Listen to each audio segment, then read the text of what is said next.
FM, the home of live sport, and fittingly we're at the home of cricket today at Lord's Cricket Ground for the final of the Cricketer Village Cup between Colwall Cricket Club and Redbourn Cricket Club. Alongside me, Jonathan Pinfield, and my colleagues John Beddoe and Bill Marshall, and we've got a real treat in store for you today.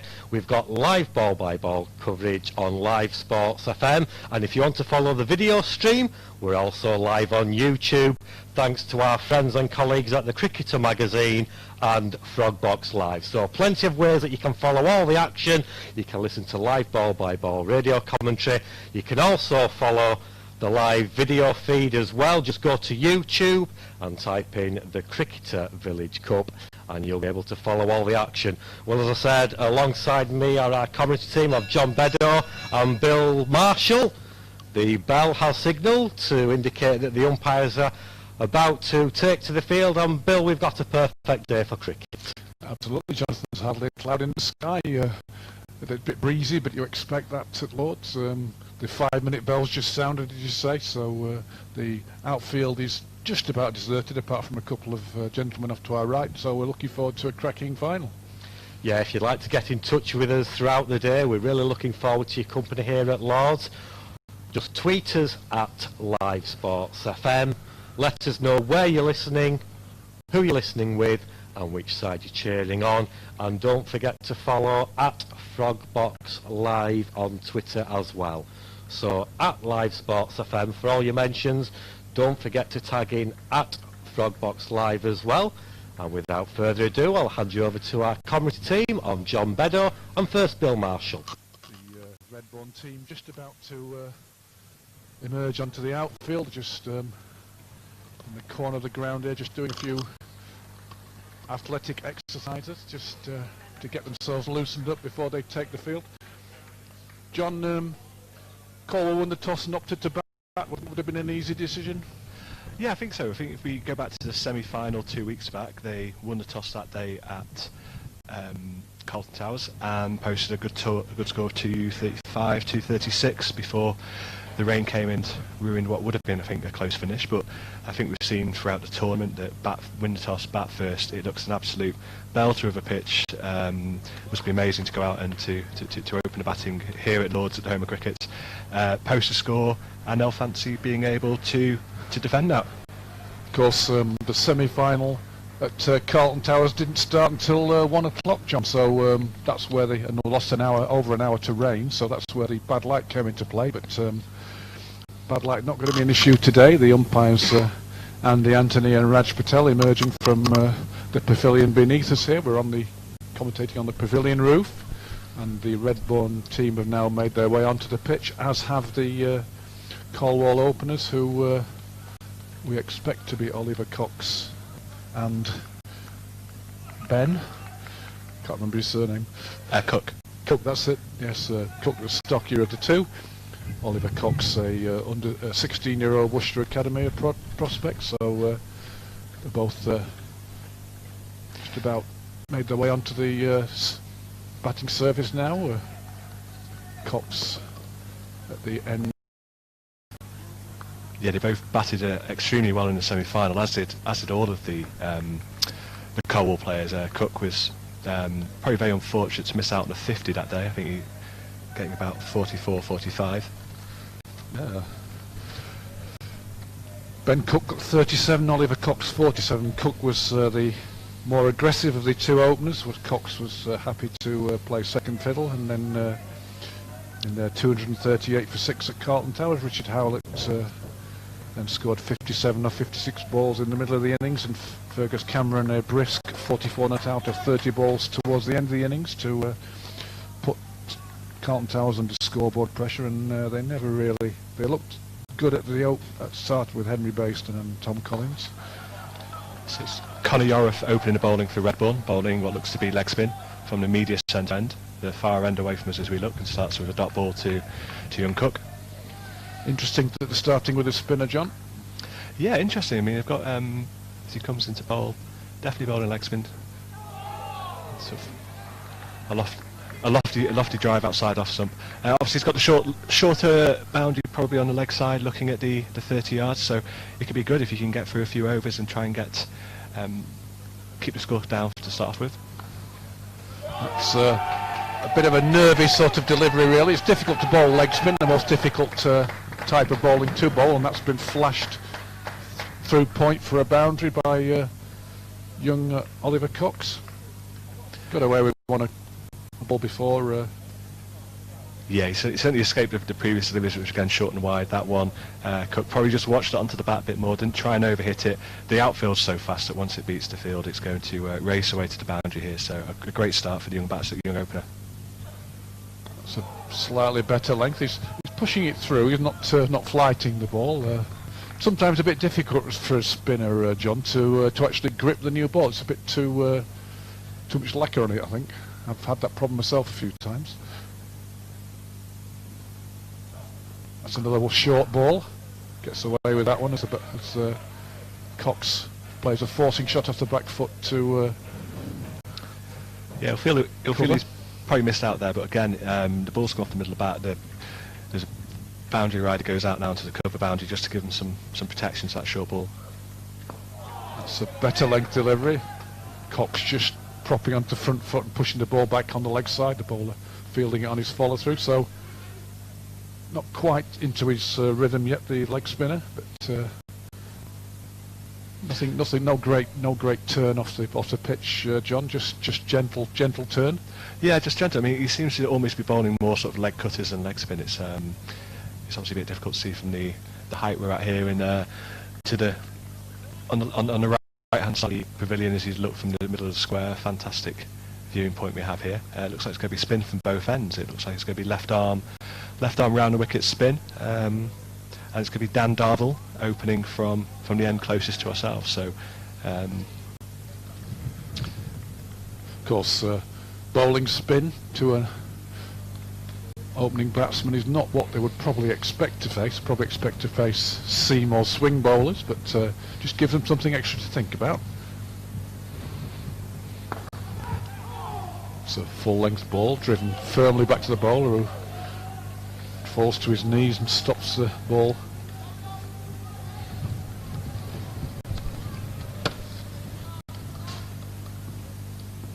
Did again. That's outside leg stump line and just flicked away by Cook to the behind square on the leg side for a very confident looking boundary. The bowler not quite got his radar right there, John. No, loose delivery. The first delivery was full of a length and obviously a good line. That one just pushing down leg stump, probably would have missed the pad and gone for a wide had he not made connection. But both openers there now started the account with the boundary. They'll both be feeling good after getting those first 4 runs apiece. It's a better length ball. Cook onto the back foot and just playing the ball with his bat at a slight angle there. We had 2 short extra cover, no run. Yeah, we've got a cracking angle here, aren't we? Right behind the bowler's arm as he comes in. Big appeal for a leg before there, John. He just got that batsman and just sort of that awkward length between full and short. Good length delivery. Just no joy from the umpire though. No leg before decision. And again, that's wider of the off stump. Just pushed to point for a single. Yeah, I think it's important with Darville here that he gets his length right, because obviously he's got mid on, mid off up, and I think we've seen previously that Cook's the aggressor of the 2 batsmen, and I think he'll be eyeing hitting straight down towards us and towards the pavilion end, anything which does have that length. No value in pitching the ball outside the leg stump because the batsman's keen to get a boundary. He's got every opportunity. He's in again. It's a Yorker length ball, and he's got through his defences and bowled him. Looks like that hit probably middle and off, John, I think. Yeah, that was strange. I was convinced he'd hit that. I thought they'd gone up and appealed for leg before. So obviously the drawback of being too straight and having everyone between us, but definitely a full length ball, sort of a Yorker length, and yeah, taken middle and off, and The young opener Cook, who batted so well in the semi-final, looks slightly disappointed as he walks off towards us down to our right, but he played a pivotal role in getting his team here, so he's had a good campaign. That's Oliver Cox, who's out. So that's 9 for 1. So early success for Redbourn, who lost the toss and were sent into the field. So a bit of a delay while number 3 batsman comes out. That was the end of the over anyway, so back to the action, bowling from the nursery end, the JP Morgan Media Centre end, if you like.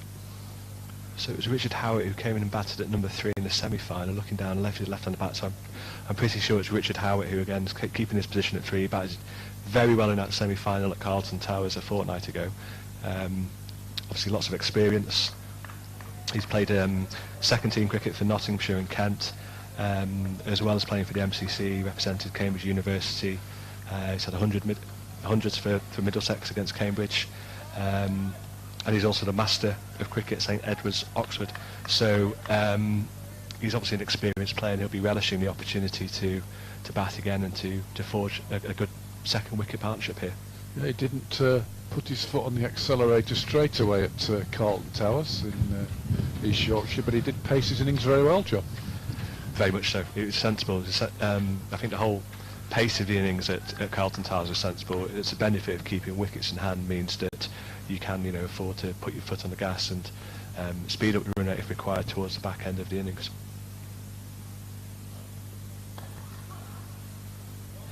So Cook just onto the back foot there, just finding that gap between point and cover for a single. Takes the scoring to double figures.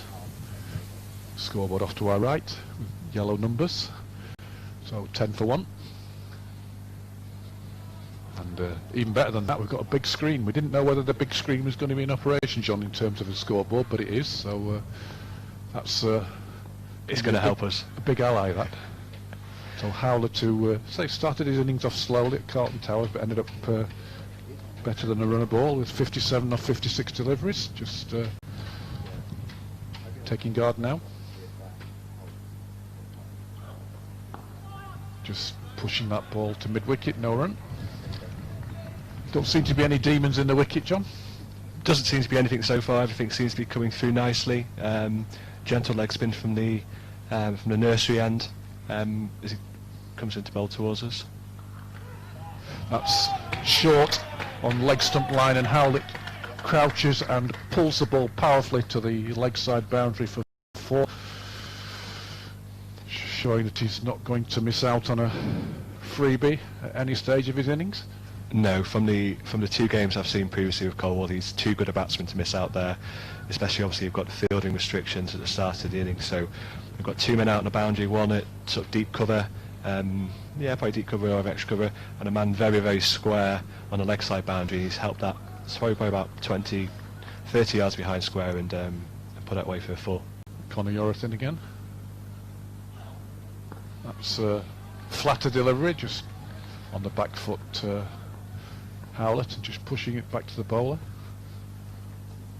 It's certainly the line and the line which he needs to bowl to Howlett from what we've seen from the previous 2 games. Some more flight to delivery, and Howlett onto the front foot, driving the ball firmly to mid-off, no run.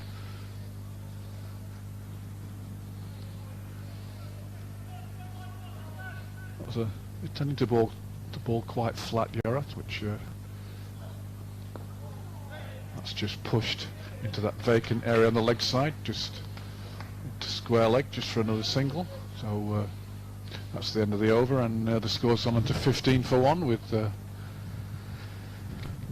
Howlett.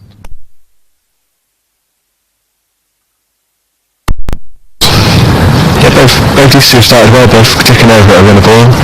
Boundary apiece to 2 batsmen. They've both picked up on the balls which have been down leg side, so obviously there's a strength with both of these 2 batsmen. It'd be interesting to see if the left arm spinner now is going, and Dan Darville is going to stay. No, he's going to come back over the wicket to the left-handed Howitt. And again, looking at the field, we've got a man deep at square, just the 1 man out. So I think Howard is a key wicket for Colwall in this team. So I think he's wealth of experience, obviously an extremely talented batsman from what we've seen previously, and I think it's imperative that he can face plenty of balls and to really help push his Colwall innings through. So ring field for Howlett. John says just the one man at deep square leg. All the other players are inside the 30-metre fielding circle. Discs. Darvel in from the pavilion end. Good length ball just on leg stump, just pushed back onto the offside to short extra cover. So just trying to make the batsman pick the gaps here. Darvel in again. Again, that sort of leg stump, middle stump line. What I do like about this Redbourn field, if you look at the two, they've obviously got the men on, they've got the regulation field on the ring, but they've also got men both on the on and the offside in really tight, and it's just cutting off that single. So Darvel in again. That's just slightly shorter of a length. And Howlett again, looking to get onto the front foot, just pushing the ball again to that short extra cover fielder. Yeah, they're making him no easy singles on offer just to get your innings underway. So Darvel in again. That's for once outside off stump. Not many deliveries been outside off stump so far today. Most of them been either on the stump or outside the leg stump. And Howlett making a late decision to leave that one. Taken cleanly by the keeper. Darvel in again. That's a full toss and driven firmly, but they've got that man on the cover boundary as protection, so he just jogs in and picks that ball up. Just mistimed slightly by Howlett there as he tried to give it too much power probably and just a single. yeah, he certainly didn't get hold of it. He could tell by the sound it made off the bat. Interesting, that fielder just dropped back and he just tried to toss it up and give a bit more air, which probably wasn't too dissimilar in terms of the flight with the wicket he got. So that's obviously, you know, he sees that as a dangerous ball for the batsman when he does float it up and try and bowl at Yorker length. Darvel in again. Good length ball.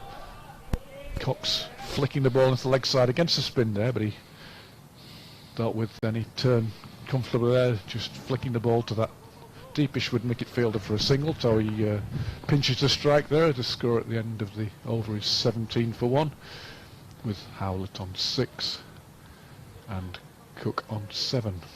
Yeah, I'd say even start. Obviously, winning the toss, you want to get the scoreboard going early on in innings. Redbourn will be happy that they've picked up that first wicket. 4.25 runs and over is probably going to be, you know, slightly under par from maybe initial estimations, and obviously they've got a wicket. So even start. Both teams will be quite happy. Both batsmen need to be set. I think Cook, when he's playing that shot to the left-hander, just needs to make sure he's not playing too far across the line and needs to play straight.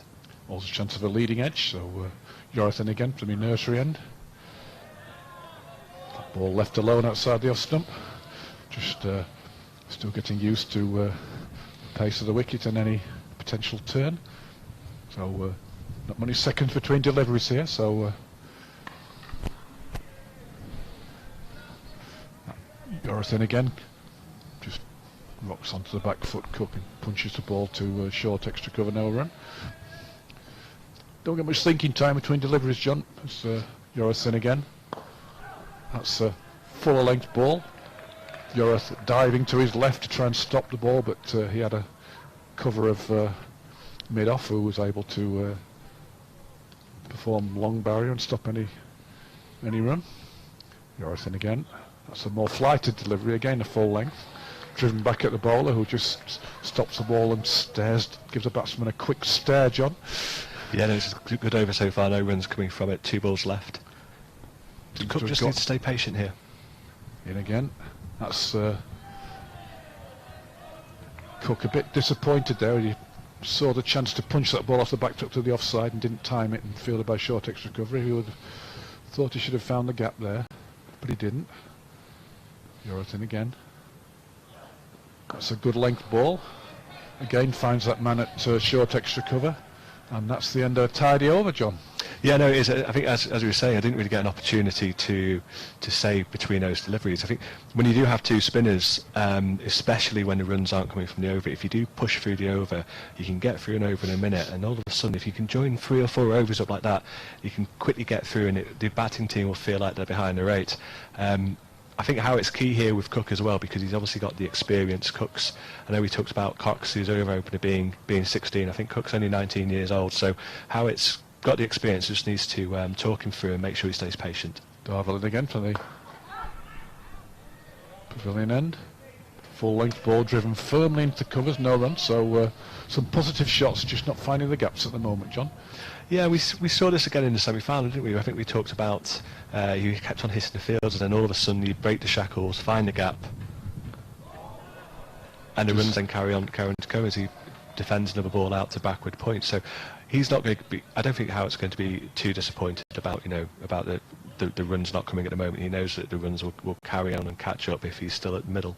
Darvel just held that last delivery back a bit, comes in again. That's a fuller length ball, and Howler driving off the front foot, but this time goes to short extra cover, no run. So he's just having difficulty just finding those gaps at the moment. As Darvel comes in again. That's a nice length ball again. He's dropped into a nice rhythm as a left-arm spinner, just pushed to the right hand of cover, no run. I've just done Benjamin Cook a disservice as well. He's actually 24 years old, so I was slightly out of my calculation of his years from here. Darvel in again. That's swept by Howlett. Likes his leg side shots. Half stopped behind square on the leg side, and the man from mid-wicket runs around to complete the fielding, but he can't prevent the batsman from running too. So Howlett certainly not afraid to swing hard when the ball's on leg stump or outside leg stump, John. No, he certainly sees that as a scoring opportunity and a scoring shot, so I don't think you can afford to bowl there. That's Yorker length from Darvel there, just dug out with the inside half of the bat, just back to the bowler. So yeah, he sees that as very much as a free hit, I think, John. Anything yeah, I mean, you just need to be a little bit careful. As a man going down leg, sort of 45 on the one behind square, but good delivery there from Darvel, just making the batsman think as he pushed half forward, and one or two shouts of encouragement for the bowler there at the end of that over, and the score is 20 for 1 with Howlett on 8 and Cook on 7. Yes, I think, again, I always harp on about breaking the game into smaller segments, as we have this sanitization break and all of the players take on some hand sanitizer onto the hands.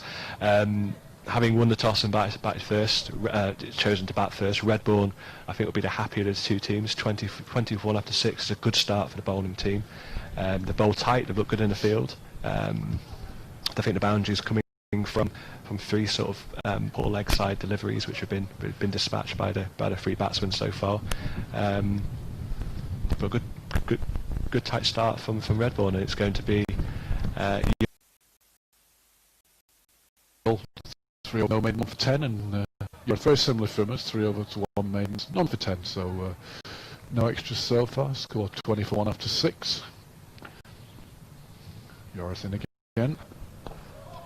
Batsman having to be very watchful there as he leans forward and pushes the ball to that fielder at short extra cover. We've seen plenty of the action, John. Yeah, it's an important position, both short extra cover and sort of a wide-ish mid-wicket. That's outside off stump, and Cook just very watchfully leaves it alone, cleanly taken by the keeper.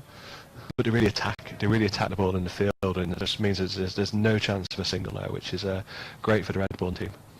That's short outside off stump, and not stopped by the man at point, and just to show the speed of the outfield there, John, the fieldsman gave chase, but he couldn't haul it in within the boundary, and a well-timed 4 there by Cook. Yeah, that's absolutely raced away. I mean, he's also had the benefit, obviously, of the ball going over the massive square which we have here at Lords. I'd hate to guess how many pitches we have. But yeah, you just don't need to hit it up hard. Just timing, and the timing there took the ball to the boundary. He's bowled him. That looked like it was a googly, John, in the way the batsman pushed forward, and it seemed to go through the gate, unless he got an inside edge. But yeah, we see. Yeah, it just seemed to be the arm ball. Maybe he's played for the turn and it hasn't turned. Possibly just looking at the replay, we've got the benefit from here from the stream. Important wicket there, takes it to score to 24 for 2. So that's Cook fallen to Yara for 11 off 17 deliveries. So good bit of bowling there. Not showing the batsman the googly too often, but just pitched it perfectly. The batsman pushed forward and the ball came in from off to leg, and I think hit off stump. So yeah, it's a big wicket. Although Redbourn lost the toss and were sent into the field, they've had a couple of early successes now. So 24 for 2 after 6.4, and a wicket each for the spinners, John. Yeah, no, they've bowled very well. I say it's only really the the poor balls which have been put away. The ball prior to that was a bit short, offered the batsman some width, and he cut it away. And then that one just bowled a good length. I mean, it was a good line, a good length. Probably started about middle and off. I think if anything, it maybe just stayed straight rather than it being a wrong one. Cook played for the spin. The ball hasn't turned, and it's left, unfortunately for him, a gap between bat and pad, and it's just taken probably the top fifth of middle and off stump. So could have been a top spinner then, John. Quite possibly, yeah.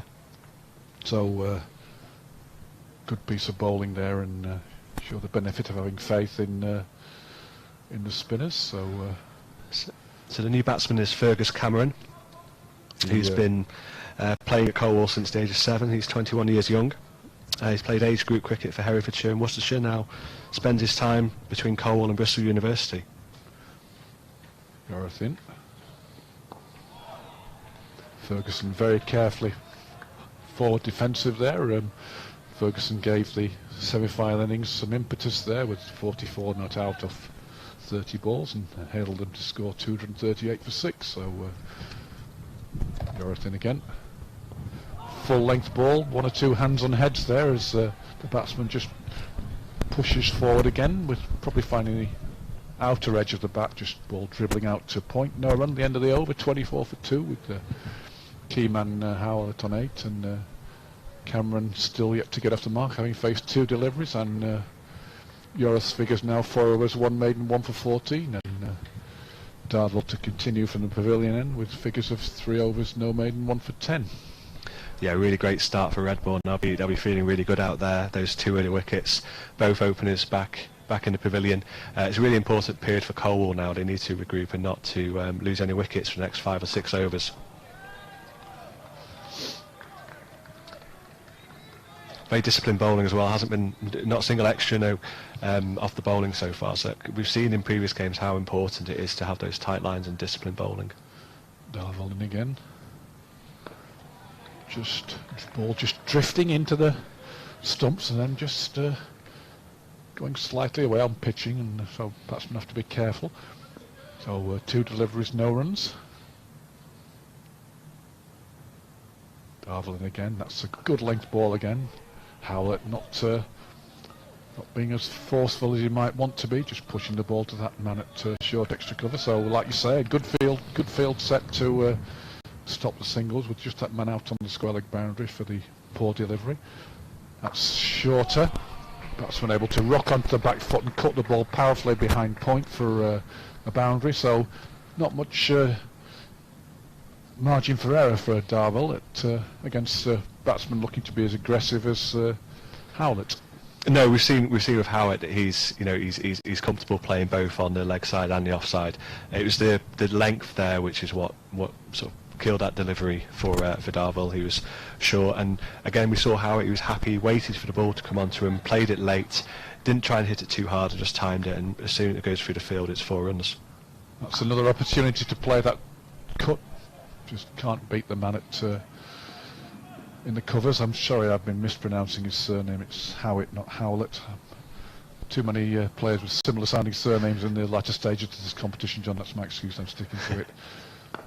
So Howitt just onto the front foot there, just driving the ball to that man at short extra cover. That's another over gone. So 28 for 2 with Howitt on 12 and Cameron still to get off the mark. Yeah, it's a good over. It's a good over for Colwall. You could see in the previous over from Darvel that Howard was trying to be slightly more aggressive with his drives. He's obviously just had to curtail that slightly, and you could see he's just reined back a little bit because he just lost a wicket. You can't afford to lose wickets in pairs, and he's also got the experience where he knows that he will get that boundary ball, and with the fielding restrictions, when you do get that opportunity, as soon as it beats the ring, it's going to run for 4 runs. So a good over for Colwall, 28 for 2 as we go into the 9th over. Yorath again from the JP Morgan Media Centre end. Cook just off the front foot, very watchful again, just pushing the ball out to extra cover. Shortest extra cover.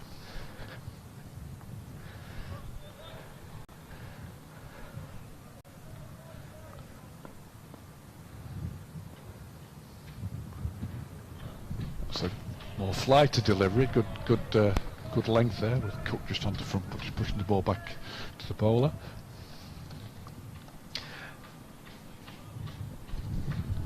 Yeah, it's been a great start by Conor Yorath. He's the leading wicket taker in the competition this year.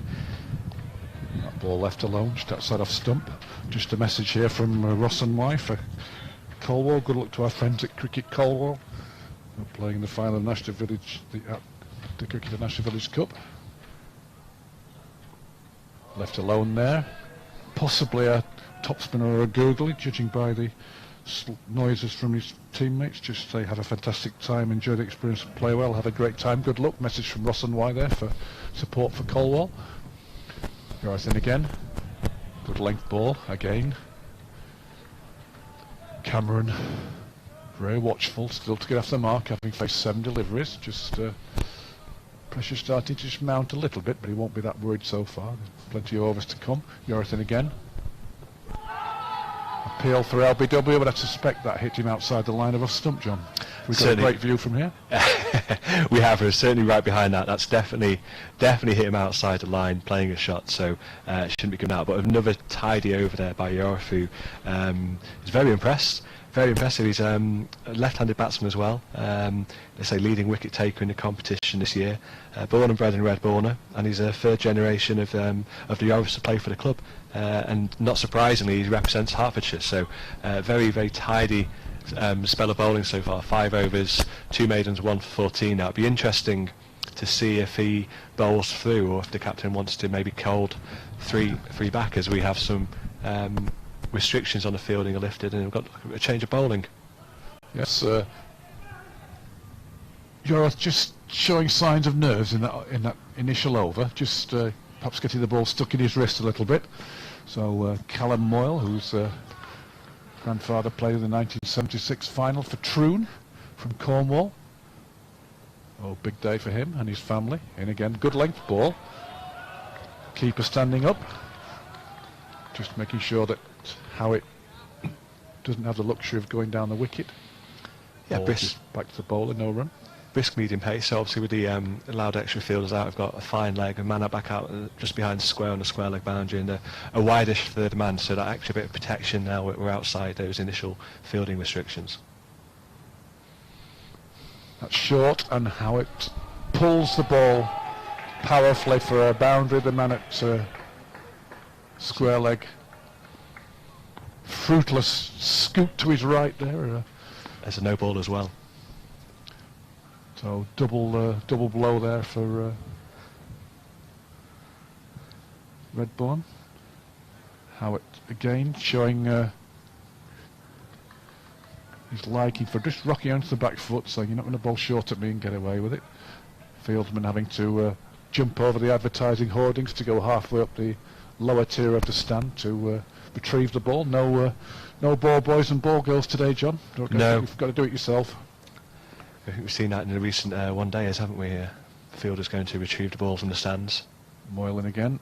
That's a better length ball, almost a Yorker length. Just yet again, 1 or 2 fieldsmen throwing their hand on their heads. Yeah, a little bit of shape there as well, isn't it? The ball just coming back in. So obviously, generally the right hand would bowl the ball away swing, obviously in swing to the left-handed Howitt, and that's a good comeback, having just been dispatched into the stand away to our left, which I think is a mound. Is that the mound stand to our left? I should know that really, Bill. I'm sure you do. Moylan again. That's width outside the off stump, and Howitt, keen to season any loose delivery, just rocks onto the back foot and punishes that one through the covers for a boundary. So he's not going to be intimidated, John, as he moves on to 22 from 27 deliveries. No, again, that's short length. It was the width again. He's a classy batsman, Howard, and he, again, with that one, he didn't try and hit it too hard. He waited for the ball. It's a key. It's a key over this, because obviously he's come in to bowl Moyle after the great start which Redbourn have, and just Shackle's just being released slightly as a field changes and the man goes out onto the cover boundary. Moyle again. That's wide. Well taken by the keeper. The umpire probably thought just for a fraction of a second about giving a wide there, but it wasn't quite wide enough. So good take by the keeper there. Good work. Who's shown a tidy pair of hands standing up so far to all three bowlers. It always helps when the keeper's standing up there as well, because if the keeper's standing back, he's taken that further to his left, maybe sort of in front of slip, which makes the ball look wider than maybe it was. That's another wide one. Howard just rocking onto the back foot, getting the ball on what sounded like the end of the bat, but he's got the ball through to that boundary rider in the covers and able to jog through for a single. The bowlers' run-ups, the end of the bowlers' run-ups being marked by what looks like luminous green paint, John. Yeah, no, they were out here marking the run-up, but it's really important over this, especially for Cameron as well. He's just come in and was obviously struggling against the tight bowling from Yorif from the top end. It just takes the pressure off and means he can just play himself in and get the pace of the pitch. That's hit him on the legs on the full toss. Appeal for LBW, but that was going down leg side, and 4 leg byes. 16 runs off that over, which will obviously please Colwall. So again, that's really has just taken the pressure off the Colwall batsman there, and a disappointing first over there for Callum Moyle. Obviously had the no ball. With commentators saying previously how tight they'd been with their extras and how there hadn't been any additional extras and sundries offered, and all of a sudden there's a no ball and 4 leg byes. So that'll please the Colwall batsman and the Colwall team. I always thought that when limited overs cricket came in, even T20 cricket, that it would be the death of the spinners, but not a bit of it, John. They often proving more economical than the quicker bowlers, as Yoris comes in again. Howard just opening the face, just trying to run the ball down through the gully area. Just thought about a single, but quick bit of fielding there. Yeah, just needs to be careful there, because obviously the leg spin bowler bowling, obviously with the slope. I think everyone knows about the slope we have here at Lord's. That's a more flighted delivery, and Howard onto the front foot and driving the ball firmly to that man on the cover boundary for a single. It's good to have. It's a well set field, this, John, isn't it? Because it's cutting off the singles, but it's giving your the protection on the boundary as well. So it gives him confidence. He's interesting. He's still brought the cover man up for the new batsman. Ferguson, who's not off the mark yet, but John says there are particularly off Moyle, there are singles on offer just to get off strike and get his innings underway. Just pushing that ball into the covers, no run in again. Firmly driven, the bowler just parrying the ball with his left hand, no run. It's certainly easy to see though why how Conor Yorif is a leading wicket taker in the competition this year. And again, with the runs coming to the other end, you don't need to take the chances if you just need to see a bowler off. Lighter delivery.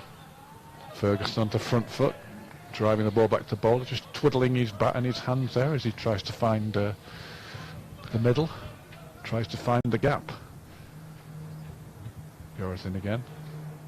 That's a very loose delivery, and Ferguson's missed out there. That's a kind of delivery that Howitt and Cook would have probably put away for a boundary. A very similar delivery to the few he bowled in his first over, where the ball seems to get stuck in his wrist, but Ferguson rocked onto the back foot and couldn't find the gap on the offside, John. No, he'll probably feel he missed out there, and obviously he'll be looking up. He've got the 2 large scoreboards showing that he's still yet to get off the mark. He's faced 13 deliveries, but it doesn't really matter at the moment because they had those 16 runs from the previous over for Moyle, so that really took the pressure off the batsman, and that means he can take his time. The important thing for Colwall here, now being 2 wickets down quite early, is not to lose any more wickets. 45 for 2 after 11 as Moyle comes in again. Again, bit of width outside off stump, and how it able to just go on to the back foot and push that ball out to the man on the cover boundary for an easy single.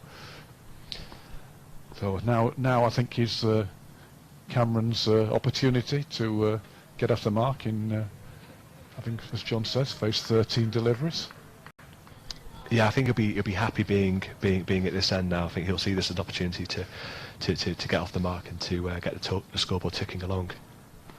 He missed out there as he tries to pull the ball down on the leg side, but there's an easy single either to fine leg or mid-wicket. If he'd have just made contact with the ball there, he would have, even a defensive shot would probably have been able to get a single if he deflected the ball. But missing everything, square on the leg. But having missed everything goes for a wide, so another extra, so again more pressure back on the bowler. Of course, leg side wides applicable today. Moylan again. That's Ferguson is off the mark now as he gets a leg stump half volley and they're able to push the ball out to mid-wicket, deep mid-wicket for that single, just to release the shackles a little. So Cameron won that out after 14, the score up to 48 for 2 with Howitt on 25 off 32. So Moyle will know that he's got to be spot on here to the left-hander. Of course, it's difficult for a bowler when you've got the right-hand, left-hand combination to find your length and your line. Yeah, it always makes it difficult. That's a better length ball. Howard just opening the face,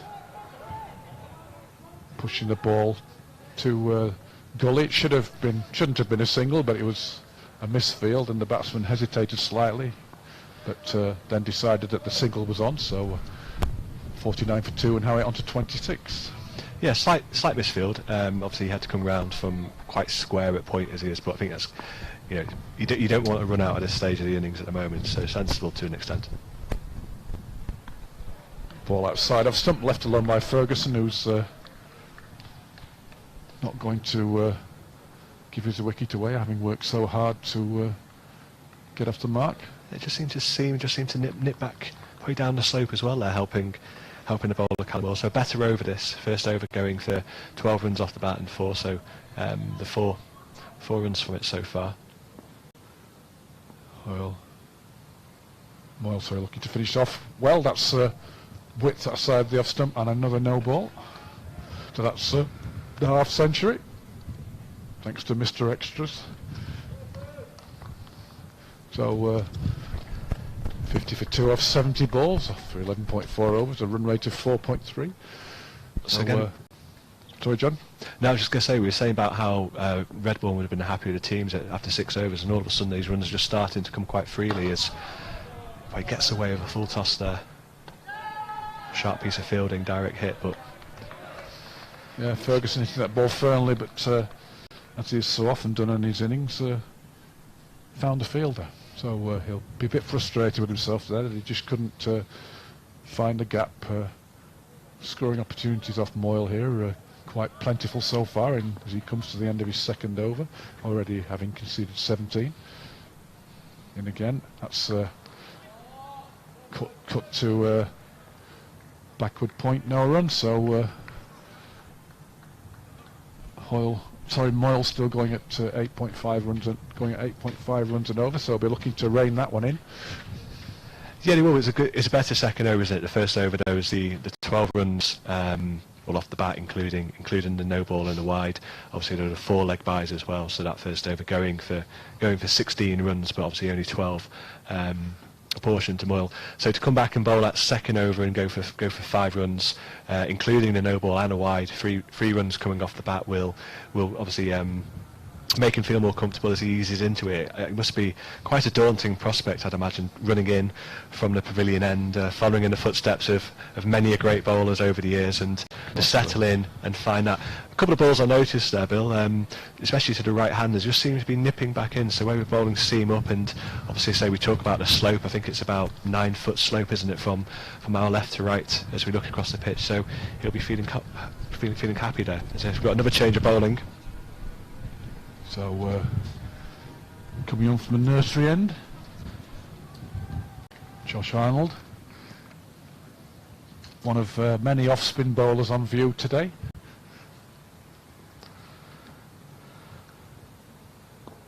Sort of quite a twirl of arms, John, as he runs in, just Howitt just pushing the ball vacant leg side area for a single. Yeah, not too dissimilar to the bowling of Oliver Cox, the Colwall opener, who didn't bowl in the semi-final last week, but bowled in a quarter-final and took the final wicket against Dumbleton. Important for him to settle in here. And Ferguson on the front foot, just pushing the ball a few inches away from the stumps on the offside. The keeper running around to just gather it. So decent start here by Josh Arnold. He's in again. Ferguson driving into the covers, no run, so his struggles to pierce the field continue. Now one run off 20. He's struggling, but again, he's tying that one better. He's hit the fielder, but again, he just needs to stay patient. Good length ball, just treated with respect by Ferguson, just pushing the ball like up the wicket. This is where Howitt's experience comes in, John, just to talk his partner through his difficulties. Arnold in again. He gets a single, ironically, off a thickish inside edge there. He's played lots of conventional shots for no run, and he gets a miss it and gets the ball out to mid-wicket for a single. So that's cricket for you. Yeah, I think he's just getting slightly frustrated with himself. So say two runs on his 22 deliveries faced, he's probably just starting to feel he maybe needs to push on, but the runs are coming up the end. Howitt 27 now off 34 deliveries, so doesn't need to do anything stupid. That's a chance for Howitt to sweep the ball there, but he doesn't make contact, hits him on the pad, and having replaced the divot there that Ferguson left with his bat just before that ball was delivered, so the end of another over. Tidy start there by Josh Arnold. So again, I think as is the case with all of the youngsters on show in today's final, they all seem to have played representative cricket. So Redbourn player through and through, clever off-spin bowler, and as he represents, scores some useful runs as well. So 52 for 2 off 13 overs. I think it's quite well poised and well balanced here, Bill.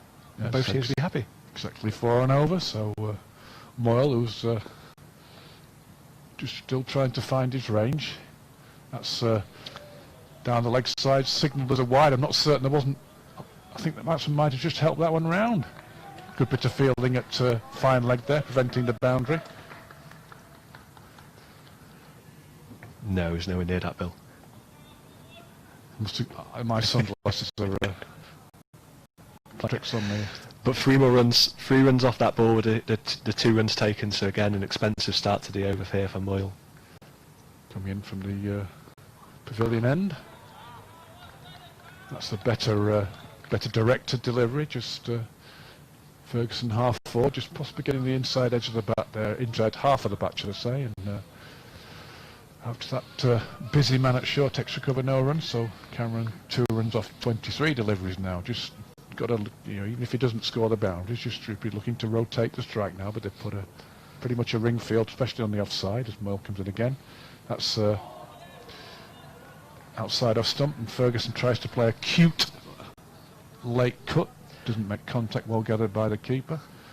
Yeah, and again as we watch the replay, that ball just seemed back into him. It's dangerous. We've got quite a fine first slip with the keeper standing up. There's obviously a big gap, nothing between first slip and a very square backward point, so trying to use the pace and win it down towards the building work away to our left. Well, again, that's given the batsman width. He looks up the wicket in the vain hope of a wide, but no joy from umpire Andy Anthony, and I think he's got away with that one there. Any contact on that ball would have probably run it down to through the gully for a boundary, but Ferguson just struggling to locate the middle of his bat at the moment. Moylan again from the pavilion end. That ball seaming back in. Batsman on the back foot, just pushing the ball square on the leg side, thinking about a single, but keepers quickly out from behind the stumps to dissuade them from taking that run. Yeah, good work from the wicketkeeper there. Was quick to it and stopped that single. I think they were thinking there was a single there. So Moyle showing signs of settling down here as he comes towards the end of his 3rd over. In again. That ball seaming back in off the wicket. Perhaps balling off cutters, John. it would make sense, obviously, to say he's bowling off cutters with the seam, with the slope. We were saying that it's George Cutler, the wicket-keeper for Redbourn. Didn't take that one cleanly, but he stopped any extras. He's only 16 years old as well, the wicket-keeper, so plenty of youth on offer today. Great experience for every cricketer, but particularly a young one. Moylan again. That's a better length ball. Ferguson half forward, pushing the ball out to short extra cover, no run. So he's showing signs of settling down. He's Callum Moyle now with 3 overs, none for 20 from the pavilion end. Yeah, no, I say, especially take into account that the first delivery went for 3 wides, so they took the 2 extra runs on top of the wide on offer, so moves the score on to 55 for 2. Run rate going now at 3.9 and over as we move into the 15th over, which I assume is going to be Arnold to carry on bowling his off spin. Howitt looking set, 27 off 35, and Cameron just the 2 runs from his 28 deliveries, but just again probably wants to try to push on, but doesn't need to do anything stupid yet. The runs will come. Arnold in again. Just striking the batsman possibly on the pad there, just rolling back down the wicket, and Cutler quickly out from behind the stumps to pick the ball up. One of the consequences of Cameron facing so many deliveries perhaps is that Howard hadn't had much of the strike. He pushes that ball to the leg side, but the man behind square on the leg side just running around, but can't prevent a single, so yeah, and good backing up by Fergus Cameron there as well. He went early, he was going to the danger end, was positive with his running, so he's stolen a single there probably. That's what he was waiting for, a full toss from Arnold, which Ferguson drills back past the bowler, the gap between the bowler and mid-off, so bit of leg work there for the mid-off as he retrieves the ball from underneath the JP Morgan media centre end. Yeah, and Howard just coming down and having a word with him now, just probably saying don't go stupid. You've taken 5 off the over now. Runs in this over on top of this as a bonus, and don't give it away. The runs will come. I think Howard's really key and critical to Colwall's innings here today. Arnold in again. Batsman Ferguson thinking about a more expansive shot, but realising the ball was too full and able to just dig it out back to the bowler. It's good bowling now. I think the bowler Arnold saw him coming and just fired it in a little bit quicker. Ferguson just opens the face there. Was about to stop and see whether the fielder could prevent the single, but he couldn't. He sprawled to his left and got a hand on it. The ball just ran away from him, so Cameron on to 7, so the pressure off him I think now for a while. Yeah, definitely. He's just making sure he's getting his leg side field in the right position here. We've seen how strong Howard is sweeping, so we've got 2 men back on the leg side boundary, 1 in front, 1 behind square. Howard onto front foot, treating that delivery with the respect that it deserves, just pushing it just off the wicket. The end of another over, so 61 for 2 after 15, with Howard on 28 off 38 deliveries, and Cameron moved on to 7 off 31, but as John says, shouldn't really be worrying too much about his strike rate now he's up and running.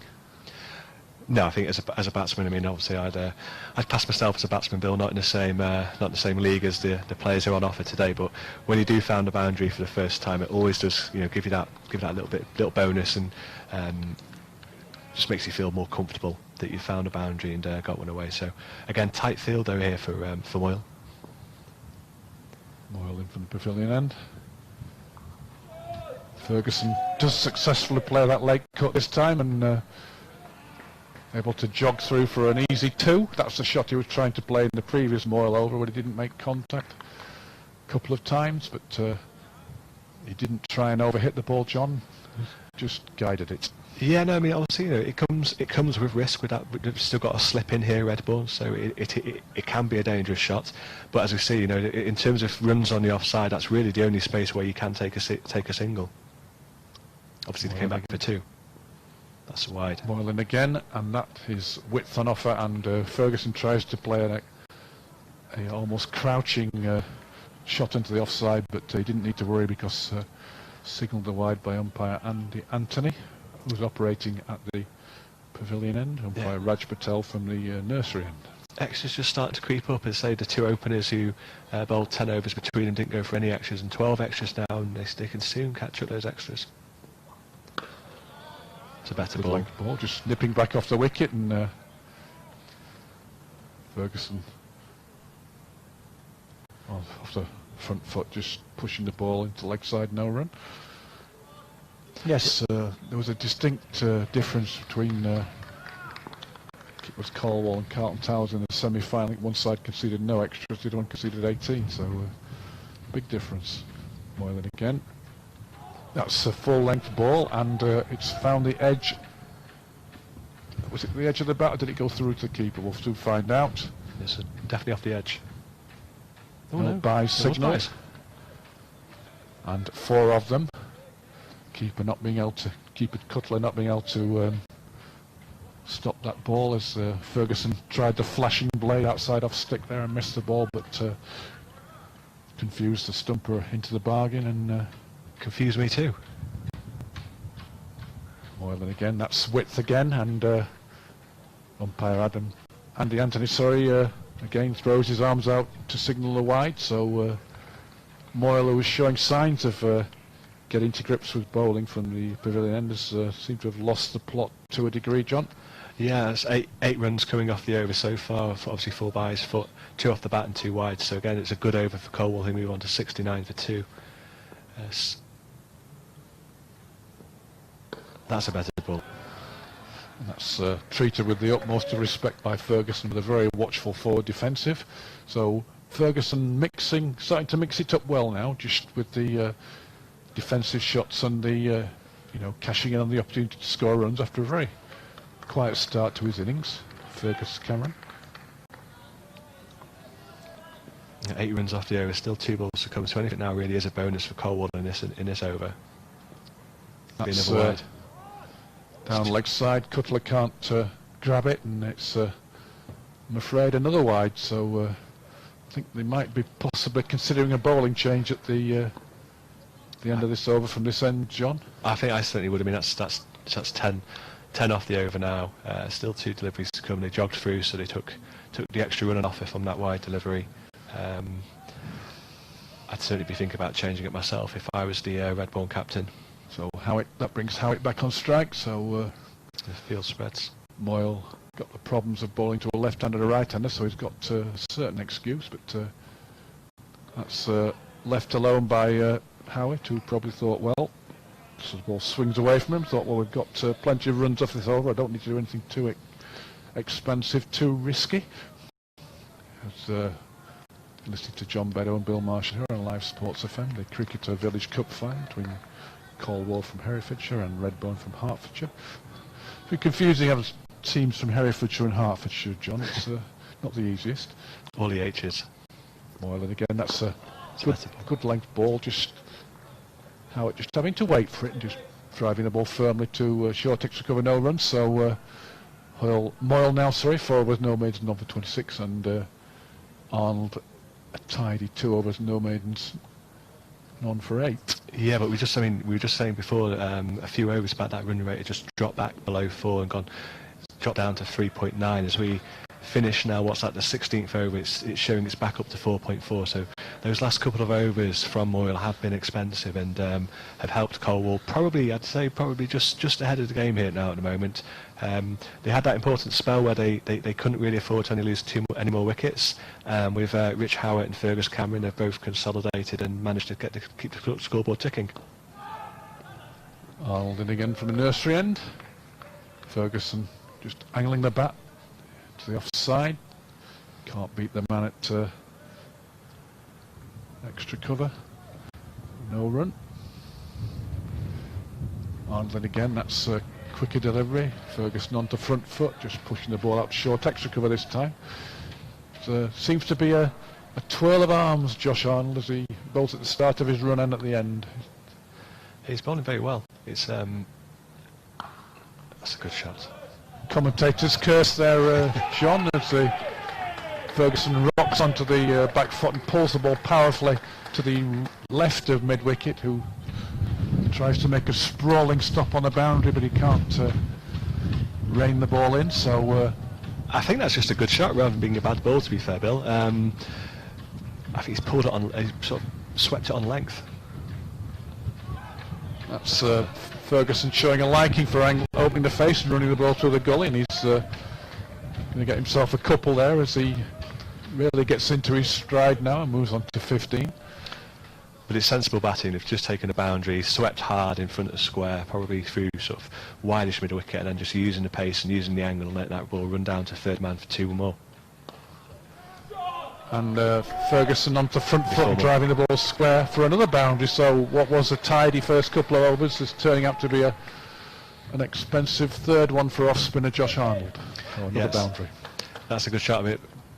Bit of width on offer, and Fergus Cameron there using that width.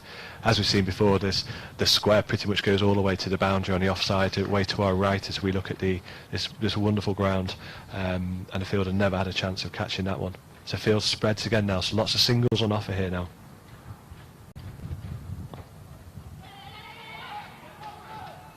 Pushing for a quick single there, bit of hesitation from Ferguson as he pushed the ball into the offside, but Howitt was on the ball and called him through for a single. After Cameron was able to get to the nursery end without too many alarms in the end, so he pinches the bowling there and he moves on to 20. So what a difference to his innings, John, having struggled for 20 odd balls to get going. It just goes to show you can be patient. You don't need to go off it scoring, sort of 80 runs per 100 balls or whatever. The runs will catch up. The only time which you can't bring your run rate back up is when you've given your wicket away. So if you are there and you can battle through, you can get the pace. He's been helped by Rich Howitt. Howitt's helped him out by carrying on and scoring runs freely, and they've also been helped by some ill-disciplined bowling from the Redbourn bowlers. Plenty of wides and leg byes on offer. As the scoreboard shows, a change of bowling, the new bowler is going to be Dan Rowe. So that's also helped him. So he hasn't had to worry about scoring runs. The actions are just starting to creep up here. So another off spinner, quite slow in pace there. So getting a nod here that Dan Rowe, being a fellow Yorkshireman, will please our colleague JP and me. So the wrong side of the Pennines, Bill. Oh, that's an argument for later, John. So Rowe. Looks like a bowler who likes to flight the ball. Not a man to push it through. So we'll just see whether that was him finding his straps or not. Peel for leg before there against Howitt as he pushes half forward. And umpire Andy Anthony turning that appeal down. So he's definitely somebody who likes to just give the batsman that half a second more to think about it, John. He doesn't push it through to any great degree. Howitt just on the back foot, just pushing the ball to shortish mid-wicket area for a single. But we've seen before, we were saying before, Bill, in the first sort of 10 or 12 overs that the fielders are really in tight. Obviously, you have the fielding restrictions, so there are extra men inside the 30-yard circle, but the men who are inside, they were really tight. Because those runs have been coming over the last 3 or 4 overs, and those boundaries have been scored, the field's slightly more spread, and there are more singles on offer now. Rowe now bowling to right-hander Ferguson, which he probably prefers. Ferguson just pushing the ball on the offside, no run. Message from Jonathan Pinfield, our producer. It says Dan's a Yorkshireman, he must be good. Well, he's a bit of northern bias there, Mr. Beddow, I think. Well, ex-captain of the team as well, and apparently scored over 7,000 runs for the first 11 in the batting middle order. So obviously, I think it's going to be him and Howitt's going to be a key battle here, experience against experience. Right arm of Dan Rowe's nice loose now, and he seems to have dropped into a nice little groove in his first over. So plenty of former captains in this on display today at Lord's. That's a more flighted delivery, which Ferguson tries to drive, and perhaps just catching the outside edge of his bat there and running to gully, no run. So I think Rowe will be happy with that over, John. Yeah, no, definitely. I mean, 84 for 2 to get to 18 overs. So I don't know if players obviously coming off to sanitise their hands, maybe take on a drink. It's a glorious autumnal day here in the capital. Everything happened. I mean, interesting, Bill. When was the last time you saw four spinners in a five ball attack as JP comes in between us? Yes, it's very unusual, John. You expect them to be more pace on view, but the spinners have, generally speaking, been doing a good job. If you want to get in touch with us as we reach this sanitisation break, you can tweet us at Live Sports FM, let us know where you're listening from and who you're listening with and which side you're cheering on. So, players, I've been doing a bit of umpiring this year, John, having contracted COVID-19 in April, and I tend to take the drinks break after 18 overs. If it's on a warm day. It's amazing how quickly, when you're umpiring or playing, these sanitisation breaks come round after every 6 overs. So just to update you on the score, Colwall are 84 for 2 after 18, with Howitt on 29 off 42 balls, and Cameron, after a slow start to his innings, 21 off 45, the 2 batsmen out to Ben Cook for 11 and Ollie Cox for 4, and the 2 wicket takers are left arm spinner Dan Darville 1 for 14 and right arm leg spinner Conor Uros with 1 for 15. But again, I think Cameron before, I think I'm correct in saying here, I think he was 2 off 22, 23 deliveries. So 23, I think, certainly. I think 23 deliveries. I think when we talked about the fact that the runs would come, and that's the benefit of remaining patient. Since then, he scored at a runner ball. It's taken the pressure off Howitt, who's hasn't felt like he has to be the aggressor. The other thing which is, I think, important to comment on this, Bill, is that the extras are now standing at 19. Those extras were nothing after 8 overs. So in the last 10 overs, 2 extras and over, all of a sudden can add up quite quickly. So Redbourn, who I think certainly started off the stronger team after 6 or 7 overs, I think Cole will be probably feeling they're slightly ahead of the curve at the moment. Yeah, a couple of points to make.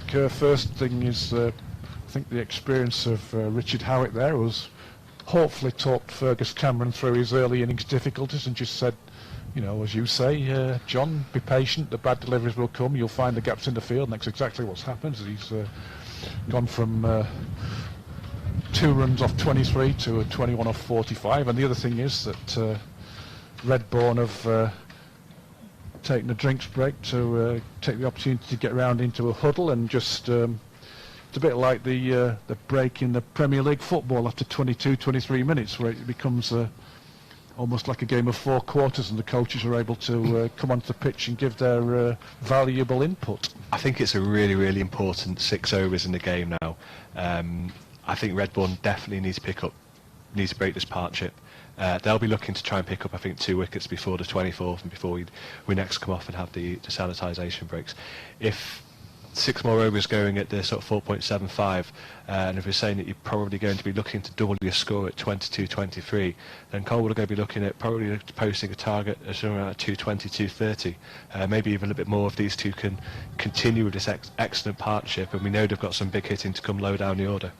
So Josh Arnold, who bowled a tidy first couple of overs, went for 11 in his last over, and he's bowling now from the nursery end with something to think about, and he's hit Howitt on the pad. Big appeal for LBW, but I suspect that was just outside the line of off stump.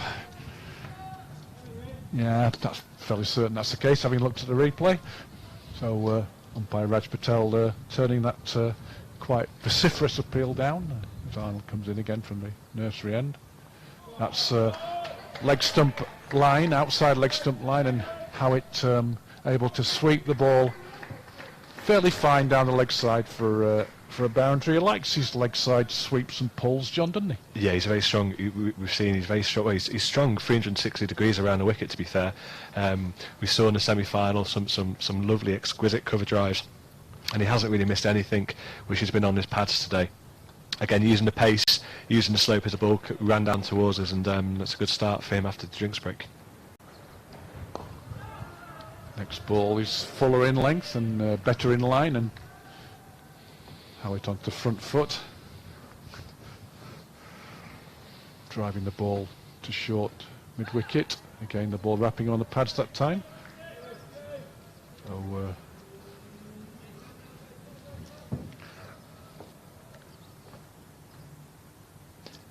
good over this by Arnold so far, though. Just a one-scoring shot, 3-dot balls.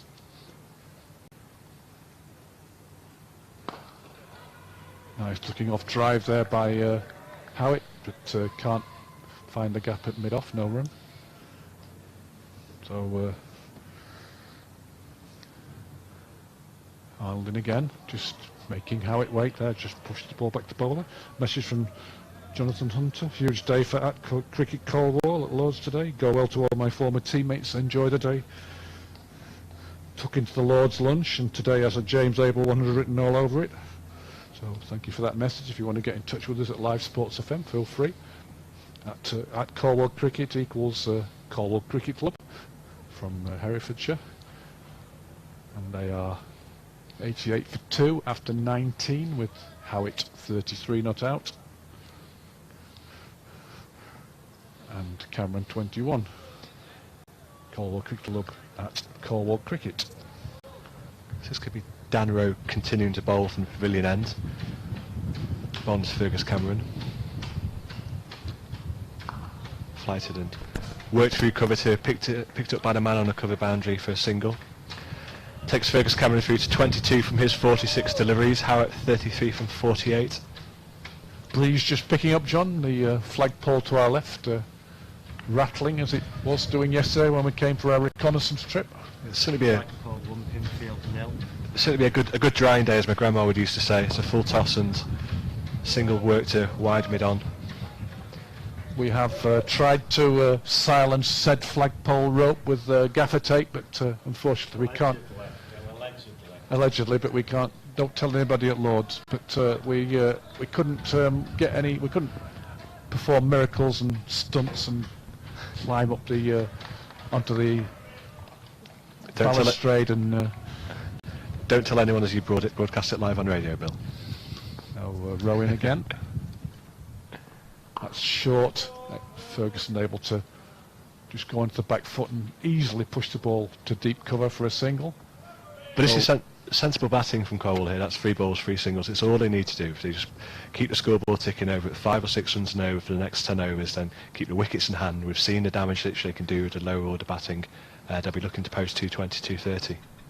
So Rowe with little margin for error. The pace that he's bowling at, that's leg stump line. Howitt just pushing the ball into leg side, and Ferguson, as he often is, John, is a never willing runner at the non-striker's end, and they get through for a single. Yeah, he went quickly, dropped in. I think they both know that if they drop it in these gaps, they're going to take a single. If you look at the Redbourn fielders, the body language has just dropped off slightly, hasn't it? They were so positive at the start, and they were chirping away, and everyone was encouraging, whereas now, there's a few hands down, they just look like they need a wicket. Yes, that's a full-length ball. Looked like it might have been a full toss, but Ferguson just gets the ball on the half volley and just pushes it round the corner to backward square, no run. As field spreads on the leg side now as Rowe comes in again. That's a nicely flighted delivery of Ferguson, just having to wait for that one and just pushing it back up the wicket. So Rowe's done a good job in stilling that scoring rate, John. 2 overs, none for 6, 92 for 2 off 20. Yeah, I think it's going to be important for Redbourn that Dan Rowe bowls well here. He's obviously got a wealth of experience, previous captain. It looks like quite a young Redbourn team, so I think it's important here that, again, I think him bowling to Howitt's going to be important. Colwall don't need to do anything stupid too, and they're picking up runs quite freely at the other end. So again, if you can target just maybe 4 runs and over off Rowe, you'll pick up the runs from the other end, and they'll keep on ticking over. Arnold from the nursery end, full-length ball, which Howitt drives on the half volley to shortish mid-wicket, no run. Sun just gone in momentarily as Arnold comes in again. Again, good length ball, which this time Howitt pushes into the offside to the man mirror image 45 degrees.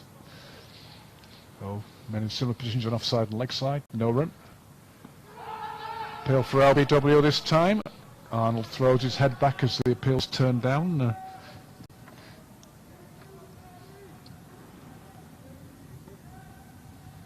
Might have been missing leg, I don't know. But Arnold in again.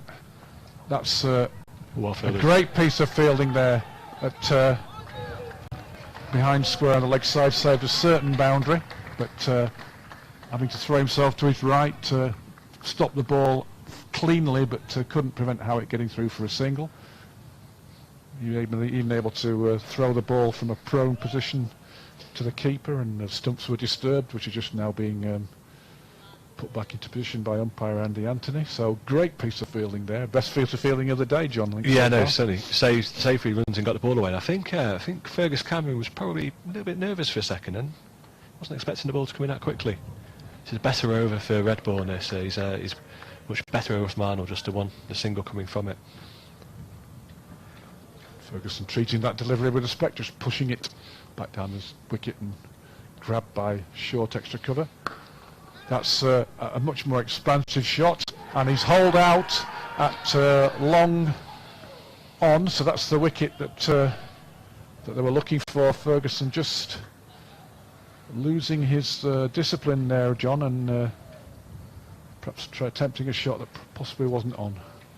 Yeah, just it's difficult trying to work out which way the wind's swirling, but it's a good catch. He's coming running hard, taking a catch sort of low down to sort of right hand side, almost by the knees.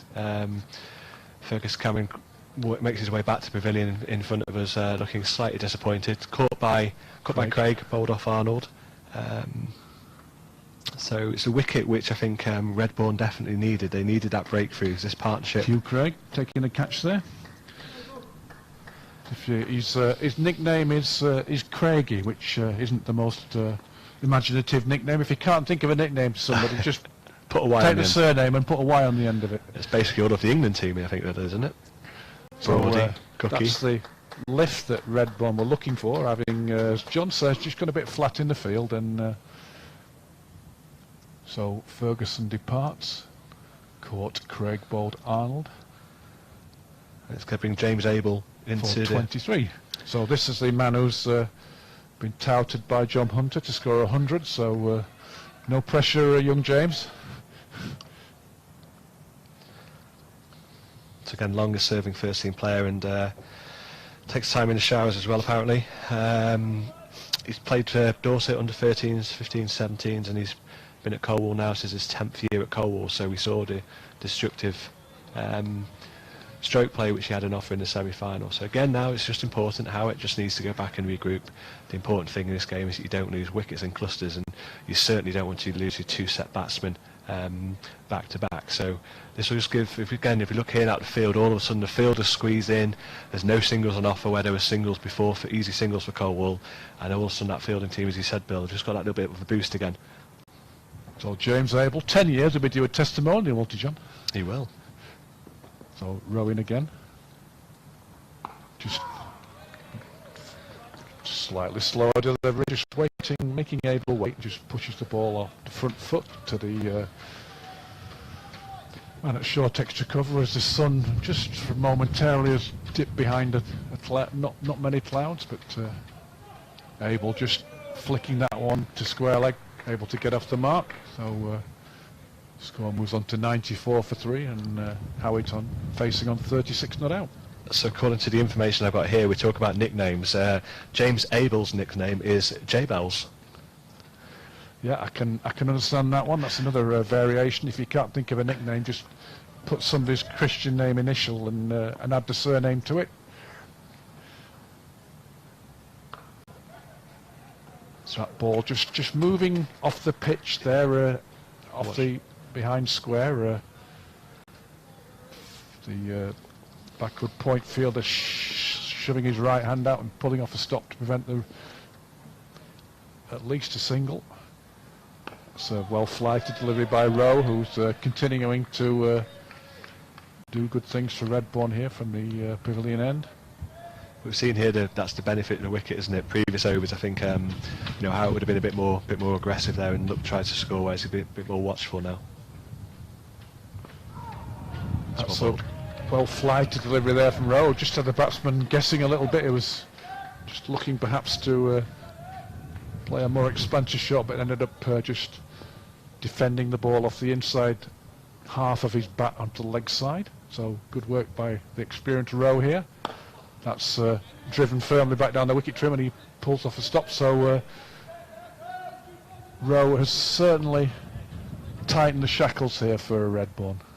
Yeah, no, it's good overs, and it's also important for Redbourne that they bowl. You know, they have these overs and they bowl it back to back. It's pointless keeping it tight at one end if you're leaking 10, 12, 14 runs at the other end, which is unfortunately what happened before with Connor Moyle. Arnold and Rowe bowling well in tandem, and again they've got through that over quickly. So that takes us to 22 overs, so 94 for 3 after 22 overs. Probably looking to double the score after 22-23 with the 7 wickets in hand, which might be slightly under par, but again we saw the run rate increase previously.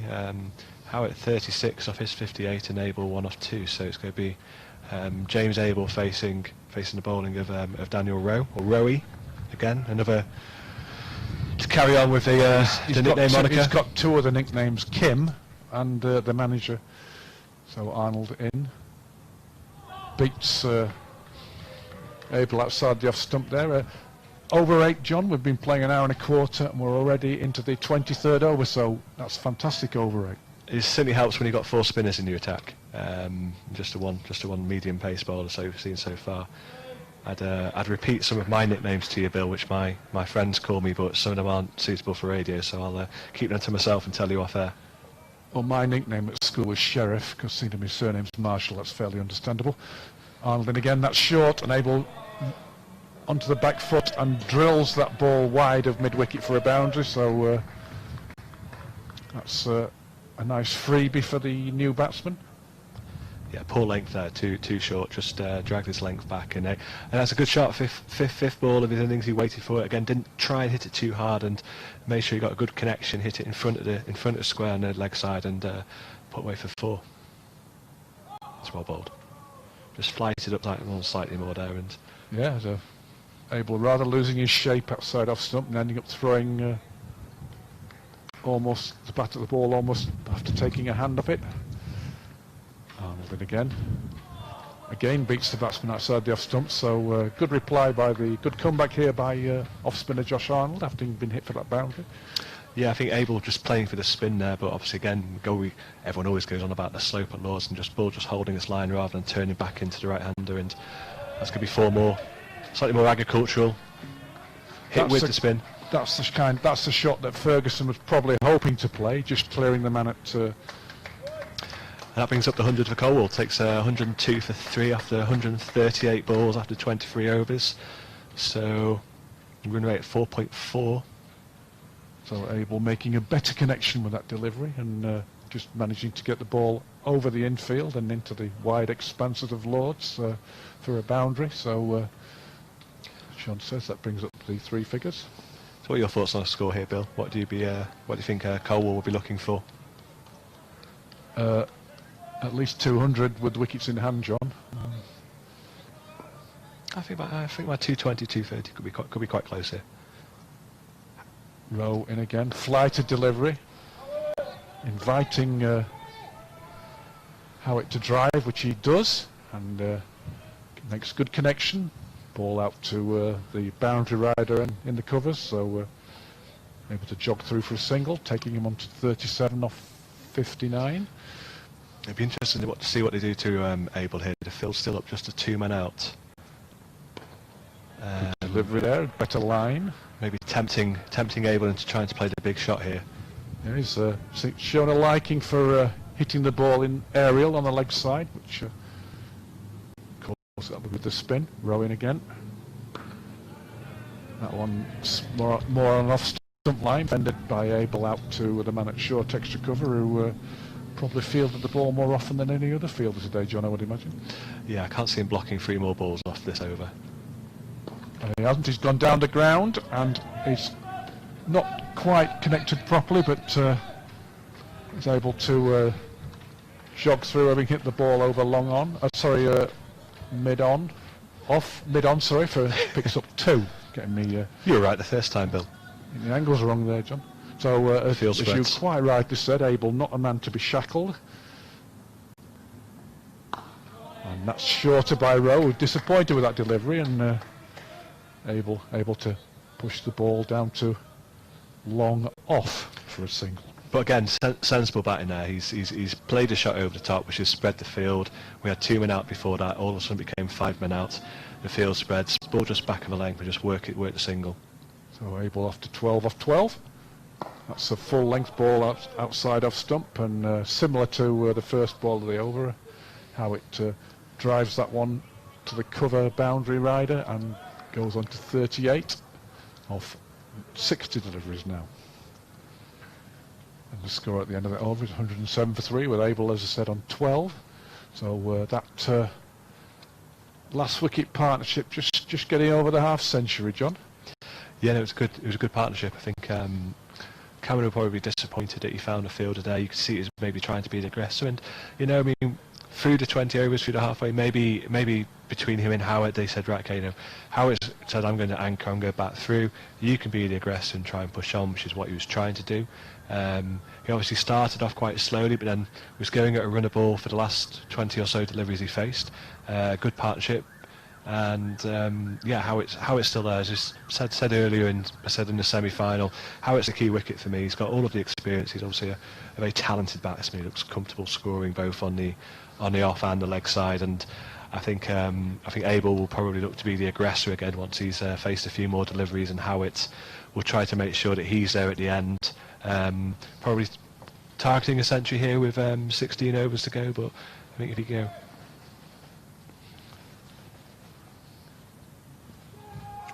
First ball, attempted sweep there by Howitt, no connection, so Arnold bowling to a 4-5 field. That's 4 on the off side, 5 on the leg side. Then again, from the nursery end, flatter delivery. Howitt just onto the back foot, able to find the gap between backward point and cover boundary, and just again, John, just showing the fact that you don't have to cream the ball at Lords. You can just play with intent and time the ball, and if you pick the gap, there's a boundary and off, and that's how it's done to take his score to 42. Quicker delivery, Howitt just using the pace on the ball, just deflecting it to down to a fine leg for an easy single, so he's swiftly on to 43. Again, like you say, must be eyeing that half century. But again, it's sensible batting when you take, especially when you take the boundary off the early in the over. It takes the pressure off the batsman for that over. Takes the boundary, the field spreads, everyone pushes back a little 5 or 10 more yards, and then take the single. So changing the field here, we've got an extra man going out to what I can only describe as cow corner. So we've got a man at deep square leg, sort of cow corner, boundary rider on the offside. And again, that's outside of stump. Thought it was Ferguson batting then for a minute, the way he tried to open the face and angle the ball down to the vacant gully area, but it's James Abel and he didn't make connection, so George Cutler gathers behind the stumps, and next ball is beaten again outside the off stump. So Arnold's shown the ability to beat the batsman outside the off stump, the right-hander, John. He has, and for me, I think James Abel looks a better batsman when he's being more positive and trying to hit the ball. Next ball is fuller in length, and Abel just opens the face and drives it square on the offside for a single, just giving the ball a tap on the shoulder there to say, sorry, I got in your way slightly. But so the end of the over, and Abel on to 13 off 15, and Howitt at the other end, the dominant figure of the innings so far, is on 43 off 63, and we're on 113 for 3 with Arnold's 7 overs now costing 38. Yeah, no, he's bowled well. He's done well because runs were coming, especially when he started. But again, I think that single there just showed he was more. I think he had more positive intent when he played a shot. The 2 previous dot balls, he's just tried to run down, and I think it's a dangerous shot, especially if you're not too sure the ball's spinning in. You are leaving yourself open for that little tickle to the keeper behind. I think he's better playing straight down the ground, which from what we've seen both today and in the previous round. So off spin, continuing from both ends. This time it's Dan Rowe from the Brazilian end, just bowling so slowly, the batsman just having to hold back, and just pushing the ball forward to that man at short extra cover, no run. Just gives you that half a second extra to think about. That's wider of off stick, and that's able to punch that one off the back foot for a single. So not much margin for error for Dan Rowe at his pace, but he's controlling the ball pretty well. No, it's still an attacking field as well, isn't it, Trey? But if they've only got 3 men out, they're allowed to have an extra couple. Again, still 3 men out, two on the leg side boundary, 1 on the offside boundary to Howitt to punches out of the back foot out to the field on the offside boundary. Might have thought just for a fraction of a second about trying to pull that ball through mid-wicket, but it was a bit too straight, and he opted to just go into the back foot, and as John says, punch that ball into the offside for a single. So row in again. That's full of length and half stopped up by that man at short extra cover, stopping a definite boundary there, but just deflecting the ball to mid-off. So able to run through for a single. It's a good piece of fielding that, though. That ball's been struck hard, half volley outside of stump. Again, you see, that's where I think Abel's a better batsman, playing that aggressive shot straight down the ground, and certainly saved 3 runs for his team there. Howitt onto the back foot, drilling that ball to the man at point. What did Napoleon say? Abel was I when I saw elbow, was it, or something like that? A long time ago when I was at school, John. Slightly before my time there, Bill.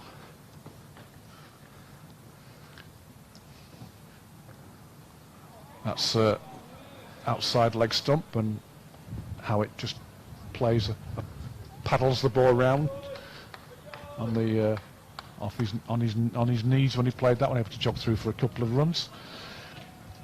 So the diving stop there was diving stop in the covers there was by Steve Richards, nicknamed Iron Man. I don't know whether that's because he does the triathlon, John, do you? Quite possibly, End of another over. So, sorry, that's miles away then.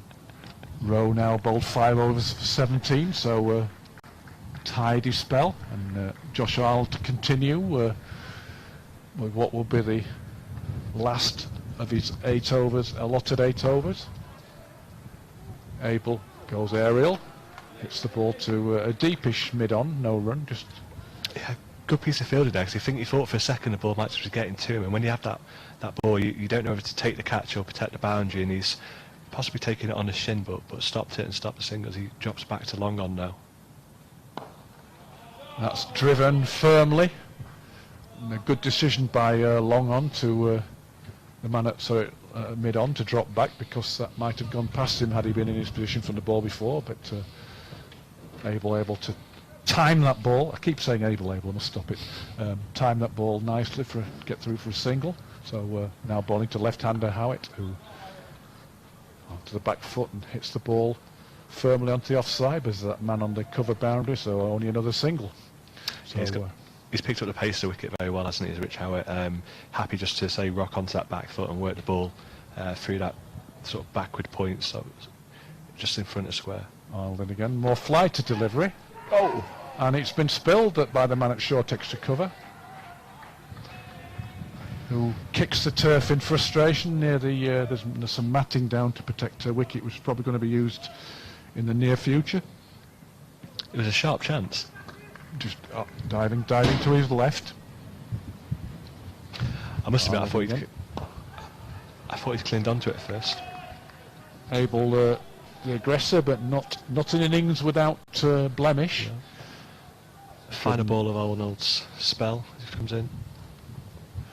Just flicked round the corner by Howitt, who's able to comfortably come back for a second. He's good off his legs, isn't he, John? Very admirable the way he plays. Yeah, he's from the 3 games I've watched now. I mean, he doesn't really seem to have a weakness anywhere around the ground as the wind picks up, and that's a good spell of bowling from Arnold. 8 overs. 1 for 43. 1 for 43. Taking a wicket of Fergus Cameron, caught it sort of long ago. But no, Rich Howitt, he's batted very well. Again, I think he's happy and comfortable for the innings for him to take the sort of the anchor role in the innings. Obviously, there's a fair bit of youth. The top order of the Colwall order, and he brings that experience to it. He's 49 not out now off 69 deliveries, going along well. Able 17 off 21, and he'll be looking just to get his team north of that 200 we talked about. So Rowan again, just slightly short of a length, and Abel pulling the ball behind square for a single on the leg side.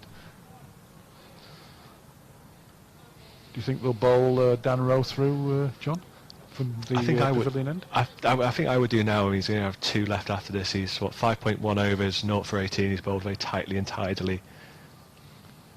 And again, Howit's onto the back foot, and that's the signal that he needs to get his 50, just pushing it out to covers. So first half century a day, raises his bat to his teammates in the pavilion off to our right. Changing rooms off to our right, sorry. He's batted very well, he's deserved that 50. 50 in the semi, 50 in the final, he'll be feeling good. Abel again going aerial, down to long on for a single. Not afraid to hit the ball in the air, John. No, but it's a safe shot. I mean, it's he's gone aerial. It's never going to reach a man down at long on, just below to our right. So a safe shot. We're given the field. Abel on to 19, almost a run a ball off 23 deliveries. Rowan again. That's flighted. It's just about well wide of off stump. The umpire must have just thought for a fraction of a second about giving a wide as the ball turned wider, but just within the margins of where it needed to be from Rowe. That's straighter. Hesitation as Howitt runs for a single, having put the ball behind point, and possibly just perhaps could have had a run out there if they'd have been a bit sharper in the field, Redbourn. So Howitt on to 51 and a total of 127.3 with Abel, as I said, 19 not out, and Rowe just trying to draw that false shot to the right-hander as the sun not yet emerging behind the cloud. Again, similar sort of shot down the ground to long on for a single. Similar shot, but it's still a safe shot. There's, I mean, the only way he's really in danger there is to get a big inside edge. But again, long on, long off back. It's a safe shot to keep the score ticking over and to keep the strike. That takes the score to 128 for 3 now with 12 overs to go. Howitt just signalling to the boundary that he perhaps wants a drink. So Dan Darville swapping ends now, having bowled left arm spin from the pavilion end. He's now coming on at the nursery end, so both spinners who started the match, Conor Yorath and Dan Darville, bowled tidy spells, so now Darville with the pressure of bowling to 2 set batsmen. Field well spread, so plenty of singles on offer. We've got a long on, cow corner and mid wicket, and a man in the covers, all protecting the boundary. First ball is to mid off, and they run through for a single. Direct throw hits the stumps there. Yeah, good piece of fielding. Sharp single taken. So Darville coming back on doorbell. Was there a break from Darvelli, which would have been my guess at his nickname, given the other players in the team, Bill. Left arm orthodox bowler has taken over 500 wickets for the club. Doorbell coming from a mispronunciation, I would imagine. So he's got the left-hander Howitt to bowl at now. That's flat delivery. Just push back to the bowler, no run. So yeah, I think it'll be interesting to see what Colwall do here. I fancy James Abel being given the licence to hit out and try to really push things along. So Darville not taking too long to hit his straps in his second spell here. Just that ball being pushed to short, extra cover, no run by left-hander Howitt. He's connected beautifully with that one, but he's found a fieldsman behind square on the leg side with another sweep, so only a single. So he goes up to 52 and the score to 130 as the sun re-emerges from behind the clouds, John. Yeah, it's glorious in the sunshine here, isn't it? Absolutely glorious. What better place to play? It's the best place to spend Saturday afternoon. Important fielding position when Howitt's on strike behind square on the leg side, as he just pushes that one through and hits Abel, just get caught on a crease. It's easy to see though all of the hours. So apparently Dan Darville would frequently, as a youngster, would just practice bowling by himself in the nets, and you can really see it's paid off here today. That's a more flighted delivery and appeal for LBW. He bowled him. Trying to just play the paddle sweep there, Abel, and didn't connect, and that ball hit I think middle stump. So just looking at the replay, just injudicious choice of shot, really, John. I was saying it a few hours back, wasn't I? Whereby I think he looks a much better batsman when he's trying to hit straight and be aggressive that way. He's the balls which he'd been missing out on were the ones where he was trying to play those little delicate late cuts, and he's trying to play that sort of ramp or scoop or paddle or whatever you want to call it behind leg. He's got to hit straight for me. But it's a good innings, a good partnership, and takes a score 130 for 4 now with 11 overs and a few balls left. Never a bad time to take a wicket, but I think that was a good time. So it'd be interesting to see who comes in now. I'd possibly thinking it might be Ben February, maybe. Yes, as John says, not too sure.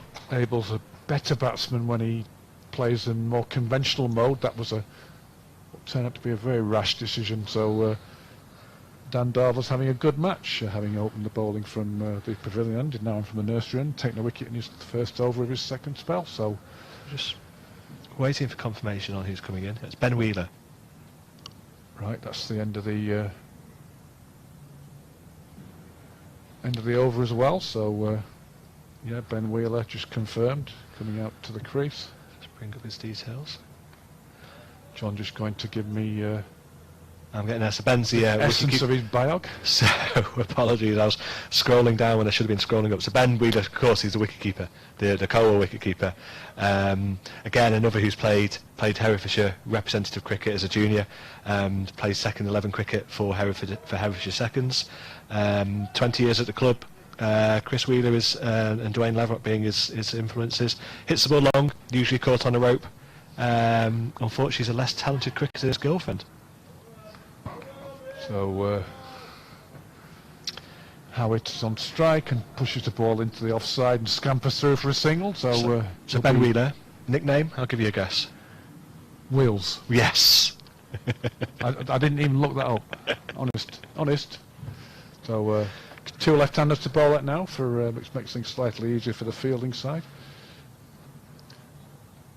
So Wheeler just taking his guard as the sun is now very pleasantly out. Of a lot of faith in the weather in September and sometimes even in October. Whereas April tends to be much more patchy. Rowing again. That's short outside the off stump and pulled straight by Wheeler. I think I'm correct in saying that the 2020 county finals day is the start of October, isn't it? Certainly here, the Bob Willis Trophy. That's a full toss which Wheeler has picked the gap nicely and drilled the ball through the vacant mid-on area for a very powerfully hit boundary. So just for once, Rowe bowling a loose delivery, John. Yeah, he hasn't bowled many loose deliveries. That's certainly probably one of the 2 or 3 loose deliveries he's bowled, but put away well. I mean, second ball, it's a full toss, and yes, you always feel as a batsman you miss out if you don't dispatch it to the boundary. But second ball, good shot.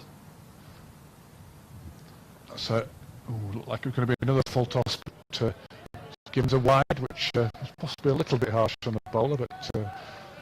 Yeah, I think on balance there's been a couple which have been out there, so you'd maybe say he's probably had 2 or 3 he's got away with there, so maybe 1 for the 3 or 4 deliveries is probably fair. After that boundary, Rose dropped the man back to the long off boundary. That's nicely driven down the ground by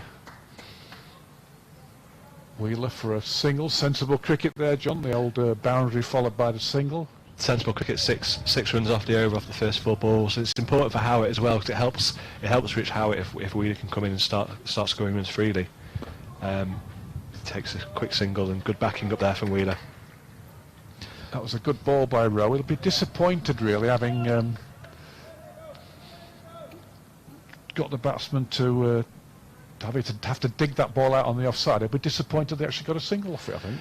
Yeah, it will be, but again, I think maybe the field has moved in 5 or 10 yards. Again, the field has spread because it's a set batsman on strike as Wheeler watches the final ball of Rowe's 7th over, just watches it carefully through to the wicketkeeper, probably just 6-9 inches outside off stump, and happy to watch take the dot ball and leave Rich Howitt on strike for the next over. So that's 30 overs bowled. 138 for 4 with Rich Howard 54 not out from his 77 deliveries. Quick start from Ben Wheeler 5 off his 4. Rose 7 overs, no maidens 0 for 30. And Darvel 5 overs, no maidens 1 for 16. So 138 for 4, 10 overs to go. I think Cole will be looking at certainly picking up 80, going at 8s from these final 10 overs, which will get them close to that 220 I've been harping on about, Bill. You went very early with your 220, and you not look like you're going to be far wrong. So the extras have also been a useful ally for Colwall. They've crept up to 20 now, so I think Redbourn will be a bit disappointed if they don't manage to keep sundries below that, as Australians call it, sundries below that margin at this stage of the innings. And I think the interesting decision will be what the Redbourn captain does about his 5th bowler. That's Darvel quite happy to push the ball through, as opposed to Rose more flighted deliveries. That's a half volley which is pushed firmly to shortish mid-wicket, no run. We saw that Callum Moyle was quite expensive in his first 4 overs, so just a bump ball back to the bowler. So he's got 4 overs to find somewhere from his 5th bowler. Whether he trusts Callum Moyle to come back with those 4, or can dig 4 overs out from one of his other players. Darvel again. Swept by Howitt. Cries of catch, but never really in danger of finding a fielder on the full, and the ball goes out to mid-wicket on the boundary, so a single to the left-hander, and fellow left-hander Ben Wheeler just taking guard now to face Dan Darvel, who's been impressive from the off, really, with both in his first spell and this now his second spell. So 2 for 17, a 5.3. That's Wheeler just bunting that ball out to long on for a single. The reason that John hesitated about how many wickets Darvel is taking is that we can't quite see the final figure of his analysis on the scoreboard because it's masked by the end of it's 2 for one of the stands. Forgive me. Apologies, Mr. Darvel. That's a flighted ball this time. Just pushed one bounce to shortish mid-wicket. This is a good over for Redbourn so far, though. Thought about a single, but that's swept down to the man at wideish fine leg for a single to take Howitt on to 56. He's again showing his liking for hitting on the leg side. His wagon wheel would probably be prominent leg side, I would think, John. Yeah, he scored lots of. I mean, the one area where he probably hasn't scored runs today is straight back down in the V's. He's punched a lot, but short balls outside off stump through that sort of point through to sort of cover region. He's obviously swept very hard and very well. So it's been a really impressive inning. So 141 for 4. So a good over there. Just the three coming off that, I think. So Rose. Oh, I thought Rose bowled out. Sorry, apologies. He's got an over left. At Colwall Cricket, if you want to send us a message to Colwall Cricket Club. So Rowe starting the final over of his allotted 8, just driven down the ground there for. Having said he hasn't played straight through the V's, next ball straight back down the ground. Well, it's the well-oiled commentator's curse. Wheeler gets the ball slight leg stump line and hoists it into the stand to our left. That's the shorter of the 2 boundaries, square of the wicket, and that's for a maximum. And as happened before, fieldsman has to both 2 fieldsmen now just trotting up to try and work out which row of seats it's landed in. I mean, it's the shorter of the 2 boundaries, but I think even if he'd been another 4 or 5 strips to our right, more in the middle of the ground, that would still go for 6. That's a good hit. And so there's 2 men gone into that. I think that's the mound. Is that the mound stand? I don't know. I asked this question before, Bill. Trying to find that ball and retrieve it could be awkward. Umpire, sorry, John. Umpire Andy Anthony just marched down towards us just to probably get a spare ball in his pocket, just in case the 2 fieldsmen can't find that delivery. you'd like to get in touch with us, you can tweet us at Live Sports FM and let us know where you're listening from, who you're listening with, and which side you're cheering on in this Cricketer Village Cup final, with commentary here from... But it's a good start by the wicketkeeper batsman Ben Wheeler there. So he's taken two boundaries off the 6 balls, moves him on to 12 not out from 6, and that's a massive help for Rich Howard as well, because it means that he can just carry on doing what he's doing at 57 off his 83. Good start to the over, 7 off the first 2 balls. This might be the big over which Colwall are looking for, which can really give them some momentum and impetus as we go into the final 7 or 8 overs here. Just Dan Cox just having a word with umpire Andy Anthony, who's just slipped him the spare ball. Those 2 fielders emerge yet? Oh, they're still looking. I know. Oh, there they are. There's one of them. I know experience from watching many Middlesex games in that stand. There's plenty of bars behind there, so maybe they've... Momentarily, Redbourn down to 9 men as two men go ball hunting. I don't think that they've been successful, have they? It doesn't look like it. No. So Dan Rowe bowling with the spare ball now to Ben Wheeler. Powerfully driven back down the ground, well stopped by the bowler. Got to be a good fielder off your own bowler. It's good intent. It's good intent though, and again sensible, taking a 6, trying to hit straight down the ground and get Howard back on strike. That's another leg stump line ball which wraps Wheeler on the pads, and they're able to go through for a leg bye. Rowe just throwing his arms to his side there in possible slight frustration there about his line being slightly askew as the ball drifts down the leg side. Bowling to Howitt now, who hits that one. He's got a top edge. It's gone to... Oh, it's just been spilled. It's been spilled. The man behind square on the leg side. I mean, he has got the sun. I'm looking to my right. He's looking into the sun, so maybe we'll give him the benefit of doubt there. But it really was. It would have been a regulation catch and one he should have taken. That's firmly hit down the ground for a single to long on. So yeah, he got under it nicely. But as you say, John, the sun might have been an issue.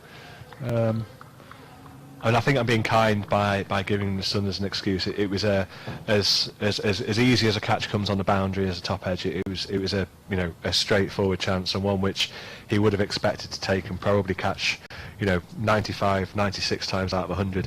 It could be an important life though for Rich Howard as Rowe finishes his 8 overs, no maidens, 0 for 39. I think the wicket of Howard there would have been an absolute bonus for Redbourn, because he's obviously well set.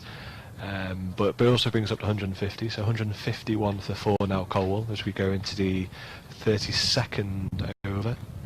So we know who the next man in will be. It will be Ben February. So Darville to continue from the nursery end. That's hit powerfully into leg side, but only finds the man at deep mid wicket, so only a single. So Darville, just 11 more deliveries in his spell. He was hoping to finish off. He's still good work, just a slight delay while one of the fieldsmen comes in for the boundary to within the ring on the leg side. They've still got 4 overs to find here from the 5th bowler, so he's going to be placing a lot of trust in Callum Moyle if he comes back on again. Big appeal for LBW there as Howitt attempts another sweep and doesn't make contact. Because I mean, you'd assume, wouldn't you, that Darville's going to bowl his 2, and then there'll be 2 more to come at the other end from Connor Yorif. So there's 4 overs this end. If you're trusting, he bowled him as he goes down the wicket and didn't get to the pitch of the ball, and he's beaten and stumps are disturbed. So more success for Dan Darville, just trying to flick the ball through mid wicket and not making contact. So that's a key wicket, John. It will certainly make the fielder who dropped him in the previous over feel a bit better. It hasn't been costly at all, just cost the single which they took from that drop chance. But a really sensible innings there from Rich Howard. He falls for 58 from his I can't see. It's 86 deliveries. The loss of the two openers early on. Yeah, 58 of 86 balls, 104 minutes, 5 fours and a 6. Colwall were under the cosh at the start, so they lost both openers quite cheaply, and he's been him between Howitt, Fergus Cameron and James Abel. They've put Colwall in a strong position. The one thing which that wicket might bring, and without sounding, doing Mr. Howitt a disjustice, is obviously with Ben February coming in, that is just bring an extra sort of younger player to the fold, and it might turn some of those singles into twos. Yeah, Howitt scoring a very similar innings to his final, where he got 57 off 56 balls. This time he's got 58 off 86. So Ben February coming in, nicknamed Febs. Thank you. Now he has also played for Hertfordshire Twos, as I think is a common theme throughout both of these teams. They've all played representative cricket and second team cricket, county cricket. He was involved in a 240-run partnership with Simon Davis in the process of making his debut there. So obviously he knows what he's doing with a bat in his hand. So Colwall obviously doing a massive amount for Herefordshire cricket, not only today but in times past. So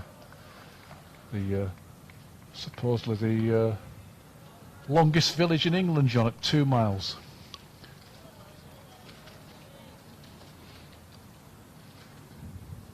So Darville in again from the nursery end. February quick to play across the line there and sweep, but makes a good connection and able to get off the mark straight away. Another left-hander as well, so keeps 2 left-handers in for Colwall. Nothing wrong with being a left-hander, John, that's all I'm prepared to say. At this juncture, as Darville comes in again, driven firmly back to the bowler, who does well to stop it on his follow-through, with potentially prevent himself being kneecapped, I think, by stopping that one. Yeah, good piece of fielding now for his own bowling. So keeps Wheeler on strike 14 off his 11 deliveries faced. Last ball of his 7th over, just trying to flick the ball behind square on the leg side. But I think that's probably an example there where, with the greatest respect to Rich Howard, I don't think he would have probably come through for a single there, whereas they've been able to steal that single with having 2 younger members of the team in at this critical moment of the innings. So it'll be interesting.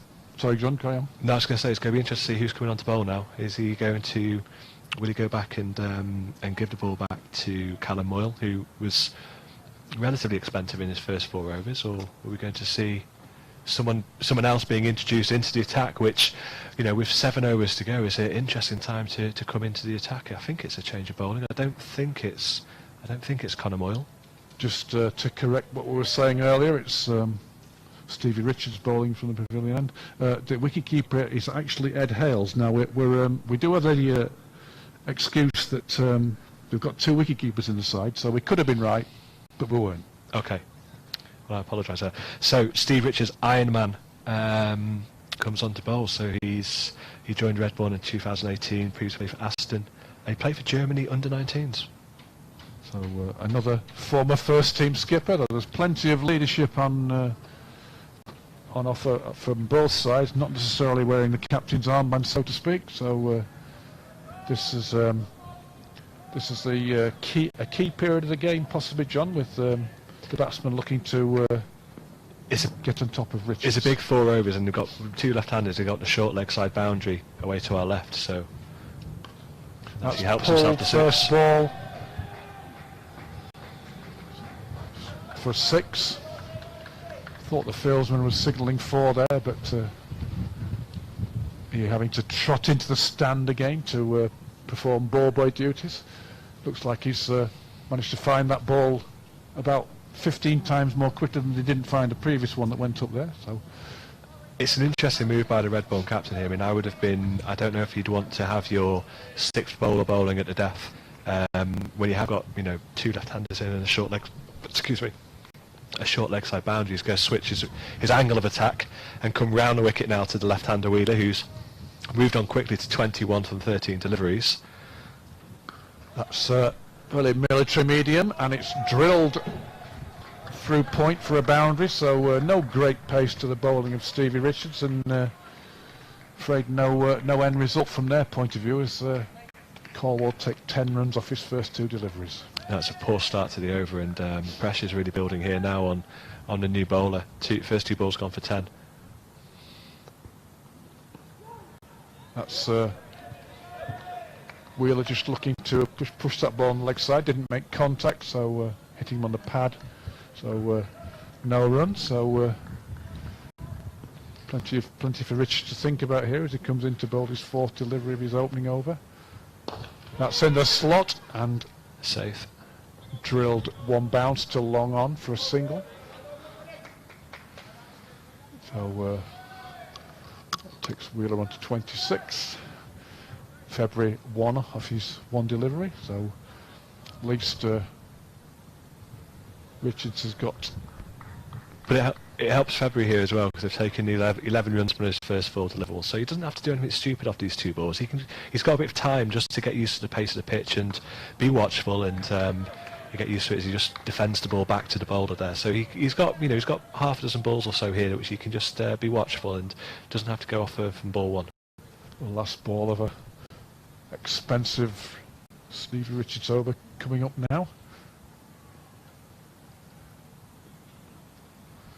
That's helped round the corner. I think it's a wide. I don't know if he hit it.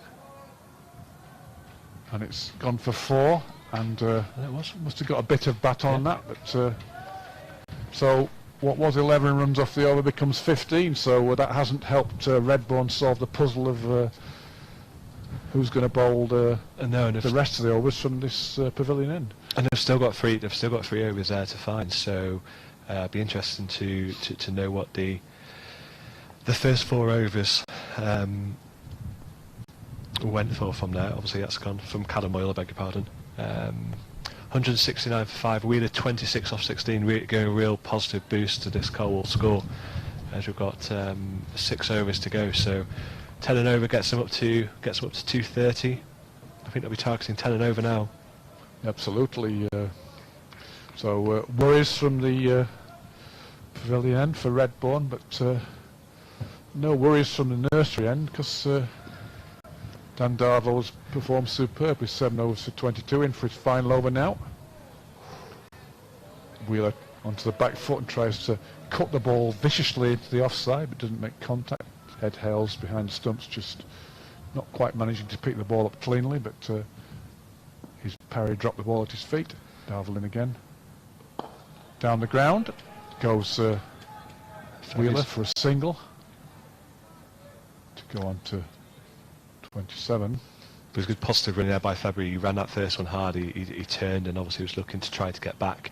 If they had any sort of mistake or fumble from the fielder, they would have turned that 1 into a 2. Darville bowling to the other left-hander. Similar result, drawing the ball down to long off for a single. Don't think Darville will be too disappointed if they keep taking singles off him. At this stage of the inning, that's positive. No, it won't be sensible batting by Ben February there. Give him as much strike at the moment to Wheeler whilst he just gets himself in his face. 4 deliveries, taken 6 runs. That's short and drilled into the offside. Looked like the fielder on the extra cover boundary was going to haul that one in as he dived forward, but I think he couldn't, and it's gone for a 4. I think he'll be disappointed there. He did the hard work in terms of getting to it, and they're just starting to get a little bit sloppy in the field here, Redbourn. I think they're giving away maybe a few free runs here, which could be costly. Darville in again. That's chipped over the man at wide-ish mid-on, and they're able to scurry through for a couple, although Wheeler had to get his skates on there to complete his second run, so he goes on to 33 and the total into 177 for 5, with February playing a good hand with 6 runs off 4 deliveries. Yeah, this partnership 25 already. Darville in again. That's driven down to long off for another single, and that completes an excellent spell by Dan Darville. 8 overs, no maidens, 2 for 31. Yeah, he's bowled really well. I mean, in the information we've got about the Redbourn players, it tells about how all of the hours. So it's 3 for 31. I'm doing him a disservice. 3 for 31. Yes, he picked up the wicket of Rich Howard as well, didn't he? The information we got from the Redbourn teams tell about all of the hours he used to put in bowling in the nets by himself after practice, and he certainly bowled really well. And probably I think between him and Conor Yorif, they're both probably not much between the two. They've both bowled very well in those 14 overs so far. Now, I think this is another change of bowling. So Hugh Craig's on from the pavilion end as Redbourn continue to roll the dice. So Richard's taken out of the attack, and Hugh Craigie, yeah, with his mop of curly hair. Again, another young player who's represented county throughout all age groups. Strong family connection and a strong family involvement in Redbourn cricket over the years. Again, pressure though. I mean, it's a difficult time to be given the ball with 5 overs to go. You've just seen the ball be dispatched into the stands. It's pressure's on him. Absolutely. So he comes into bowl to Ben Wheeler. That's down the leg side, and he starts with a wide. Just missing the batsman's pads there. It wasn't an outrageous wide, but a leg side wide it was, signalled by umpire I think Andy Anthony. I think Craigie and I share the same barber, you know, Bill. We've got flowing Yes, golden locks, good hair. I think you've possibly got a slightly higher forehead, if that's the right expression. If you know where I'm coming from. How dare you? I thought know, we were friends, Bill. outrageous comment. Craigie in again. Oh, he beats the batsman outside the off stump, but difficult for Ed Hales there as the ball reaches him on the second bounce. He just don't know whether it's going to scoot through from the keeper's point of view or pop up, so we might want to possibly take 2 or 3 steps forward just so he can gather the ball on that first bounce. As disappointed with that comment I am, Bill. I can't really argue with it though, can I? Well, I can't. I have to pay a search fee when I go to the barbers, so I've got no room to talk. Craig in again. That's short and pulled into the stand as it tips a seat back on the first bounce, as it pitches into the stand. So 4 more rows up, unless it's come down under the gap of those chairs. There you go, pal. That's where it is. So they've Redbourn not solved this conundrum yet about completing the overs from the pavilion. No, and Wheeler moves on to 40 off just 23 deliveries, which really played a fantastic innings here for Colwall, really taken on the ownership. I think what we have seen throughout the Colwall innings is that the batsman who's remained in at the fall of a wicket has then stepped on and really become the dominant player in that partnership. And Ben Wheeler's batting very well here again. It's a better length ball, just dug out onto the leg side for a single. The umpire and the Anthony there just wanting to examine the ball after it went into the stand just to make sure it hadn't gone out of shape or had any unruly blemishes on it, but I think he was happy with it and tossed it back to Hugh Craig to continue his over. Again here now. That's short on leg stump again and pulled. I think he's probably been fortunate to get away with just going for a single out. It's a ball which probably had hit me all over.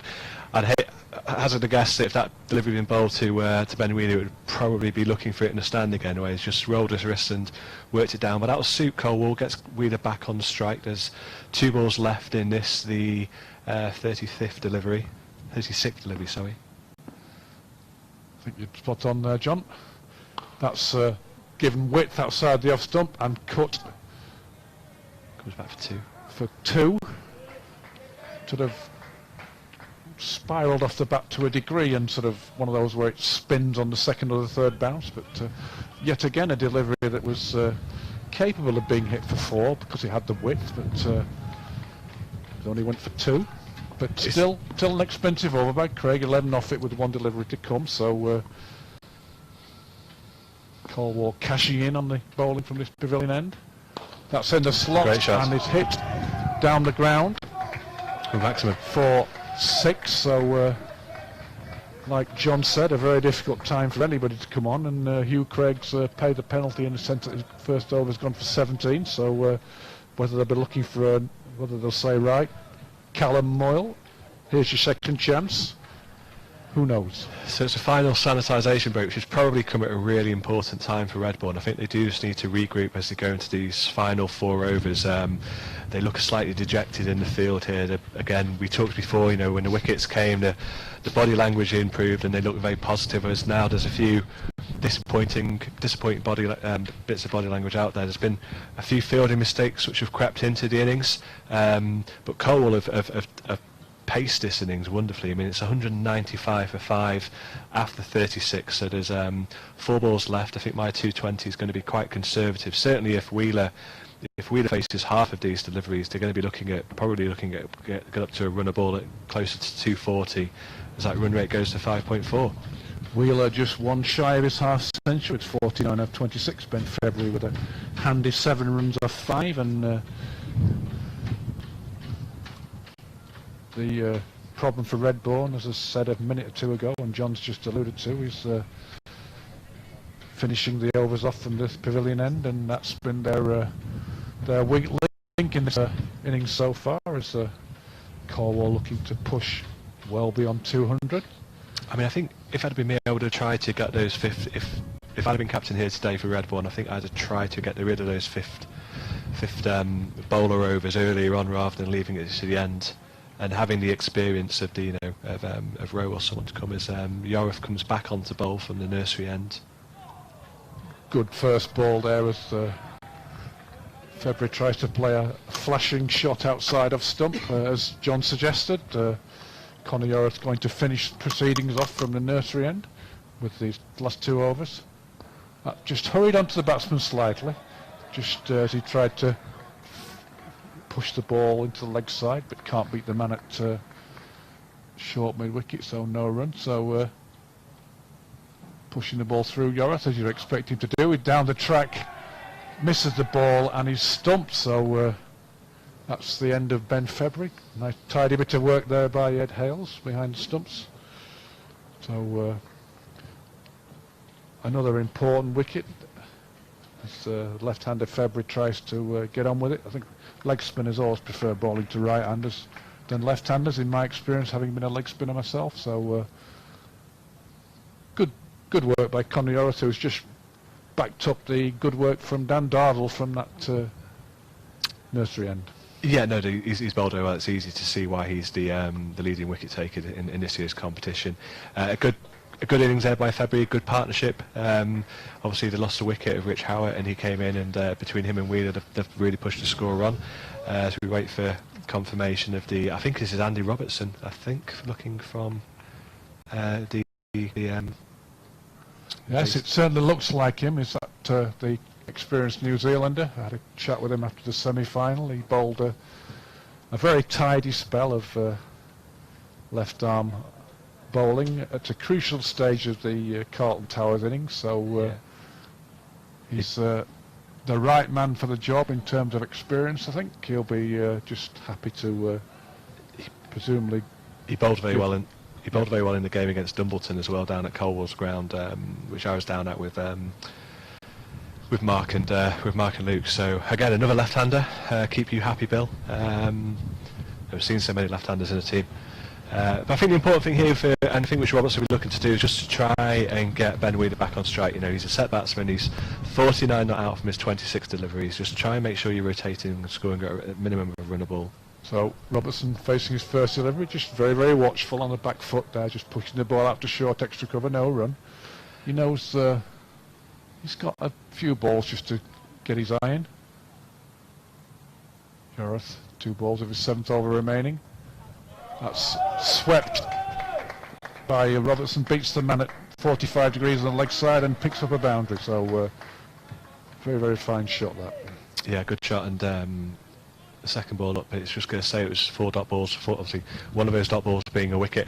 I think for Colwall here now, as the score moves on to 199 for 6 with 1 ball left in this 37th over, I think they just want to make sure that Wheeler's on strike here the next over. So I think they want this next to be an even number. If it's a dot, that's fine. A 2 or 4, I think the one thing they don't want is a single. I think they'll be happy just to block this out, let Wheeler have the strike, and see who's going to be offering up some balls for him to potentially dispatch into the stand again.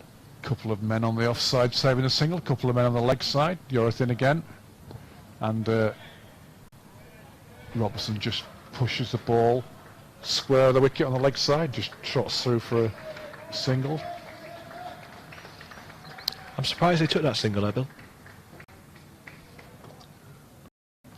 That's the 200 up. Applause for the 200 there. 200 for 6 with Robertson 5 not out, and Wheeler still waiting for that single to go to his half century. He's been in for only 26 deliveries. So Connor Yorth with the excellent figures of 2 for 20 off 7. But, so Redbourn showing faith in teenager Hugh Craig. They're giving him another over from the pavilion end. He's only got the one man out on leg side boundary at the moment, which is interesting given the previous over he bowled. I think the fielders in here in the ring would be interesting to see. Okay, mid off or long off comes up into the circle to mid off. They want to make sure that they're not stealing a single here. Pressure's on this young bowler as he comes into bowl. 5 men saving a single as Robertson tries to bunt the ball into leg side and almost looked like he got a leading edge there, John. Yeah, and that's why I think it was a strange decision to take the single off that last over. They picked up the boundary. They didn't need to. I think you want Wheeler to be facing as many of these last 18 deliveries as he can, and I think it was just, I don't know. I'd have been tempted to keep the strike and say no to the single personally. Craig in again. Appeal for a catch down the leg side, possibly off to glove, who knows. No leg side wide given, so whether it just flicked the batsman's pads on the way through, presumably. A flick through off the pad, but again, that's 2 more balls gone. I'm going to sound boring like a broken record. Like a broken record until you tell me to shut up, Bill. But I won't. Never say that. So Craig tried to make amends for his expensive first over, and that is way outside the off stump and is a wide. So extras tick on to 23, and the score goes on to 201. So Mr. Extras playing a tidy little hand here for Colwall. Which it's been a good knock, hasn't it? The chanceless knock of 23 not out so far puts the pressure back onto Craig. In again, that's straighter. Robertson just on the back foot, and just to back up what John said, the possible folly of taking that single off the last ball of the previous over. I mean, it's one of those instances actually where it could even have dictated who actually bowled the next over from this end. If it had been Wheeler on strike, would they have risked giving Craig another over? Who knows? It's an interesting question. Craig in again. Full length. Again, Robertson can't get it away as he hits the ball with a slightly angled bat out to point. No run, so good comeback so far from the 18-year-old Hugh Craig. With it is, and all of a sudden those last 10 deliveries now, the 4 of this and the 6 of previous, have gone for just for 5 runs, so or 6 runs, sorry. So big 2 overs for Redbourn here. Craig, and again, that's just slight bit of width, but Robertson on the back foot trying to just find that gap on the offside square, but again he can't beat the man at point, so and again now the field spreads, final ball of the over, they can call count to 6. Happy to offer. It'll be interesting to see what happens this ball if they drop it in, if they'll let Robertson keep the strike or they'll decide to keep Wheeler on. Will Robertson risk taking that single as Craig goes in again? It hits him on the pad and goes for a leg bye, so he will be on strike. So good comeback there by Hugh Craig, and Redbourn vindicated in their confidence in him as he only went for 1 run off the bat in that over. I mean, I think this is a perfect outcome for Redbourn, isn't it? Obviously, I suppose you'd argue that the wide was the extra delivery and extra run, but they'd have bitten your hand off just to take 2 runs off that over, and to keep Robertson on strike now with 12 balls left is perfect. Again, I think we'll see that the field is really going to squeeze, that they're going to look to try and rob Wheeler with the strike, and it might make Wheeler do something silly when he does get the back on strike. He might just find he pops one up to somebody and he misses out on a what would be a well-deserved 50. Robertson's got to try and get bat and ball here and just try and get his pal back on strike. Yorton again bowling the final of his overs from the nursery end. Robertson pushing the ball to mid-wicket. No run.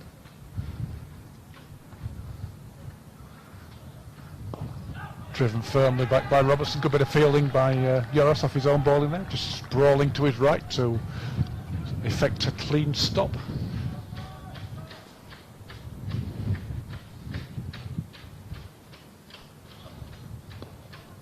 Good length ball, Paxman pinch a single. They had to do, really. Had to get desperate measures. As message from James T. Ralph here. Good luck today in the final at Lords for my eldest son Maxton, who plays every now and then.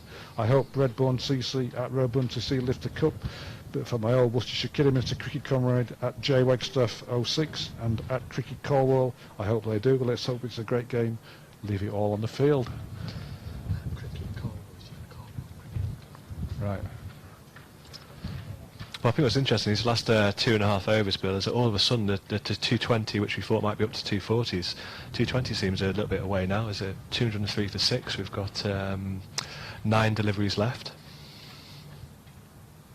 Yes, Robertson only managed 6 off 12 deliveries, which is disappointing from both his point of view and his team's point of view at this vital juncture. Width on offer there for Wheeler, who hits the ball into the offside to reach his half century. It's been a long time coming, John, in the sense that it seems to be on 49 for an awful while. Yeah, I mean, he hasn't faced the ball for a long time, and again, it just shows the difference. He's easily able to manipulate and move the balls whereby he can take the single, whereas Robertson's been struggling off those 12 balls. So it's been really, really important for Redbourn to bowl as many balls at Robertson as they can, and if they can keep the score even under 210, 212 now, they'll be taking that as a positive into the half time. Robertson just onto the back foot and just swivels and pulls that ball into the leg side to deepish mid-wicket for an easy single. So Wheeler's 50 still only took 27 deliveries. So again here you can see they're really squeezing. They want Robertson strike here. Look at that. Just needs to drop it in the leg side. Final ball of your spell. Wheeler can't do anything with that ball, which just perhaps kept a fraction low, just mistiming the ball into the offside. So that is a superb spell by leg spinner Conor Yoros. 8 overs, 2 maidens, 2 for 23, John. Yes, bowled very well. Got the early wicket, the early opener early on. Can't remember if it was Cook or Cox who he claimed. But it's bowled really tight, hasn't really offered anything for the batsman to be hit, and coming back bowling those final 2 overs at the end has really sort of brought Redbourn back into the team. I think maybe 15-20 minutes ago it looked to be certainly going in a favour of Colwall with the runs which we thought they were going to be posting for Redbourn to chase. Now 205 for 6. Robertson importantly on strike. It's going to be facing, it's still going to be Craigie again. Coming in from the pavilion end, they'll be looking to get Wheeler back on strike with that short leg side boundary. Just bringing Long on in to the circle to save the single as they try and in fact Long off's coming in now as well. So I think Robertson might need to sacrifice his wicket here just to get Wheeler back on strike. I think Wheeler needs to be back up, go, make sure he gets in. If Robertson gets run out, then that's just unfortunate for him, but could be good for the team. 5 men saving a single, and one of them is at mid-on, and Robertson scoots down the wicket as soon as he's hit the ball and manages to pinch a single. So that's slightly disappointing from Redbourn's point of view, in that they had a man in the circle but still managed to hit it to him firmly and get a single. I think it was, but I think we saw there, didn't we? I think Robertson was happy to. Andy Robertson was happy to sacrifice his wicket to get Ben Wheeler back on strike, which, the greater good and all of that. So we've got 2 men out on the leg side boundary. Be interesting to see the sort of line in which Craig bowls here to Ben Wheeler. 206 for 6 with 5 balls to go. Wheeler making a mental note of where the fielders are and skewing that ball into the offside. Finds a gap between cover and on the boundary and Long off. They're able to scoot through for a couple. Wheeler was just very pointedly just pointing his glove at every fielder on the ground before that previous delivery and just making a mental note of where they all were. But I don't think that ball went where he intended it, but he still managed to land it on the turf. It gets him back on strike, which is the most important thing for Colwall. That's down the ground, and it is hit towards cow corner, but not a complete uneducated hoik, that one, John. No, definitely not. But again, harp on before about being a broken record, but it just shows how important it was for Redbourn to obviously have Robertson on strike, and how important it is for Colwall to get Wheeler back on strike. Now 214 for 6. We've got 3 balls to go. That 220, you know, is suddenly back on the cards again. Wheeler moves to 58 from 30, so we're going at almost 200 runs for every strike rate. Craig in again. That's wide. Fired wide, well wide of off stump. Just interesting, John, that when that ball was hit down to cow corner, a couple of ground staff on the deck chairs soaking in the sun there. Neither of them could been told obviously not to pick the ball up to the field, and had to go and I think they're first pick aid, it up, even though it was fairly near to them. Are they first aiders? They Oh, it could be St John's actually, yes, St John's ambulance, but they know not to pick the ball up. Craig in again.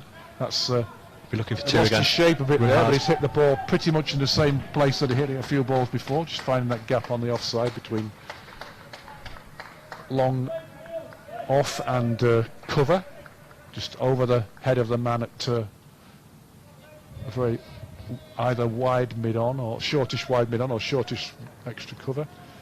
Keeps Another 2. Keeps Wheeler on strike, 217 for 6 with 2 balls left in the innings. So he goes on to 60. Sorry, John. No, I was going to say 60 off 31 deliveries. Craig in again. That's a good length ball. It doesn't sound like it's come off At 6 though. a good part of the bat, but it's just got enough on it to go for 6 over towards cow corner. So that takes Wheeler on through all the 6s, and more pain for young Hugh Craig. Yeah, he's gone for 36 now off 2.5. So potentially going for 40 runs off 3 overs here is going to be it's going to be costly, this fifth bowler. I think from what I've seen of Colwall, I think they've certainly got more bowling options than what I've seen from Redbourn today so far. That's in the slot again, 6 more. and that's another 6 in pretty much the same place down towards St John's Ambulance Brigade men. So that's the end of the innings, and Wheeler rapidly moves on to 72 off just 33 deliveries, so he's 72 not out. Andy Robertson struggled out there. We've got 8 off 14, so the final score is 229 for 6, and Hugh Craig's final figures: 3 overs, no maidens, none for 42. Quite a contrast to Conor Yoris at the other end: 8 overs, 2 maidens, 2 for 23. So Ollie Cox out for 4, bowled Daniel Darville. Ben Cook bowled Conor Yoris for 11, and Rich Howitt 58. So Wheeler 72 not out of 33 balls, batted for 47 minutes, hit 3 4s and 7 6s, John.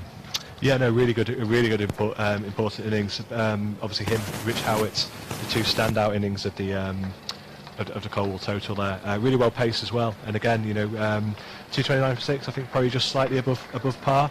They'll be confident, and obviously they've got that sort of momentum of that big last over. Bowling figures are quite well spread, but that 5th bowler for Redbourn has been quite costly, going for almost 90 runs, so that could be the difference in the game. Conor 2 for 23 and Nan Darville 3 for 31, so the 2s to open the bowling, John. 16 overs, 5 for 54. Welcome back to Jonathan Pinfield, our ace producer, who's been watching proceedings. Yeah, I think that's pretty competitive. Tough then, a bit of a flourish at the bill, some big lusty blows. I think any team that posts over 200 at a final at Lords, we always talk about runs on the board, scoreboard pressure. We've seen some big scores in all the rounds up to this point, but the final's a very different occasion, isn't it? You've got a lot bigger ground, you've got the weight of expectation, you've got nerves, so actually batting first and posting 2 over 200, 229 for 6, Colwall have ended up on. I think they'll be pretty happy with that. Yeah, I think we saw scoreboard pressure. You're quite right, Jonathan. We saw scoreboard pressure in the semi-final at Carlton Towers, although the match wasn't finished. Only 32 overs of the second innings after tea, because we lost an hour to rain.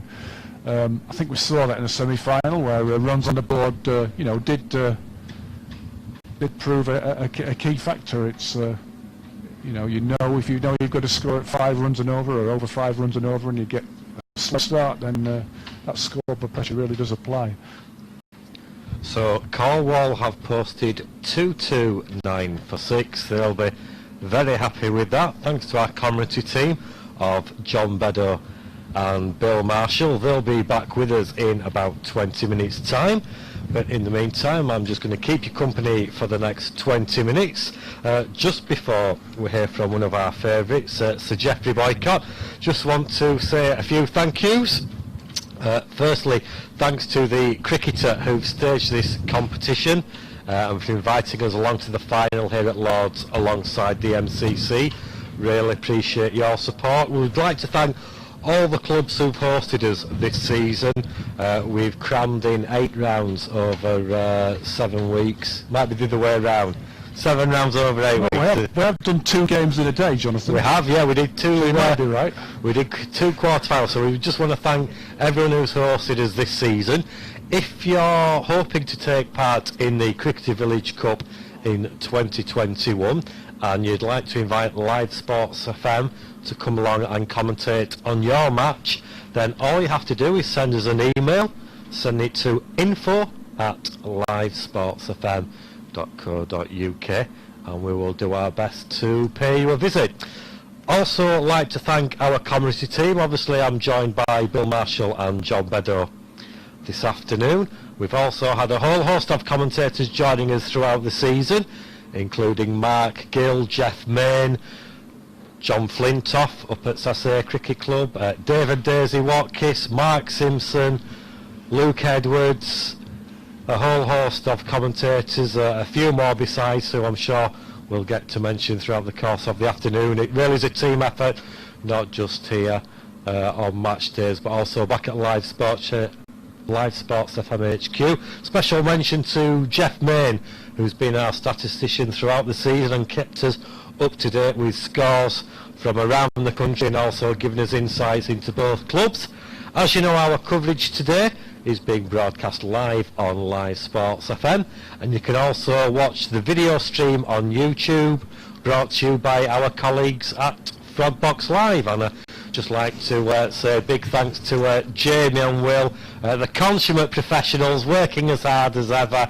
He hasn't even had a chance for a cuppa, hasn't Jamie? So yeah, he's digging deep. He has admitted to us that cricket is his first love, so it's a bit of a bus person's holiday for Jamie today. But yeah, we're delighted to be bringing you live online commentary on Live Sports FM and also providing commentary for our friends and colleagues over at Frog Sport Live. Couple of other mentions. We've had some lovely tweets. So we'd just like to thank everyone who's tweeted in. The latest person who sent us a message is one of our colleagues at Live Sports FM, Mr. Nigel Guy, who says he's enjoying the commentary, but of course I think Bill might have bought Nigel a pint at the Live Sports FM Christmas party last year before we all had to social distance. So I'm sure Nigel is joining the commentary, but I think he's just making sure that Bill gets in that pint. And I'd just like to say that myself and Bill actually came down yesterday just to make sure that everything was in order and everything was working, and we've had the delight to stay at a local hotel. And although of course the highlight of my year on this weekend has been to visit Lord's, I must say I've been very impressed that when I got into our room we had a Corby trouser press. Now I've never actually used one of these before, but yeah, I was absolutely amazed. I was in wonderment that all you need to do is hang your trousers up, and if you press the right buttons most of the time, then it almost irons your trousers for you. Now if you think that's clever, and I was gobsmacked by this. Bill, who's alongside me now, Bill, an outstanding feat. You actually managed to make a cheese toaster using the Corby trouser press. It's something I've never seen in my life. I'm not sure I ever want to see it again, to be honest, but it was a sight to behold. So yeah, we might have a YouTube video of that, so if you go to our Live Sports FM and keep your eyes peeled, if you're lucky we might have a world exclusive of Bill Marshall making a cheese toaster. on a Corby trouser. Corbyn trousers. Yeah, that would be a feat. That would have been a bit left off centre, wouldn't it? But yeah, it was slightly underdone. I should have put it on for more than 15 minutes, I think. Yeah, well, next time we're down for the final, we'll give it a go. So, thanks for your company here at the Cricketing Village Cup final. It's Colwall Cricket Club versus Redbourn Cricket Club. As we've said, Colwall have posted 229, and that's going to be a very competitive total. We're going to be back with you in around 10 minutes' time, but first we're going to hear from one of our favourites at Live Sports FM. It's Sir Geoffrey Boycott looking back at his 100th 100 at Headingley in 1977. I think we're all defined by certain moments in our life. Many things happen to you, but that is the defining moment. Obviously, when 17 people before me got 100 hundreds in test matches. Nobody had ever done it in a test match, the actual one. I remember John Edrich telling me he got his 100th 100. It was a cold, horrible day, hardly anybody there, and so it takes away from the moment, doesn't it? And I suppose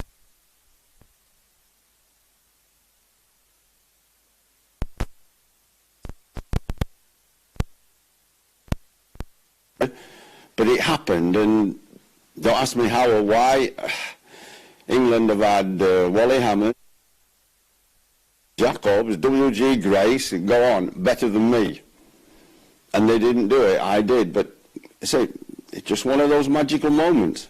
And I know you're always spoken about being in the moment and being completely focused on what you're doing in the here and now. So when you scored your 99th 100, you didn't actually realise where the next game was. No, I had so much pressure coming back to Test cricket at Trent Bridge. I've been, my choice, out for 3 years. I knew I was under serious pressure playing against Australia at Nottingham. People wondering if at 36, nearly 37, I'd have still got it. I'd have lost it. Was I any good against the Quicks, Thompson and Pascoe? So yeah, all that. I succeeded and got through it, got 100, we won the Test match. I was elated. I mean, it's like a big sack of coal off your back. So 3 days off, and I went to Edgbaston. We played a rain-ruined match, Yorkshire versus Warwickshire. Unfortunately, we couldn't do anything. Rain interrupted it a lot. I got 100. Okay, I got a lot of 100. So it wasn't big in my life in a rain-ruined match. Nothing at stake. I was feeling obviously pleased after getting through Nottingham, but when I rang Rachel that night and she said, "Oh, you've done it now." I said, "Done what?" And she told me it'd been all over the news. He's got his 99th 100, he'll get his 100 at Headingley. I thought, oh no, I don't need any more pressure. I mean, I've got more pressure now. Everybody's thinking you're going to get one. I mean, getting hundreds, you know, I got a lot, but getting them in test matches is harder. Getting them when it matters, in front of your own crowd, it just adds and adds. And yeah, it was a special moment because there's so many things like that. And I've always believed that cricket is such a lovely game because it breeds character. You can have talent. How many kids do you know growing up? You said, "Oh, he had wonderful talent. If only he'd have had concentration. If only he'd have practised. If only." Well, if my auntie had had balls, she'd be my uncle, wouldn't we? If don't count. It's really, you know, can you do it? Have you got all those characteristics besides talent? So, yeah. I was very pleased with Nottingham and pleased with Headingley. It brought out all the facets of character that is needed in cricket, besides talent. Now, you've spoken about your 100th century as an iconic innings and one of the highlights of your career. I guess a bittersweet memory for you was your highest scoring test match cricket, 246 now against India.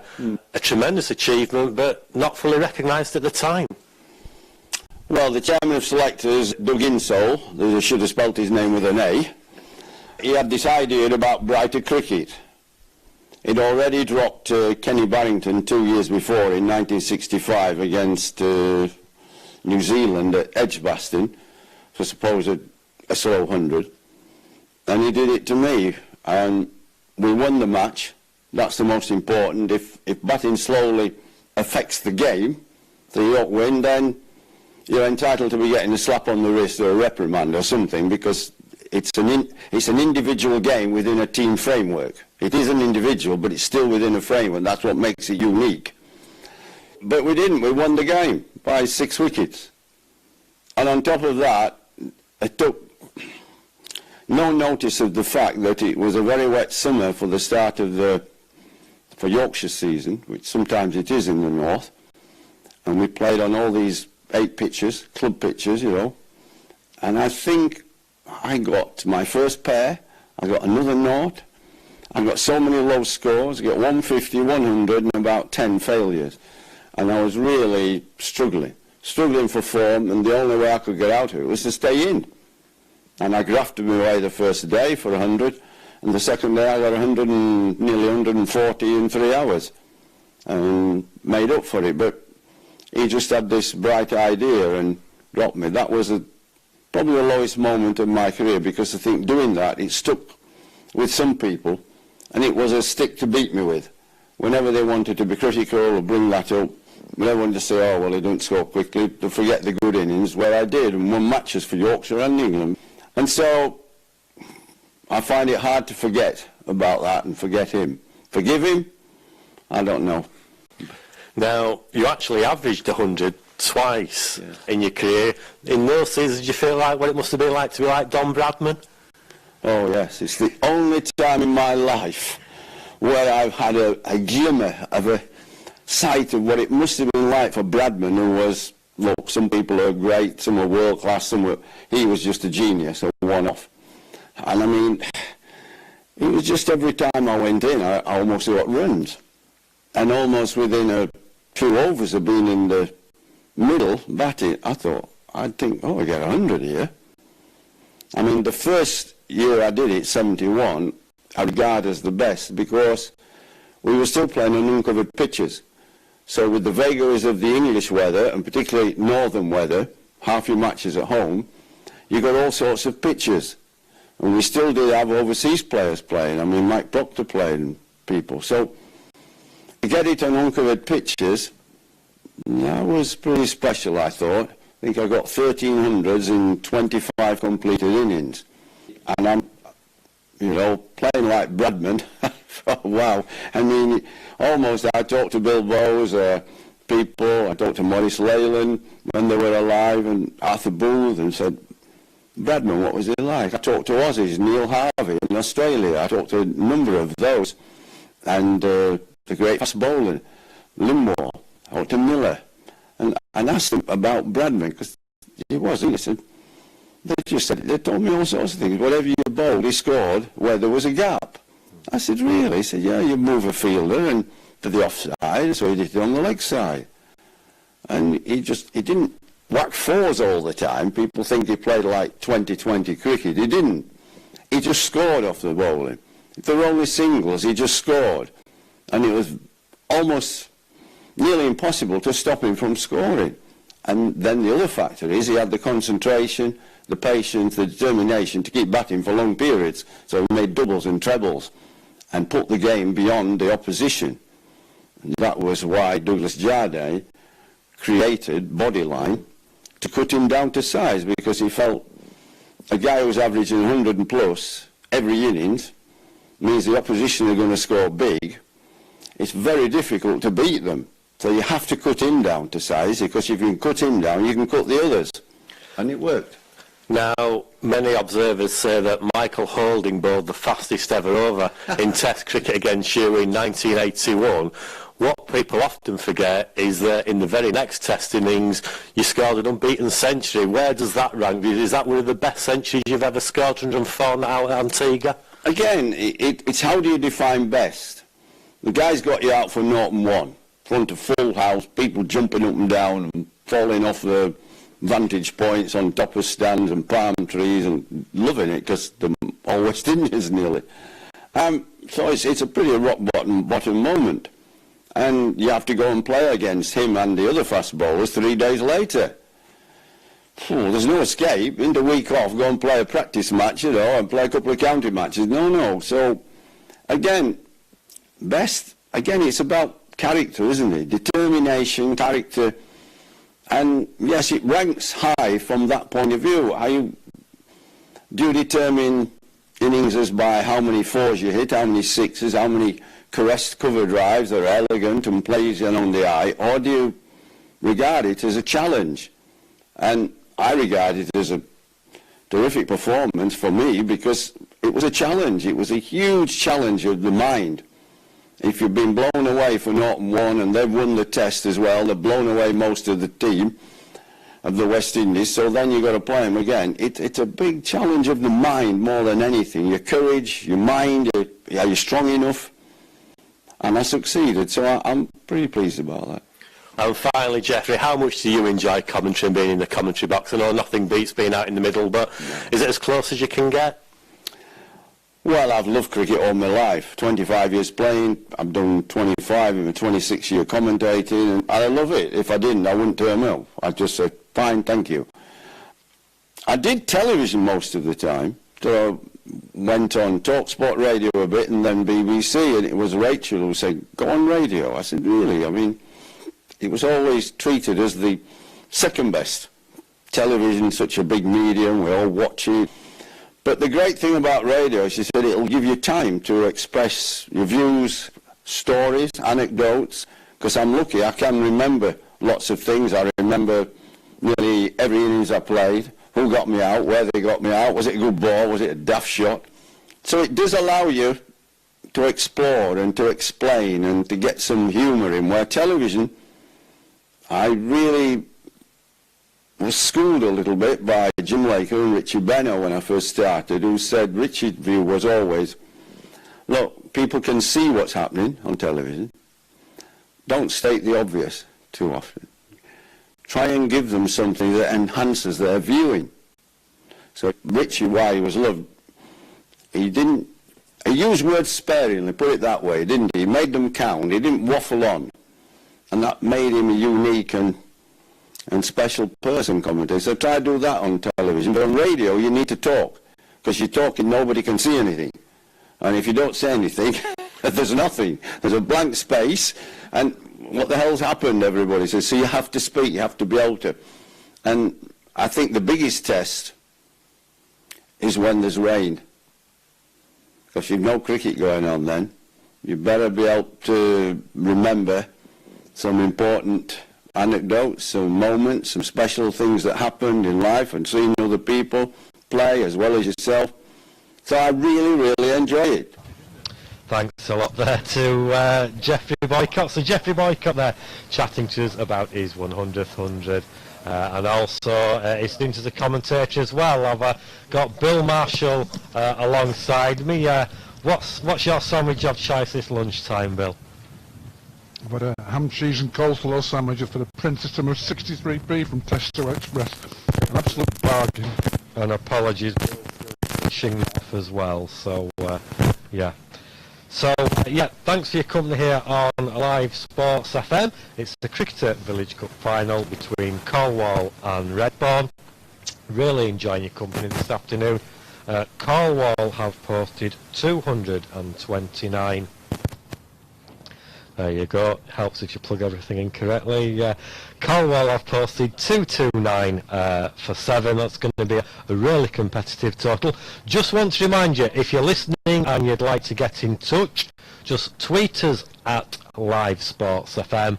Let us know where you're listening, who you're listening with, which side you're cheering on, and we'll do our best to give you a mention throughout the afternoon. We've had some lovely messages supporting both sides, both Colwall and Redbourn.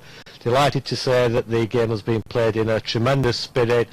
The weather is perfect, and we're really looking forward to seeing Redbourn's run chase. Well, we're here at Love, the home of cricket, and the MCC are working hard alongside the ECB to make sure that cricket continues to develop at all levels. And I recently went along to chat to the Chief Executive of the ECB, Tom Harrison, to chat to him about grassroots cricket, the ways that the ECB are looking to develop the game, and how they're actually looking at building and setting up cricket grounds to ensure that they can have first-class status in future.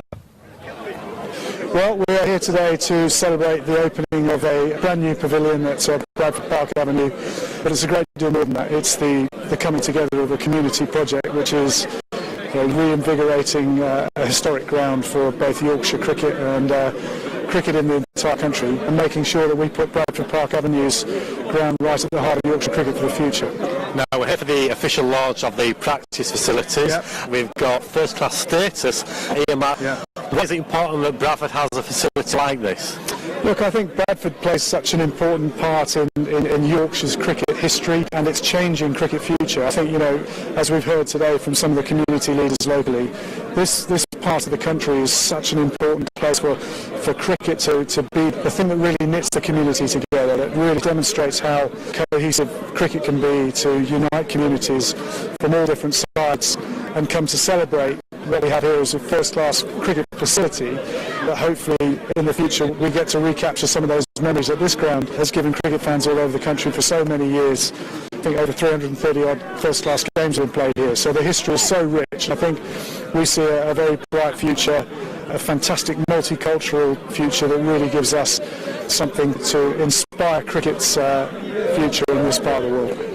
Now, it's a great opportunity for Bradford and Yorkshire. Of course, this is part of a national ECB initiative where you've earmarked a number of key destinations in the country where we can really develop young talent. Just give an overview of that initiative and where Bradford fits in that jigsaw. Well, it's not just about talent identification, it's about actually being a relevant sport going forward. So what we're trying to do is make sure that we have got as many opportunities to give young children and adults as well the opportunity to play cricket in parts of the country where some of those facilities are no longer available. So this is about reinvigorating cricket in parts of the country where we know there's a real passion there, and sometimes in some cases the facilities don't match that passion. This is one of those spaces, and actually if you look at the demographics of cricket in this country, Bradford is a living, breathing, thriving example of how successful we can become again as a sport which dominates this part of the country.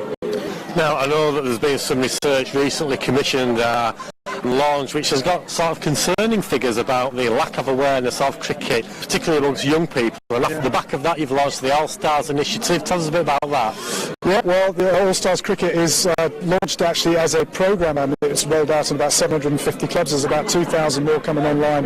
There's over 2,000 clubs in total coming on, and the aim is to get 50,000 children between 5 and 8 picking up a bat and ball over an 8-week programme in the summer, and this is delivered through local cricket clubs. But really what we're doing is saying that in order to have a lifelong connection with cricket, that is the reason why so many of us are here today, is you've got to start early. You've got to capture that imagination now, earlier than ever before, because of all the distractions and things that kids are exposed to from a very young age now. So in order for us to be part of their conversation and for part of the things that they're passionate about, cricket needs to make that connection really early. All-Stars cricket is about doing that at 5 years old all the way up to 8. At today's launch, we've seen over 200 school children playing out on Park Avenue, having a great time. I think I've spotted a bit of talent there as well in terms of some future cricketing stars. But why is the perception and the awareness of cricket so low amongst children at a very young age compared to some of our other national sports? Well, I tell you, it's a problem that all team sports are facing. I don't think it's something that is unique to cricket. But what is clear is that in order to be relevant and for us to secure our future as a sport in the mainstream going forward, we've got to work extra hard to make sure that kids make that connection early on. So, we understand some of the reasons are about lifestyle. People seem to have less free time than they used to. People are exposed to a lot more different things. I think Sport England's got 178 sports that it's asked to support. So there's enormous competition out there. We're aware of that, and we're fundamentally trying to change where cricket sits in what kids and young people are passionate about.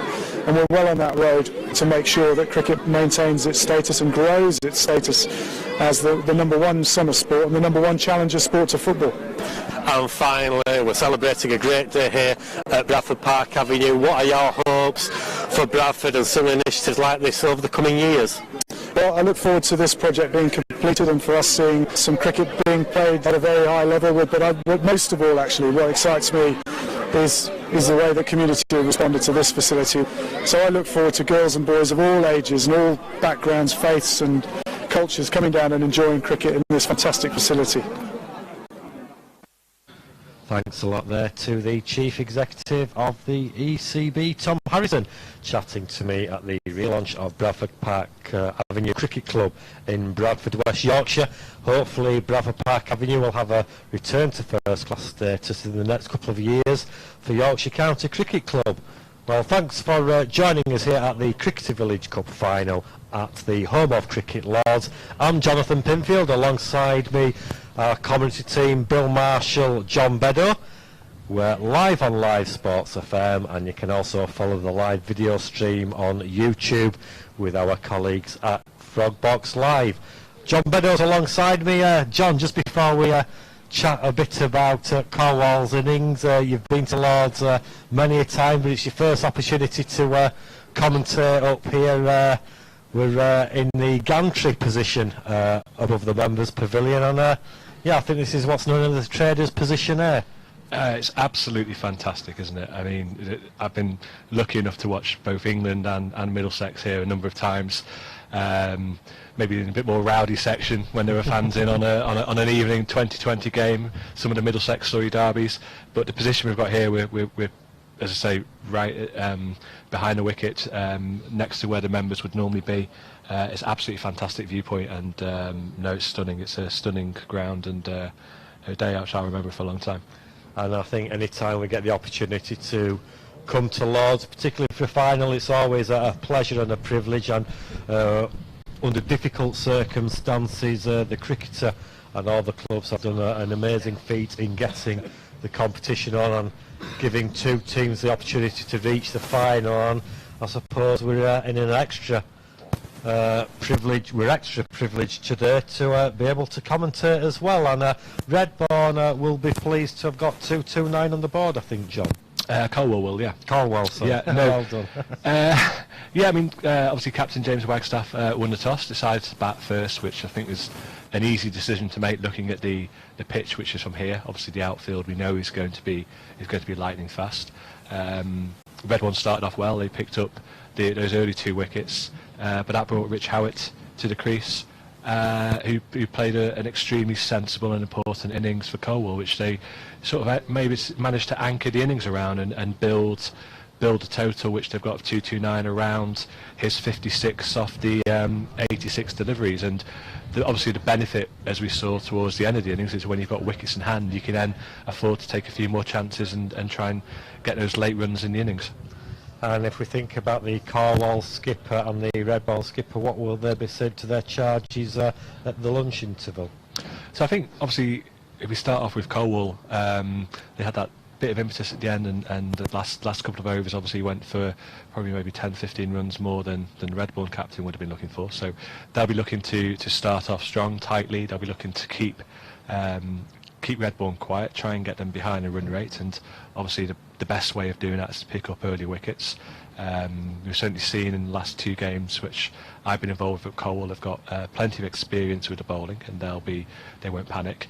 Redbourn will be looking to get off to a good start, so Redbourn will want to get off at sort of 4 or 5 runs and over for the first 8 whilst they've got the fielding restrictions. And it's really imperative and important that they don't lose those early wickets, because obviously early wickets is momentum, and it also puts the brakes on the run rate. Absolutely. Well, as I've mentioned, if you want to get in touch with us here, just tweet us at Live Sports FM. Let us know where you're listening, which side you're cheering on, what you're up to, who you're listening with, and we will do our best to give you a mention. All you need to do is tweet us at Live Sports FM. Well, we're just a few minutes away from seeing if Redbourn can chase down this total of 229 for 7.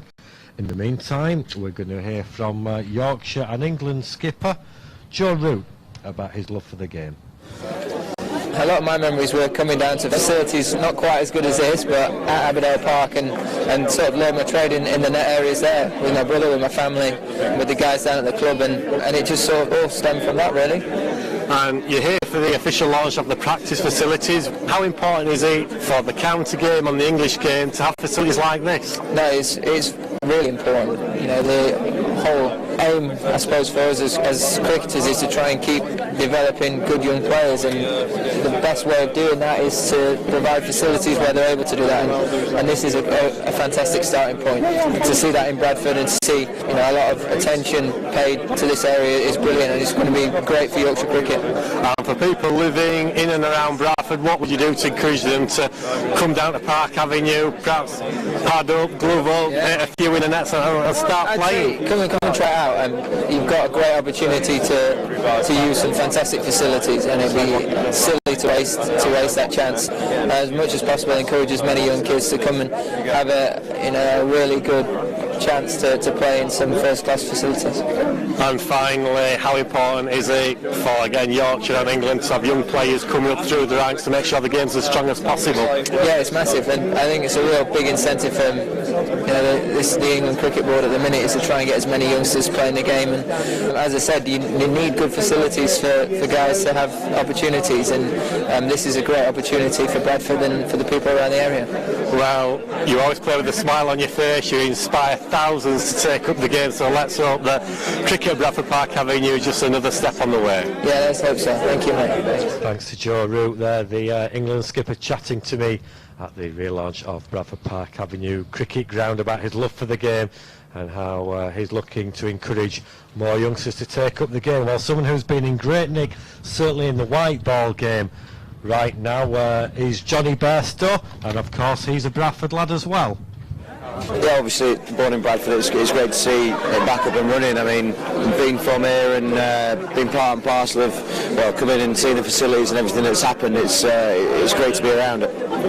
Your dad had some great games here in his time as a batter, wicket-keeper around here and skipper. You must be itching to get back both in a few years' time when Park Avenue has first-class days. Yeah, absolutely. I mean, we're very fortunate to have two very good venues at our disposal. Obviously, Scarborough's somewhere that we like to pride ourselves on our results, and has been somewhere that has been very successful for us. So we look forward to coming to Bradford Park Avenue again. Obviously, with everything that's going on here, it's an exciting time for Yorkshire, and it's great to see so many people down here. Yourself and Adil are the latest Bradfordians to have representing Yorkshire and England with pride. How important is it for us to have a return to some great facilities that hopefully will pave the way for the future generations? Yeah, exactly that. I mean, hopefully with these facilities you'll get the next Joe Root, the next Adil Rashid coming through, and that's exactly what we want to happen. We're very fortunate to have a huge amount of cricket to be played in the county, and to have these facilities at our disposal is something that we've got to take full advantage of. Well, Johnny, thanks for your time. You've got about 5,000 autographs and selfies to take, but great to see you again, and enjoy the rest of your day. Cheers, thank you. Yeah, thanks to Johnny Bairstow there for chatting to me. A Bradford lad, certainly playing really well white ball cricket, and someone who's also been amongst the wickets this year is Adil Rashid. Good memories, good fun memories, obviously Bradford, home, both there, been around Manningham, Bradford and Bingley, but growing up it was good fun, but I never expected to be where I am today from where I was then, but that's life, that's hard work and dedication, and it pays off. Now, in my time playing cricket, or sort of turning out, I only ever really remember one decent leg spinner before you in the Bradford League, George Batty. So what inspired you to become a leg spinner? Well, I think it was my dad. My dad at a young age, in 9, 10, 11, just threw me the ball and just taught me how to bowl leg spin. From there, it just came natural to me, and I was working hard, and from there things just kicked off. Playing for club cricket, then you go into county trials and England, and from there things kicked off. But all the credit, obviously goes to my dad. Now, we're here for the launch of Bradford Park Avenue's new practice facilities. As a Bradfordian, how proud of you of today? Definitely very, very proud, to see this facility, to see what it was like 15, 20 years ago, where there wasn't much here, but then for ECB and the Bradford Council to come along and put the money in here, invest in here with the facilities, nets, and you got the pavilion, you got the scorecard, you got the ground now, hopefully looking all good, in good condition. Hopefully now the kids can come here and really express themselves, enjoy themselves, and get the good coaching facilities they want, to then hopefully go further in their field. Now, in a couple of years' time, the ground's marked for first-class status. There's a possibility you could be playing here. So you've got a couple of years to work on 2 or 3 new mystery balls. Yeah, a couple of years for that, but it's obviously be nice as well. Be playing in Bradford close to home would be perfect as well. Obviously born and bred in Bradford. Very proud of where I'm from as well. So yeah, that'll be good times. Looking forward to that as well. So if they can actually come back into the first class status, that'll be lovely. And finally, Adil, was a great turnout today. Lots of people practicing, lots of people to see you and your colleagues from Yorkshire and England. How important is it that Bradford continues to produce Yorkshire and England cricketers of the future like yourself and Johnny Best and so many people who've gone before you? Yeah, definitely, because we all know that Bradford, there's a lot of talent in Bradford. You know, that's not actually being seen by a lot of people, but now hopefully this facility is here now. Hopefully the coaches can see that, people can see the talent that Bradford has to hold, and hopefully can go further. So it's important for that. Obviously, it's good to get Bradford's name out there and back on the map. Well, you've only got about 6,000 more autographs and photos to do this afternoon, Adil, so enjoy the rest of your day. No problem. Thank you very much. Thank you. Yeah, thanks Adil Rashid. Great also to hear join the break from Sir Geoffrey Boycott, Joe Root and Johnny Bairstow. Well, the two teams are about to step out onto the field. We've actually got the Colwall players just coming out now. So without further ado, I'll hand you over to our commentary team of John Beddoe and first Bill Marshall. Thank you, Jonathan. Yes, I've just been taking more of the history of the Lords. It seems to be history in every room when you at this privileged place, the home of cricket. So everything's an education today, Jonathan. So yeah, no, there's plenty of history steeped everywhere, isn't there? I had the benefit of doing the guided tour a few years back, so walking through the long room and walking through all the bits of the pavilion, it's amazing, the artwork and all of the pieces of memorabilia which are found within this great stadium. Portraits of the good and the great on the wall: Shane Warne, Murrell Itheron, Brian Lara, Viv Richards, Gary Sobers, Sir Garfield Sobers, Ian Botham. There's wonderful artwork on display here at Lord's as the Redbourn openers come out to the middle. Scoreboard pressure will be a factor, John, do you think? It's always a pressure. I mean, 229 is, you know, it's give or take, it's a fraction under a runner ball. So Redbourn will want to get off to a good positive start. They'll be wanting to make sure that run rate doesn't creep up above a runner ball and certainly get anywhere close to 7 or north of 7 and over. I think the key part for this game, for me, as I see it, Bill, is that it was the 5th over for Redbourn, which proved to be quite costly. It'll just be interesting to see how Colwall manage that 5th bowler. Certainly from the previous 2 rounds which I've watched, they seem to have maybe a few more bowling options, but that could be critical and could be a key part of the game. Of course, Colwall taking a heavy toll of the change bowlers from the pavilion end as play gets underway. And that is a extremely positive start from 2 extremely positive openers. The Hales brothers, Ed and Will. It's Michael Gooch, who's been a standout bowler for Colwall in this competition. His first ball has been dispatched for 6 towards Cow Corner, but it wasn't an unattractive shot, John. No, I mean, have a look at the first ball, play yourself in, and don't let the occasion get down to you. I mean, it was a ball which was just short of a length, but he's certainly very positive start, and yeah, there's your runs for the over. The 2 openers, of course, who shone in what was a relatively easy semi-final victory at North Perrott. So Gooch in again from the nursery end. That's wide outside the off stump, and that's got through the infield as well. Batsman having to reach for the ball, just getting it with the end of the bat, so to speak. And, diving stop at half stop at point, but they're able to jog through for a single. Yeah, I mean, that probably goes down as a chance technically, doesn't it? Because it was obviously in the air when you got to him. But I think it's I'm not too sure. I can't see who the fielder is now. With his placing his hands on his head. Yes, he's got his hand on the back of his head as if to say, just put down a half chance there. So Gooch in again. It's another ball that was eminently cuttable. We had to reach for it, just looking up rather hopefully at the umpire Raj Patel for a wide, but nothing doing. So yeah, I think it's young Ollie Cox at backward point now, and say he's certainly gone both feet off the ground. He's looks disappointed with himself. Maybe he thinks he should have clung on to that. It would have been a great catch, and it would have been a brilliant start for Colwall, and obviously a bit of a disastrous start for Redbourn. I think we've seen these two opening batsmen for Redbourn are certainly not going to die wondering, are they? Obviously both these batsmen are key wickets, so just having a look at that one outside the off stick is Will Hales, just letting it go through to keeper. Eventful first over, John, as first overs go.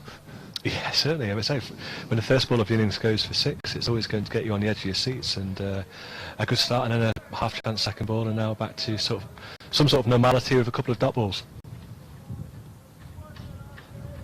Sun bathing Lords here, autumnal glory. Gooching again. That's a better delivery, just looking to guide that ball through the slip cordon, but first bounce to the slips. No run. So 7 runs already off the over, with 1 delivery to come. Michael Gooch, who's taken some very handy wickets for not very many runs in quite a few of the later rounds of this competition. The Cricketer Village Cup. You're listening to John Beddoe and Bill Marshall here on Live Sports FM as Gooch comes in for the last ball of the first over. That's driven, not quite timed, to mid-off, no run, so don't think Ed or Will Hales are going to die wondering, John.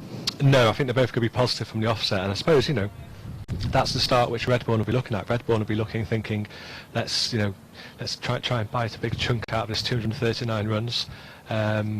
The 223 off 234 deliveries. We're very fortunate with these fantastic scoreboard we've got in front of us away to our right. Trying to see who's going to be opening the bowling for Colwall here. Is he? Could be Robertson, I think. I think it looks like it's Andy Robertson. He's bowls left arm over the wicket. An experienced seasoned campaigner. Yeah, he didn't bowl many bad balls, but he didn't open the bowling at Carlton Towers. He was probably came on 3rd or 4th possibly that afternoon, which we witnessed, John. Yeah, it may well just be that he's gone for a bit of experience seeing those first 2 shots. So starts with a full ball outside off stump, which Ed Hales just defends and drives back to mid-off. So yeah, looking to be expansive there. Just a lowish full toss, which he just got on the bottom of the bat, and as John says, just couldn't quite time it, get it past mid-off.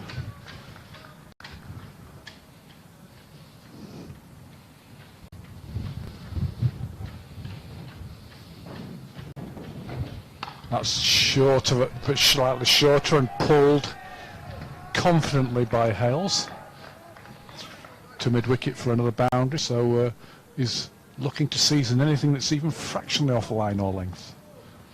Yeah, I mean, good start by the captain here in Hales. He's obviously taken over the captaincy this year. We've been told that he's a destructive top order batsman.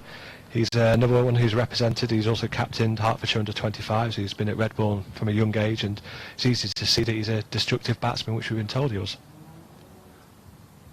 Robertson again, that's down leg side, and easy decision for umpire Andy Anthony there to signal a wide. Yeah, nice shape on that ball.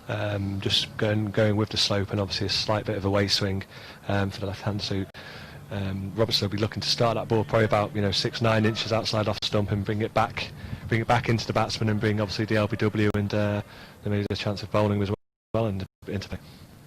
So the experienced Kiwi to continue from the pavilion end. That's another one down the leg side, and that's another wide. Just not quite got his radar out yet, John. No, he's. I think it's probably in the 2 games which we've seen with Colwall so far, it's probably more wides than he's bowled in those first 2 games. So he'll just be looking to just find that line of length, and even so his nerves come even to the most experienced of players when you open a bowling in any game, especially here at Lords. That was what struck us about Robertson in the previous round, was his accuracy. In again.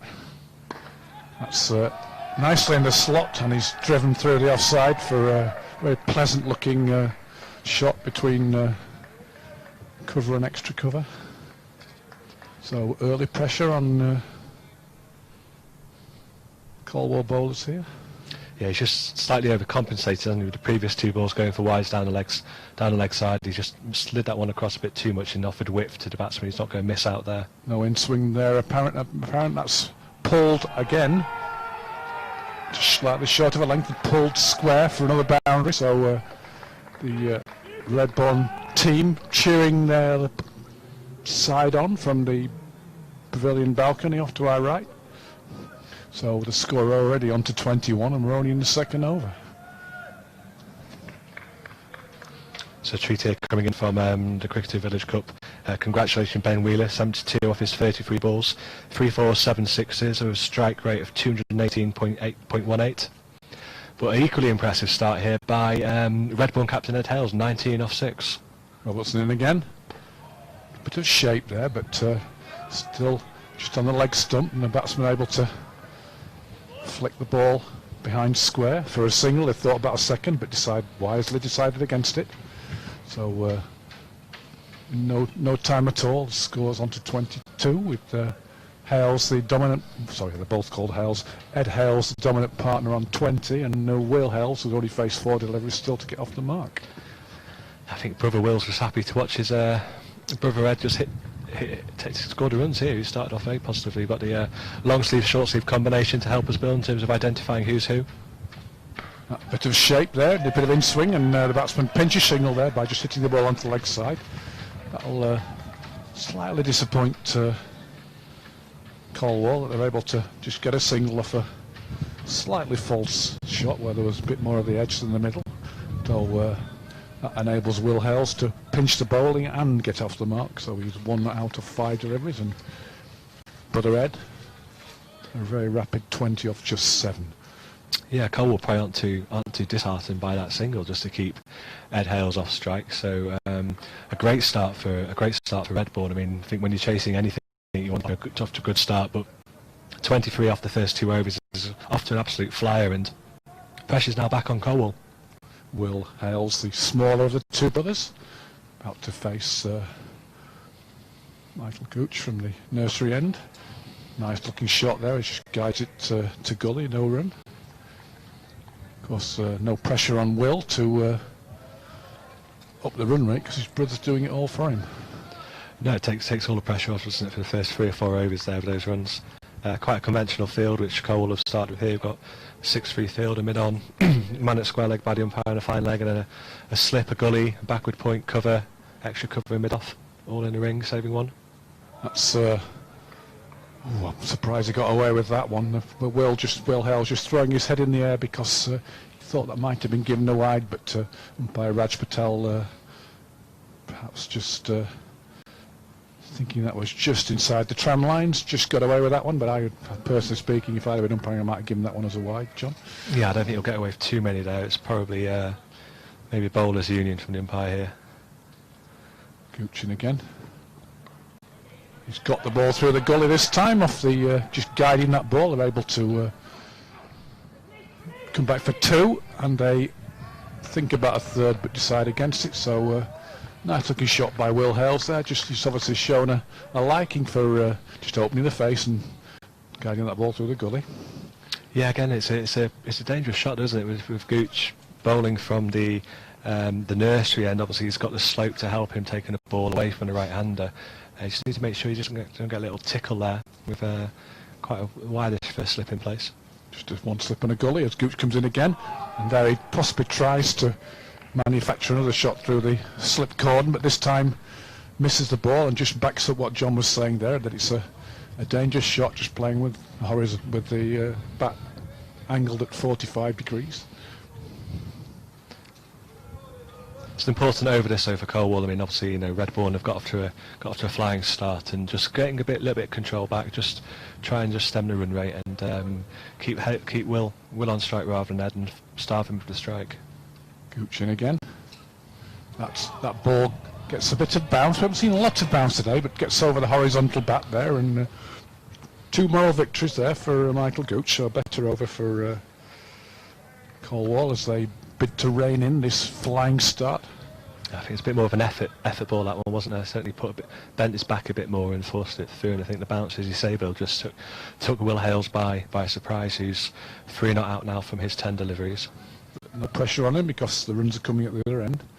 Gooch comes in again. Flashing at that ball outside the off stump, gets possibly a bit of bottom edge on it, but it flies through the gully for a 4, so cashing in on width. I think he's signalling that he maybe wants another bat, possibly.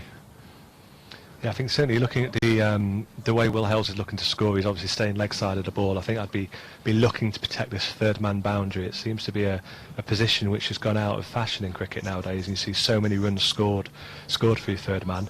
I think I'd certainly be encouraging, if I was the bowler, I'm encouraging my captain to either move my fine leg across or to have my second man out, which I'm allowed down at third man, to protect that boundary. So Will Hales moves on to 7, and having looked at the bottom of his bat after that 4, decided that perhaps had just chipped something or split something, and quickly signalled to the pavilion for to get his second bat, and that's he's now got it in his hand, so he's 7. Brother Ed Hales is 20, and it's 29 for none after 3, and Colwall still trying to rein in this flying start by Redbourn. Good ball by Robertson there. He had been bringing the ball in slightly. This time it was wobbled and went away from the batsman, who just got a bit of an inside edge and just pushed the ball back down the track. So good variation there by the Kiwi as he bids to use all his experience. Comes in again. That's in the slot, driven firmly to short extra cover, no run. So signs that Robertson is beginning to get on top of his game. Yeah, he might have gone and asked for the Redbourn 900 cricket bat, which is an article we've got here, which actually has got a link back to my club, Tattenhall, in terms of Gary Sanford, the master bat maker, whose brother and nephew played for Tattenhall. That's a swinging full toss. It wraps Ed Hales on the pad. A bit of a strangled appeal for LBW, not necessarily from the bowler, but from some of the fielders. Quite obviously swinging down leg side, that one. Yeah. So yeah, Gary produced this 1780 style cricket bat, which was signed after the 2010 Ashes series between England and Australia. We'll get into that in a little bit, Bill, and tell the listeners the story behind that. Sun just gone in momentarily as Robertson comes in again. That's down the leg side. Batsman trying to flick the ball behind square on the leg side, but makes no contact, but it's wide anyway. So extras already starting to mount. Yeah, most unlike what we've seen from the Colwall bowlers this year. They've normally been very tight and been very economical with the line and length and not giving away those extras. 3 wides already from Robertson. That's not a very convincing shot there by Ed Hales, as he looks to possibly launch the ball back over the bowler's head. He's now practicing a much more authentic looking square cut. He could have easily holed out there, John. Yeah, I thought it was in danger when the ball came off the bat. I thought it was going to come straight to the captain Wagstaff here at mid-on, but fortunately he didn't time it or get hold of it, anything, so it just died in front of him. So Robertson in again. That's a slower delivery. Good work by the fieldsman there, backing up the bowler. Robertson seems to be sending down some licorice all sorts, but a good sort of licorice all sorts, Bassett's rather than a cheaper variation, John. I think he's just varying his pace and his length, isn't he? He's a seasoned, wily old campaigner. He knows what he's doing. He knows where to bowl, and I don't think he won't be fazed by this fast start. That's swinging into his pads of Ed Hales, which just flicks the ball behind square to fairly wideish fine leg and just a single, so he pinches the strike and he goes on to 21 off just 13 deliveries. His brother Will, the smaller of the two. Siblings, he's on 7 off 11, and the score, as I said, 31 for none after just 4. So better over from Robertson there, who was keeping the batsman honest by various sorts of deliveries. Yeah, it's an important over now. When you have a tight over there, when you've got a good start, you then need to back it up. So I think Gooch is an important over here for the Gooch, that he can back up that over. So yeah, he's looking to, as I sort of said before, previous overs, so Robertson's going to come across some fine leg and come and protect this boundary down to our right at the third man, which I think is the right move, given he's bowling that line probably about 9 to 12 inches outside off stump. Batsman showing a punch up for running the ball through the gully. Gooch is in again. That's a better directed delivery, and Ed Hales just on the front foot, just pushing it back to the bowler, treating it with the utmost of respect.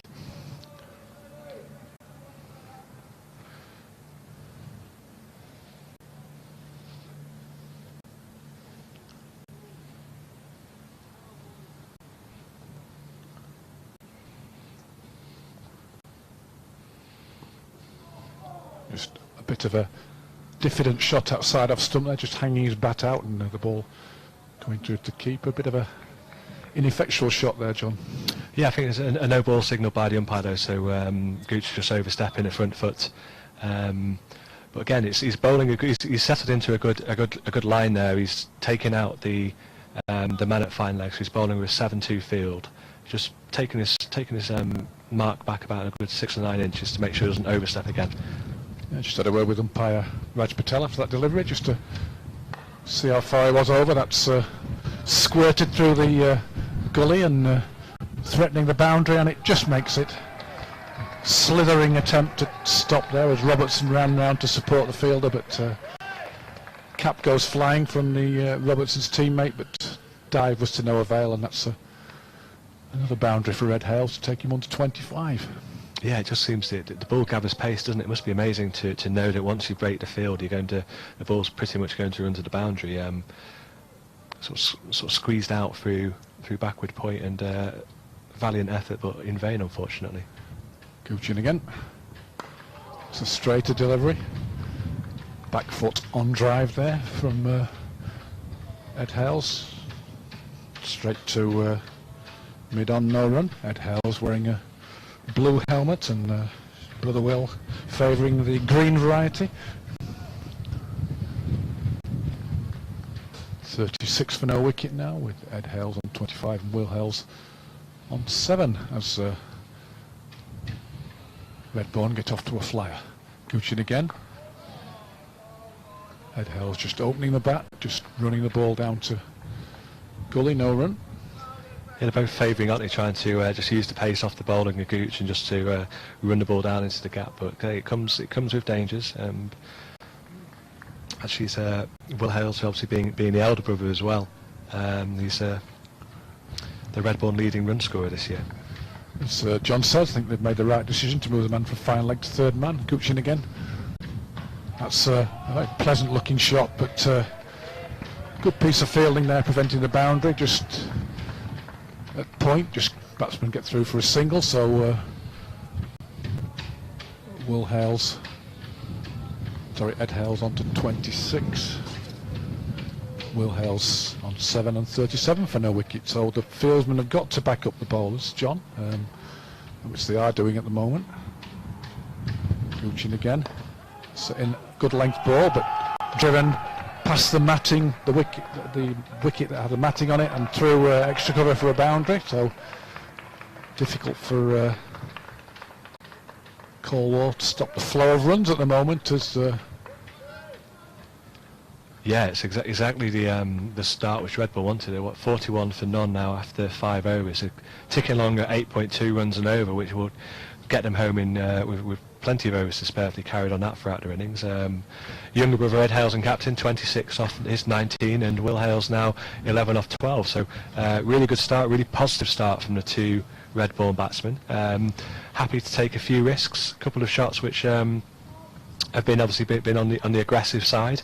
But an important spell, and Cole will need to try and find a wicket here, because if they carry on like this for another 5 or 6 overs, it's going to make life very difficult for them.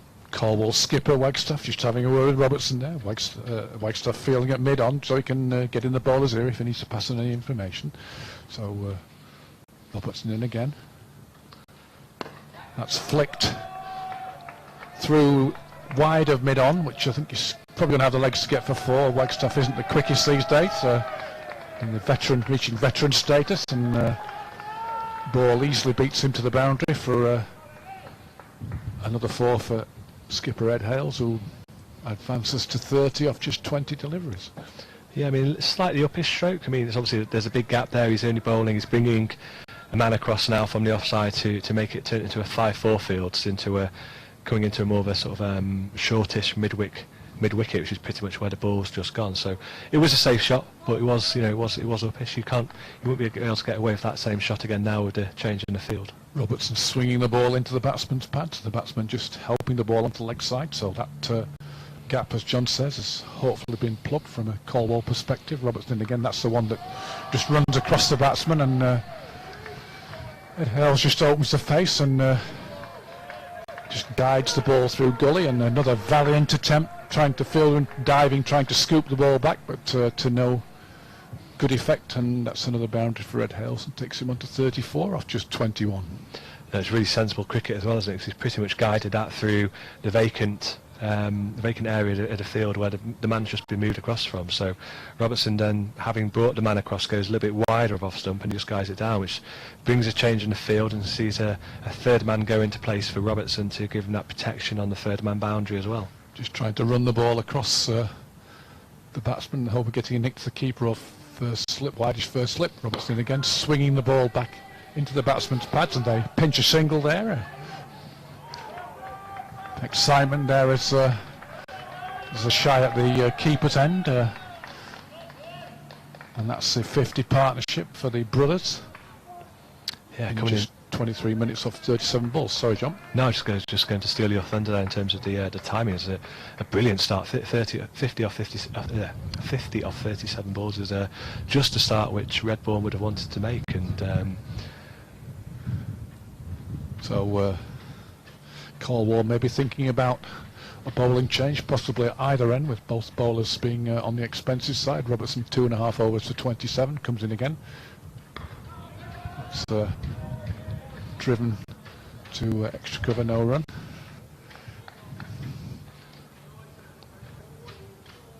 So I think You a skipper, would you change at both ends or just one end?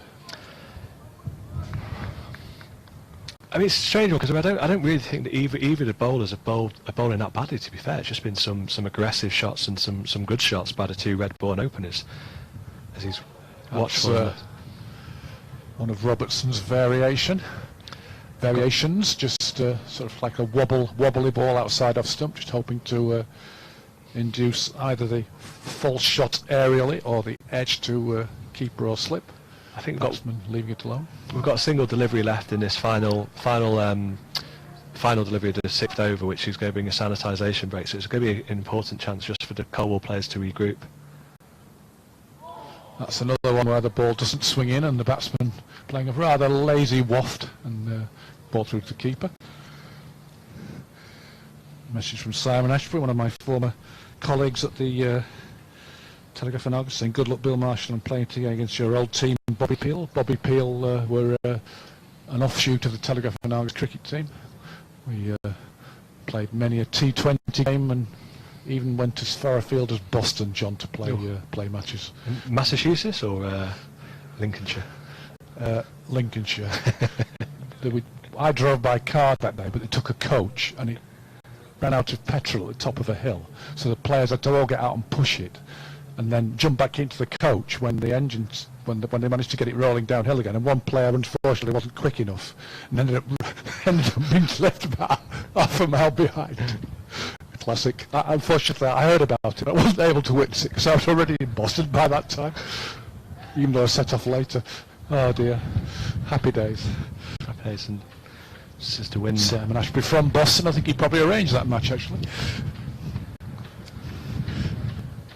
So it looks like a change of bowling. Yes, it is. A change of bowling. So as we said, Gooch being taken out of the attack.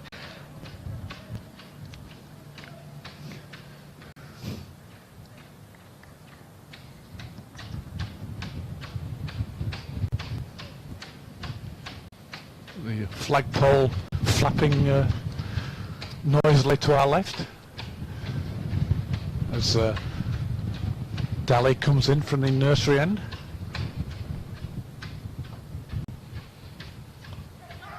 That's a bit of a false shot there, which but there's no third man because Robertson's at fine leg now, so that's possibly an error by Colwall to move their man across.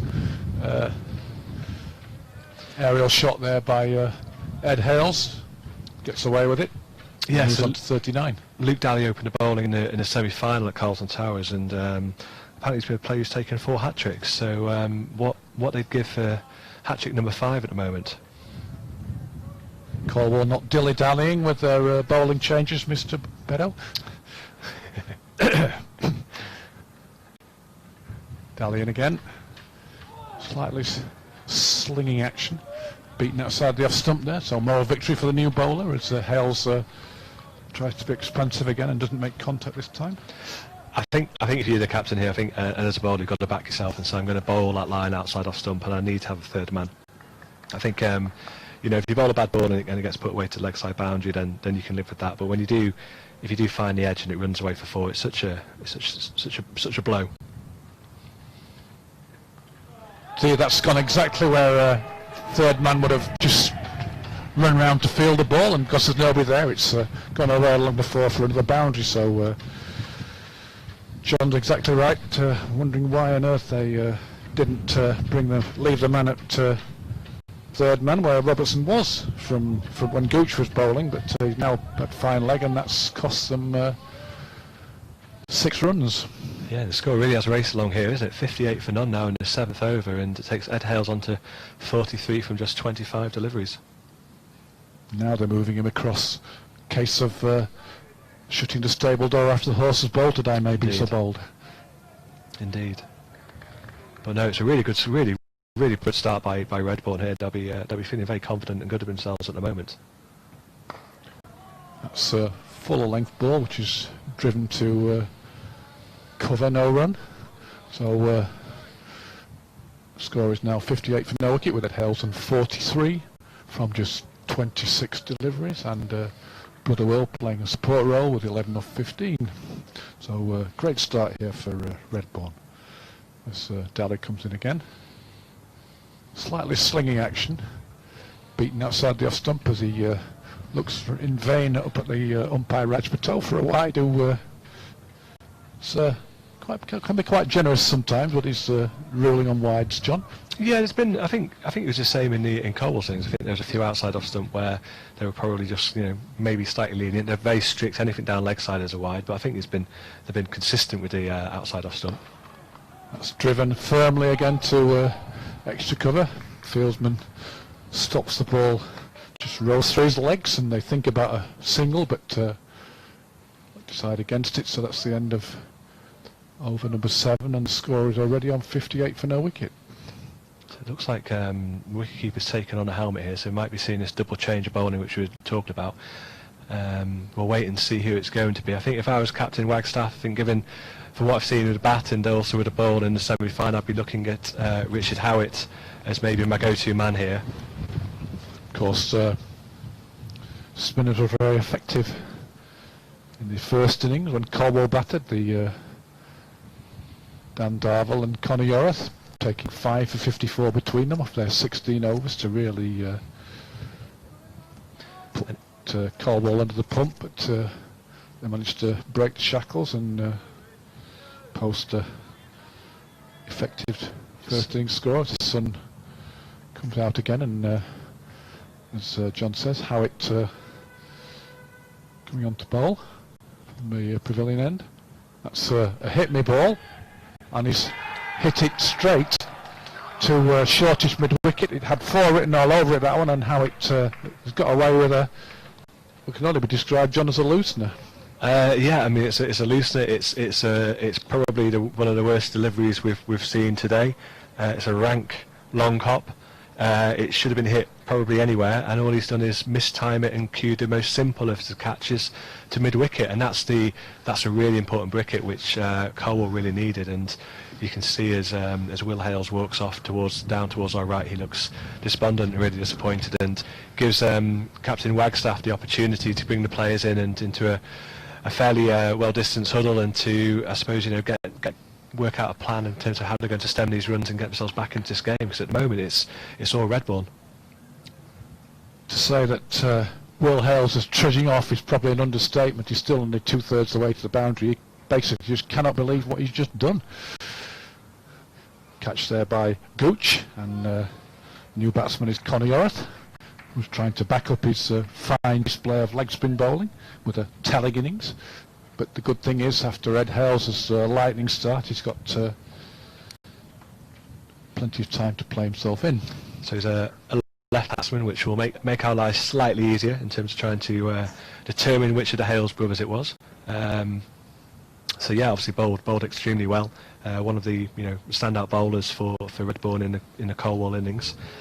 Trusty left-handed batsman, as I say, he's third generation of Yorifs to play their cricket at Redbourn. He's represented Hertfordshire all the way through the age groups into the under-25. So obviously a talented cricketer. We saw that with his bowling, and it'd be interesting to see how he can support his captain now.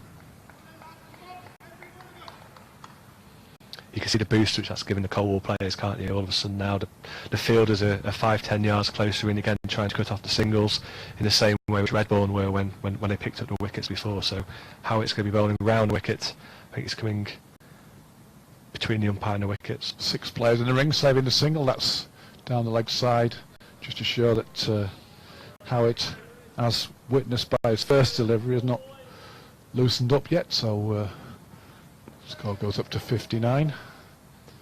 So it's a sign when you bowl a wide, doesn't it? Just pretend you're not quite fully stretched. You need to loosen a bit more. And again, that's another leg stump delivery, and it's another wide, a bit closer to the leg stump that time. But yes, it's a bit like the old chestnut where you bowl an awful delivery and immediately ask for some sawdust when you've never needed any sawdust before. I've seen that a few times this season. Howitt in again. And that's a leg stump that's even straighter, but just pushed into the gap between mid-wicket and mid-on. Wagstaff scampering round, just managed to lay a hand on the ball and can't prevent an easy single, so 61 for 1. I think this is going to be an interesting contest in battle now. Obviously we've only allowed the 2 men out, so we've got a man out at deep square leg, another man out at sort of cow corner. He's got the longer leg side boundary, bowling to the right hander, so he'll probably prefer to bowl from this end. Mid on, mid off up. I fancy Hales is going to target putting him back over his head.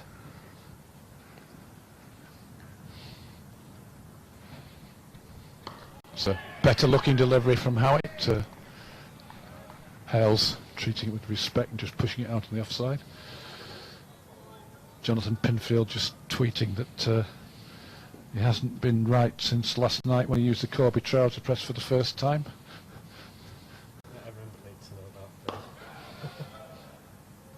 Ball drilled by Ed Hales to mid-on, fielded by Robertson, no run.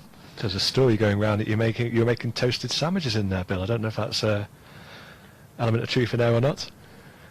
That's short and pulled for 4 down towards the portable covers. So Hales cashing in on that half tracker to pull the ball powerfully for 4. The ball bouncing off the covers to back onto the field of play. So he moves on to 47 off just 31 deliveries. So we're just one blow away from a very entertaining half century. Howitt in again. That's flighted down the track and not able to make that one tell. Just Howitt just running around to field the ball off his own bowling and flicking it back to stumper. So 7 runs off his initial over, but more crucially a wicket. So it'll have put a bit of pep in Colwall's step. They certainly needed that after a less than good start. So Daly to continue from the nursery end, having conceded 8 runs in his opening over. Hales closing in on a well-deserved half century. Yeah, I think the key for Colwall now is we saw at the end of the Colwall innings how they wanted Robertson to be on strike. They want to try and starve Hales of a strike now and try and bowl as many balls as they can to Yorif, and hopefully that will maybe force Hales into making a mistake. Daly in. Good length ball. 1 or 2 Colwall fielders throw their hands in the air as Yorif digs that one out onto the leg side towards mid-wicket, no run. But it's really important if you're in that circle. You need to really have one on it, both on the offside and leg side, who are really in tight. We see that the man at mid-wicket is probably about 10 yards inside that 30-yard circle. There's maybe a chance of a single on the offside, but it needs to be tight. inside half of the bat there. It just pushes the ball up towards mid-on. No run. The fielder at mid-wicket, as John says, closing in on the single, and he's actually standing on the matting which protects one of the wickets at Lords, which is due to be used in the near future. Daly in again. That's again leg stump, and again pushed to a man at short mid-wicket, no run. So this is what Colwall need, as John suggested there, just getting north and straight, just take a bit of the heat out of the game. Yeah, it's important. It's the first time in the innings as well that run rate's dropped below 8. I mean, it's still going at 7.7, which is obviously very healthy, but good signs for Colwall. Another leg stump delivery, which yet again Jorath pushes to the man at shortish mid-wicket. So Daly bouncing back well from fairly average opening over. Fairly average in the sense that it went for 8.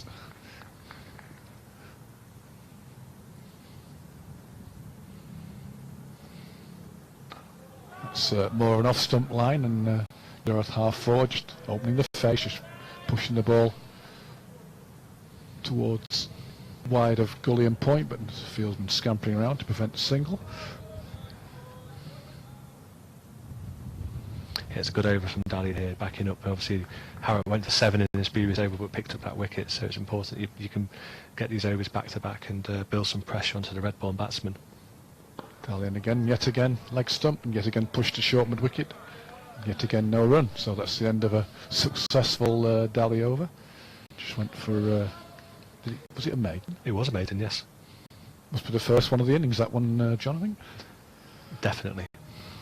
Maidens have been a fairly rare bird today. Sun breaks through, just a beautiful day here at Lords for the Cricketer National, I can't say National Village Cup, it's Cricketer Village Cup final. I'm so used to it being the National Cup final. National Village Cup final. You're listening to John Beddoe and Bill Marshall here on Live Sports FM. Tweet us at Live Sports FM if you want to get in touch. Tell us where you're listening from, what you're doing with yourself. That's how it comes in again from the pavilion end. Gets width outside the stump and drills that ball through the colour region for 4 to bring up his half century, which has taken only 33 balls and just 39 minutes and included 10 fours and a 6. So not many singles in there, or twos, John. No, there hasn't been, but I mean, you know, it's his captain's innings and got his team off to the start he wanted. So with that, it's a field change, and Harrop gets some protection out on the offside boundary with a man quite square at cover there, sort of between cover and backward point, or deep backward point. That's delicate shot through the gully region, which isn't stopped, so they're able to run a very, very gentle 2. Throw not the best, just pitching in front of the keeper, and it runs through, but the man backing up on that matting which I mentioned before, so just 2 runs. Yeah, good back. I thought he might have come back for the 3rd there, because obviously the fielder at backward point sort of dived over it, and that's helped down the leg side. There's another Howitt delivery, goes astray, and gets 4 to the unguarded fine leg boundary. So runs flowing freely again now for Redbourn as they go on 75 for 1, and Hales onto a rapid 57 off just 35 deliveries. Yeah, and Howitt 1.3 overs, 1 for 17 is not giving him the control which we sort of come to expect from having watched that, and really impressive innings here from the captain of Hales. That's short, able to rock onto the back foot and hit the ball to the point boundary for a single. There's a man out there offering protection. So Howitt struggling to find a ball that the batsman can't score off at the moment. He's got the bonus now potentially of bowling at the left-hander Jorath, who's still playing himself in, but he doesn't need to do anything else with everything that's happening at the other end. Well, that's down the leg side. He missed a chance there to get his first boundary. Pulls it, but straight to the man at shortish fine leg, when he could have hit it between mid-wicket and fine leg and got a very handy boundary. Yeah, we're feeling missed out there. It's asking to be hit. Howitt in again. That's a better delivery. Drilled to mid-on. Wagstaff knew he couldn't get his hands down, but did make what can only be described as a slide tackle to stop the ball going past him, but the batsman able to go through for a single. An email. Right, an email from Gemma Berry, sorry. We're watching from our caravan in Porthcawl. Dream come true for the Colwall boys and for my dad Kim Berry, who was lucky enough to be there. Great game so far. You're making everyone so proud. Keep it going. We're all cheering for you, Colwall, from the Cole family. So thank you very much for that. We encourage you to get in touch with us at Live Sports FM. Tell us where you're watching or listening from, where you're what you're doing with yourself, who you're supporting. So Daly, having bowled a previous maiden to young Yorif, is coming round the wicket now, switching his line of attack. Oh!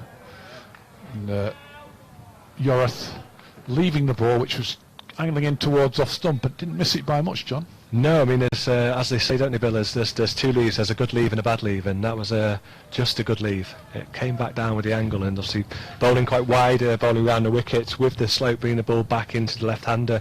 That hasn't missed off stump by much. You won't be leaving too many there again. Daly in again. That's driven back and fielded by the bowler on his follow-through, no run. So Daly bowling a good line. Just on that fourth stump that they talk about. 77 for 1 with Yorith still feeling his way into his innings with just 2 off 11 deliveries as Daly comes in again. That's a slightly slower ball which Yorith isn't fooled by, just on the front foot playing a defensive shot to mid-on, no run. The sun again bathing the ground, John.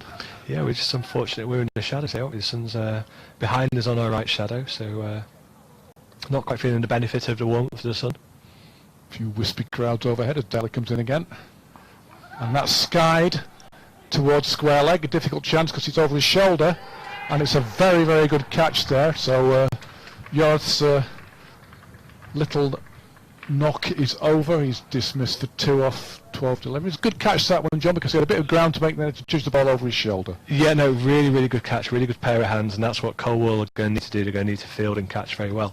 A bit of a strange shot from young Yorif there. It seemed uncharacteristic with the way he's played the rest of his innings, and he's got a top edge, and it's sort of gone up just in front of square on the leg side, and the fielder running round, which is Ben February, takes a good catch over his left shoulder. So again, that brings Colwall back into the game a little bit in the moment. You just said at 77 for 1 at Redbourn we're sort of ahead.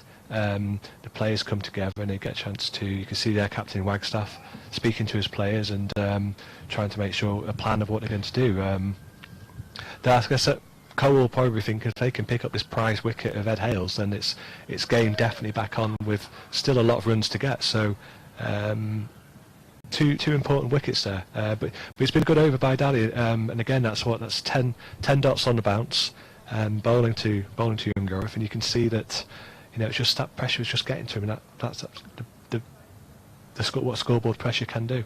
Dan Rowe next man in, so yeah, maybe Yorif was perhaps worried about the fact that he wasn't scoring, but he didn't need to do really with everything that was happening at the other end. But like you say, just completely out of the blue really, that just top edge, and a very fine catch by Ben February running around at square leg, to take that catch over his shoulder. They do practice those before the match starts, the short catch, then if the ball gets hit over your shoulder, you've got to run back and take it, but difficult. It's a different thing doing it in the pressure of a game.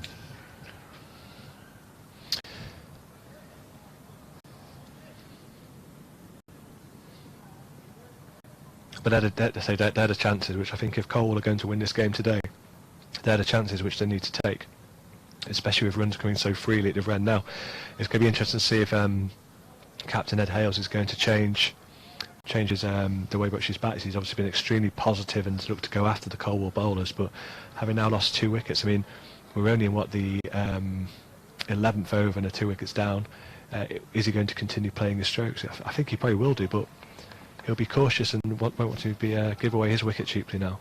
5 players in the ring, trying to prevent Rowe getting off strike. The experienced Dan Rowe on the front foot. All he can do is find mid-off. I think is it Hales on strike? I assume they crossed. Yeah, you're right. It's Hales. Apologies for not spotting that. That's okay. Thank you, John. You're welcome. For you just keeping me straight, making sure I was paying attention. I'd forgotten that the ball was in the air sufficiently long for them to cross. Slightly slower ball there from Daly.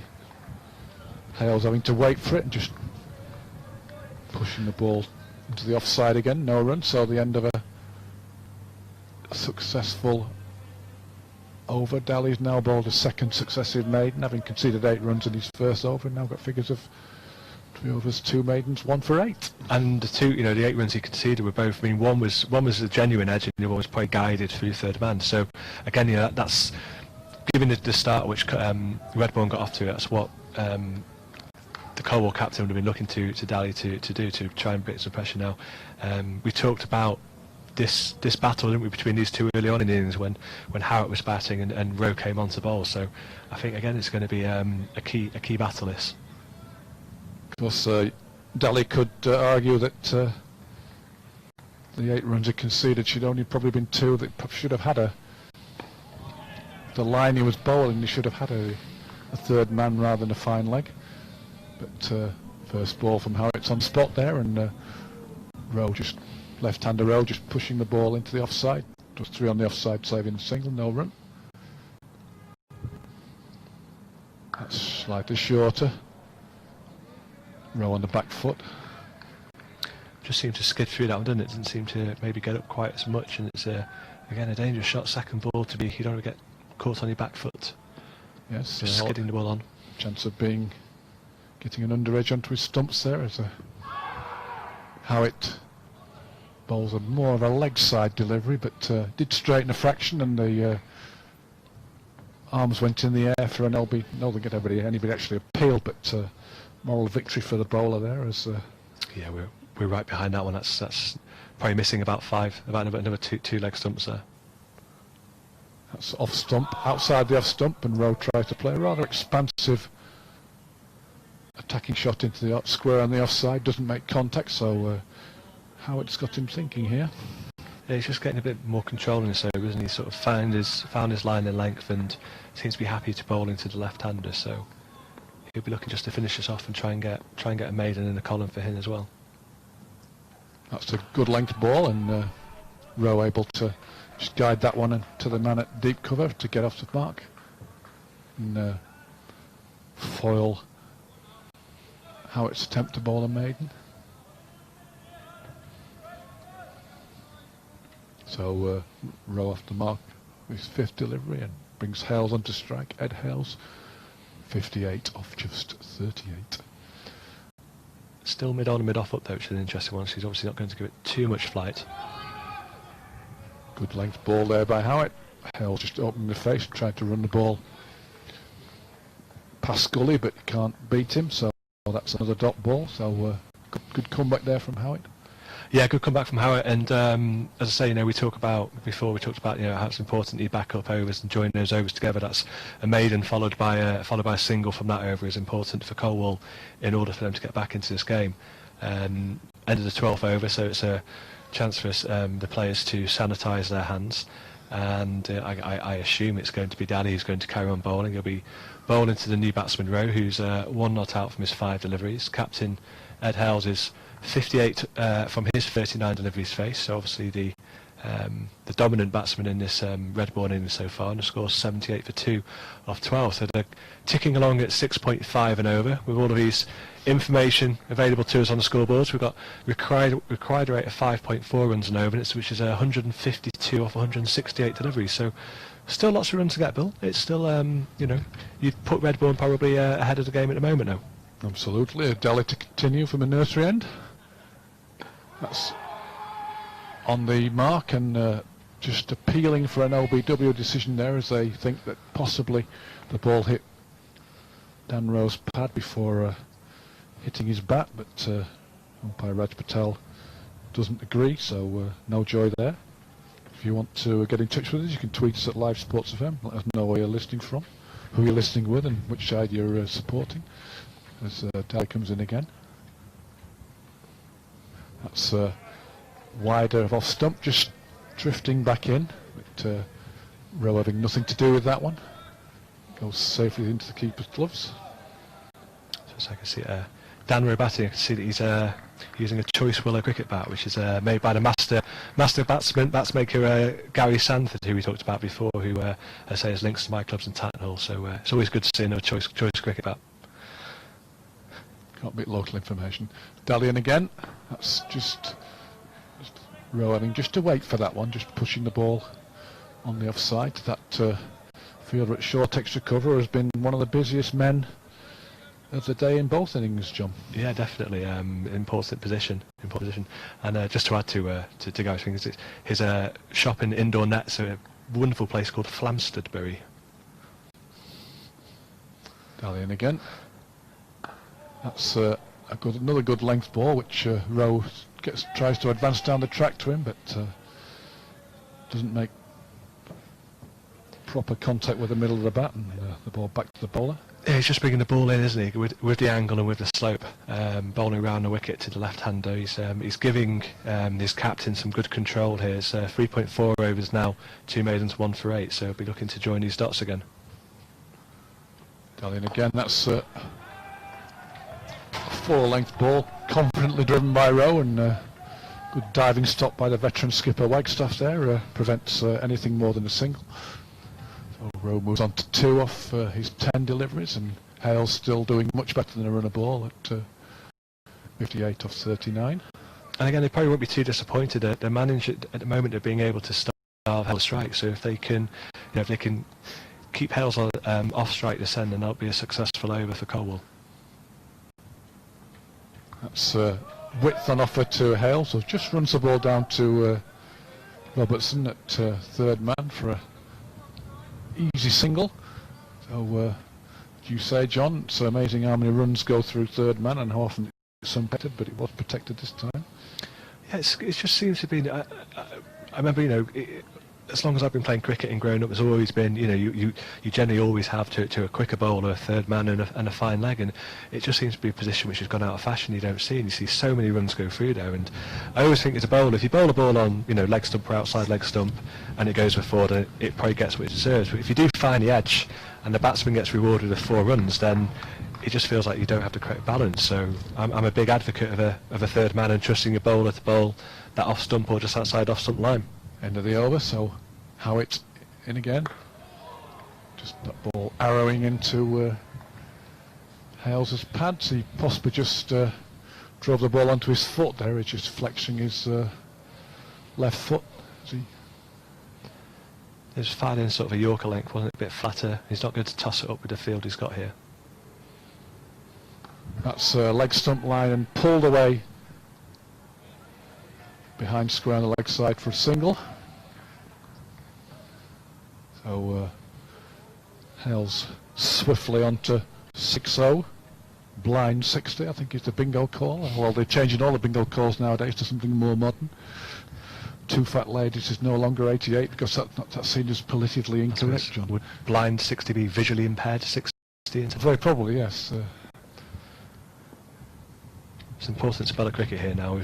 Howard again, that's on the leg stump, and Rowe just able to deflect the ball behind square on the leg side for a single, so he's playing a useful second fiddle role here as he moves on to 3 and the score on to 82 for 2. Yeah, I think that's what you just need to do, isn't it? You just need to support Hales, and you just need to don't need to do anything stupid here. Just keep the scoreboard ticking along. Hales takes that ball, not a half volley, takes it on the up, but can't beat the man at extra cover. So Howard looks like he's loosened up now and he's nicely into his groove. Yeah, he's settled up now. He's just sending his captain back for mid off to long off, so maybe just going to float this one up a little bit more. That's short and pulled. I think that's a great piece of fielding. maybe that was he knew he was going to, if he tried to catch it, I think he knew he was going to go over the rope, so he just pushed the ball with two hands back into the field of play. Yeah, he's done something which is very, very uncommon to hear in cricket commentary, but he's saved 5 runs.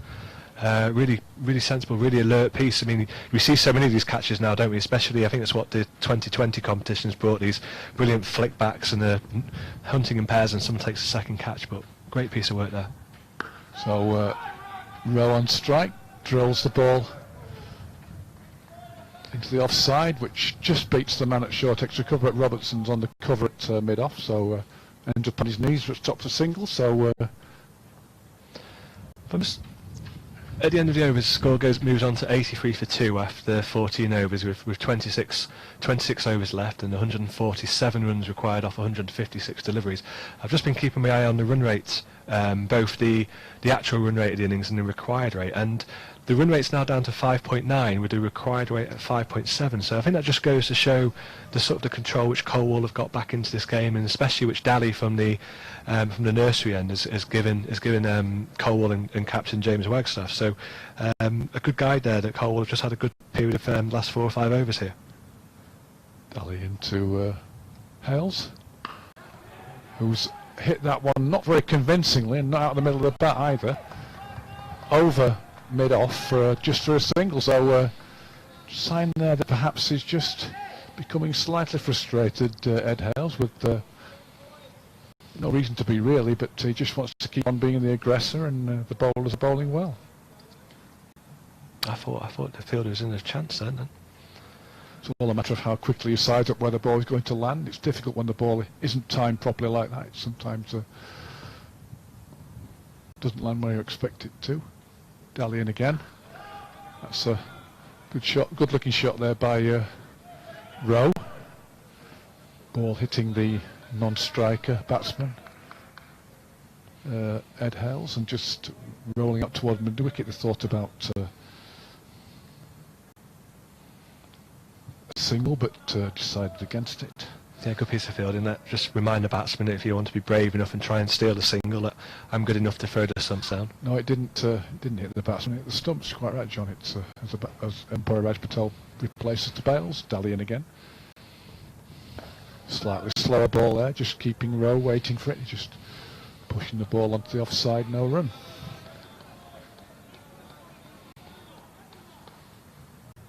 You can hear the encouragement here, can't we, from the Colwall fielders? They feel like the tides maybe just turning in this game, and they're just starting to get back into it, and maybe just starting to get slight upper hand. Still a lot of runs to get and 8 wickets to go, so definitely in the game here. Daly in again. Rowe playing some pleasant looking shots, but not being able to pierce the field. So that ball hit straight to into the covers, no run. As you quite rightly say, John, that the run rate and the required rate were well apart from each other a few overs ago, but now they're absolutely, well, they're almost identical. Yeah, it's showing actual 5.7 against the required 5.8, so that indicate that maybe Colwall are just slightly ahead now. Daly in again, just takes the pace off the ball again, and Rowe having to wait, just opening the face and guiding through the gully, and alert piece of fielding there, and again no run. I think we talked about it during the Colwall innings, but I think the key part of where this game is going to be won and lost was going to be the fifth bowler. The fifth bowler in the Colwall innings went for a lot of runs, so it'll be interesting to see what Colwall do with their fifth bowler in this, and when they introduce that person. Daly in again, good length. Rowe on the back foot, just pushing the ball out into covers, and that's another good over. So he's really bounced back from that opening over, which went for 8. He's now got 5 overs, 2 maidens, and I can't remember wickets he's taken. John, has he taken 1? Just the one, yeah, because Howard picked up the other wicket with that first ball of his, which was I think he would have got the loosening signal had it gone for 6, but picked up the wicket over Will Hales. So Ed Hales just taking the opportunity at the end of 15th over for a quick drink, just to get some fluid inside him. Not roasting, but very pleasant up here on the roof of the pavilion. We've got a great view here on Live Sports FM with John Beddoe and Bill Marshall. We're looking, we couldn't wish for to be more behind the bowler's arm than we are, John. No, and I think this is just having a slight change in the field here. So I think it's always important you get the right fielders in the right places. So Wagstaff swapped himself and Robertson, who were long on and long off, with two younger, junior, more junior fielders who were maybe at slightly more quicker feet. It's the right thing, right, good comment, John. You always want some athletic fielders on your guarding the boundary. We saw the benefit, didn't we, last over with that with the stop where you managed to save the 6 and save 5 runs. So first ball, dot ball, that's short and pulled towards cow corner for a single. So Hales frustrated with himself there. He wasn't able to head Hales. They wanted to have to pull that ball for 4. So with Rowe on strike, the field coming in. It doesn't. I mean, for a man who's 63 not out of 47 deliveries, he doesn't look very happy with himself, does he? He's just trying to force it, and I think we saw in the innings which Howitt played it, when you don't force it and you just wait, and you naturally time the ball better, and that brings the boundaries. Howitt in again. That's on the leg stump. A good piece of fielding at mid-wicket there. Very nonchalantly taken there by the fieldsman backing up as the flow went over the keeper's head. And that was ridiculous. And he's got to run all. I can't believe it. Did he run all the way from? Has he run all the way from long on to pick that one? To get all the way to square leg to stop the possible overthrow. He's coming. I don't think Robertson moved, did he? I don't blame him either. Howitt in again. That's pushed wide of Robertson down the ground for a single. So Hales, having dealt with boundaries to start his innings, is now dealing pretty much exclusively in singles, as John said. Yeah, I mean, obviously, I'm trying to work out who this fielder is. He's running from long off all the way to almost gully for the left-handers, who's covering some yards. Getting his steps in today. Yeah, he's gone to wideish slip, really. That's a full bunger from Howitt, who puts his hand on his head as Rowe squirts the ball wide of the slip through the gully area for a comfortable boundary. So and doing a lot of his good work there, the off spinner. Yeah, that just releases the pressure from Rowe, wasn't it? Rowe's, he's coming, he's now 8 off 19, so he's 4 off 18 before that delivery. It looked like maybe he wasn't helping Hales out, and maybe that's why Hales is getting slightly frustrated that the runs have dried up at his end and they've also dried up at the other end as well. So much needed boundary for Redbourn there. Howitt in again. That's width on offer for Rowe, who climbed into that ball and hits it to deep extra cover for a single. So that's the end of the over. So Howitt just losing his accuracy towards the end of that over. So Rowe on to 9, and Ed Hales, who started off more like Alex than Will, and now dropped into a more comfortable mode. He's 64 off 48, so 92 for 2 at the end of the 16th over. So pressure still on Colwall to drop the run rate or take some wickets. It'd be interesting to see who's going to bowl Daly through here. Both Howitt and Daly both bowled 5 overs. Howitt 1 for 31, Daly 1 for 11. So these 10 overs at 42 has been a good spell for Colwall. So it'd be interesting to see. He's got 3 overs left. Will he bowl them all the way through, or maybe save 2 back? Daly in rhythm now, carrying on from the nursery end. That's accurate delivery on the stumps, which Rowe just chops towards mid-on for no run. He's really settled into that line of length, hasn't he? He's really exceptional control of the ball bowling around the wicket to the left-hander. It's not offering him any width. He hasn't given anything free to hit. Really putting in a really good spell of bowling here for Colwall. Width gives Rowe the chance to throw his arms at the ball. He does get that chance this time and cashes in by guiding the ball square on the offside for a well-timed 4. Loose delivery of that. That's a curse to the commentator, Bill. It is. Not for the first time today. Having just singing his praises for how much control he's had, that's probably the worst ball he's bowled in this spell. Short and wide outside our stump and cut away to the short offside boundary to our left as we look. So Rowe into double figures now on 13. Ball nipping back, big appeal.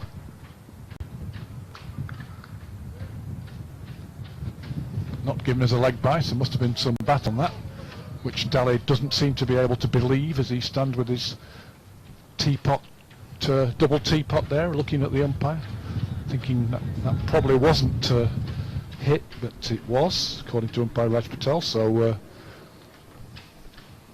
no, I haven't seen an LBW, so you'd have to be backing in front of your stump to be given out today, certainly.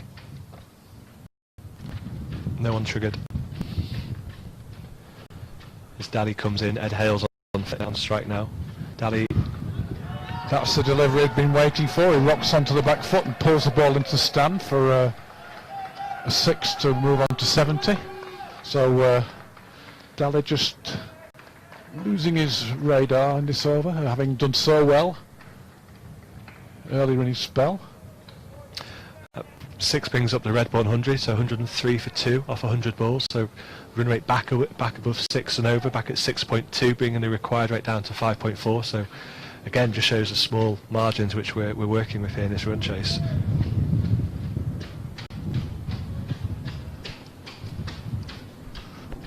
That ball, I think, was found, John. It's still difficult to tell, but Daly in again.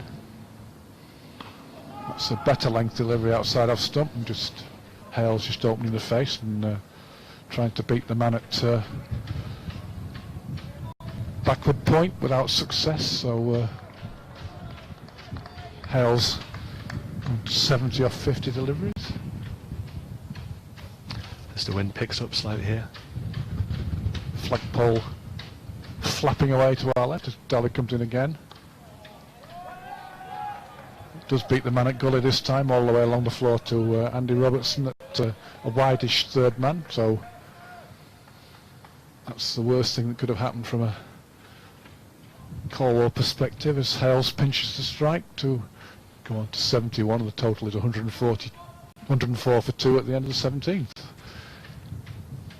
Yeah, so a good over there for Redbourn. We felt like Colwall were just starting to exert a bit of pressure, maybe just starting to get their nose slightly back in front, but then a bit of a width offered first of all to Rowan, and a ball just back of a length, which with that shorter leg side boundary to Ed Hales as the bowler comes in from the nursery end, was easily picked up and dispatched for 6. So that just gets them again, takes their run rate back up to 6.1 and the required rate down to 5.5. That's going to be very close. Confident appeal there as Hales looks to work the ball into the leg side.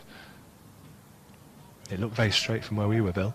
It looked more of a chance of being given than not, and how the picture of disappointment as he trudges back to the end of his mark. Did look pretty straight, as you say, John. I can only assume the height is possibly what saved the batsman there, because it certainly wasn't wide. Howitt, and again that's short and pulled. The 2 men on the boundary there in the covers, in the mid-wicket area, and one of them, the wider of the 2, picks the ball up in front of the JP Morgan portable cover, and that's a single. So just keeping an eye here at the captain. Looks like the captain Wagstaff is limbering up and loosening up, so could be seeing some of his leg spin from the nursery end.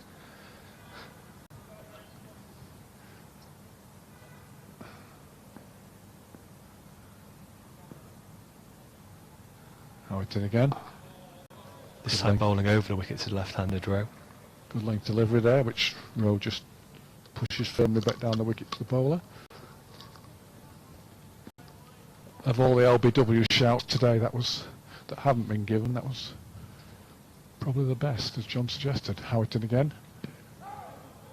Pitching outside leg stump, striking the batsman Dan Rowe very firmly on the pads. Ball just rolling back down the wicket, so nobody bothering to appeal, because they knew it would have been fruitless. He's just sort of opening up that leg side boundary by staying over the wicket there, wasn't he? From round the wicket, he's been sort of darting the ball in off stump, whereas this line is just giving, as Rowe works that one behind the square, which the fielder comes round and off the boundary, returns the ball, a single for Rowe, takes the score to 106 for 2. I just think he's opening up that shot to the left-handed batsman Rowe there. I don't know what you think, Bill. I think he's been bowling round the wicket very well to him, and it's strange that he's decided to go back over the wicket this over. Right in again. Oh!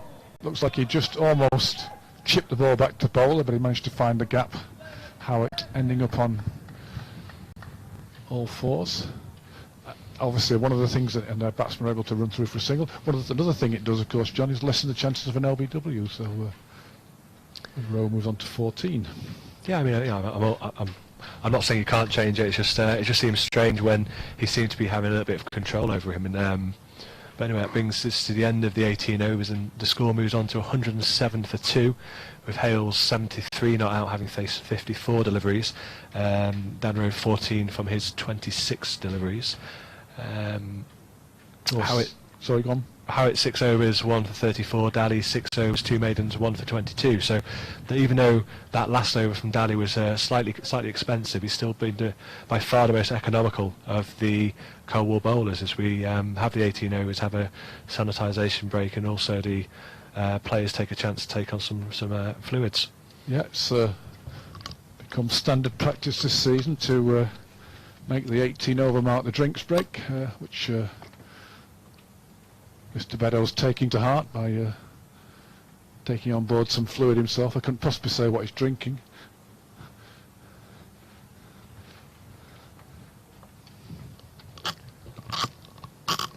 It's Ribena, Bill. ABV rate will not be naught, put it that way. It's non-alcoholic Ribena. Okay. It's red, put it that way, and Ribena it isn't. I did offer you some Ribena as well. The offer is there. So I think it's a good opportunity to say Colwall in that spell of overs, they just managed to put some control, which has really been afforded by the bowling of Daly, and the last couple of overs there, just Redbourn maybe just picking up a few more runs they would have wanted. So captain here bringing his players in and having a word and working out what the attack's going to be for the next 6 or 10 overs are really important. I think obviously Colwall will be thinking if they can get this crucial wicket of Captain Ed Hales, that they're really bang in a game, and obviously Redbourn are thinking if Hales can bat another 10 overs, then he should be able to get them closer over the line. Wagstaff's wise words, and the Colwall huddle are now over, so Drinksman is leaving the field, and the umpires who've also taken the opportunity to get some fluid on board, Andy Anthony and Raj Patel, are making their way back onto the pitch, so fluid on board on all sides, and Redbourn about to resume on 107 for 2, start the 19th over.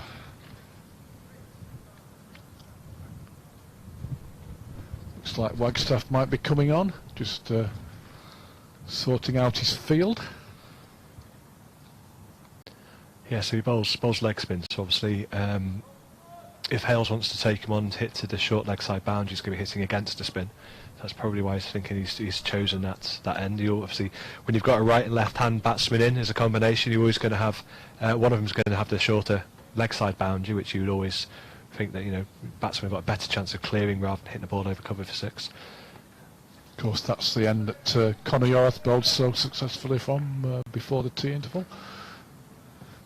So he's going to come on to bowl. So he's going to come on to bowl from this. We've got a man at deep square leg, got a man at sort of cow corner, long on, long off, a man out at deep extra cover, and then 4 in a circle, sort of 45 on either side, short cover and short mid wicket. Very tentative prod outside off stump there by Ed Hales, beaten. So good start by Wagstaff, who very difficult to bowl leg spin, most difficult art of the game in cricket, and very capable of bowling loose balls in your first over. He's in again. That's a very modern shot, a reverse sweep, and it's gone all the way for 4. When if it had hit him on the pads, he might have been in trouble. But that must be very frustrating as a bowler when you get reverse swept off a straight delivery. I think it must be. I think he's reverse swept that off middle and off from the line we're looking at here. There was a. Let's see a repeat of that. It's a confident shot. Again, bowling leg spin. Obviously, he's got the benefit of the slope helping. So plenty for Wagstaff to think about. He bowls to Rowe, just onto the back foot, and plays a confident looking shot, just slightly backward of point for a single. So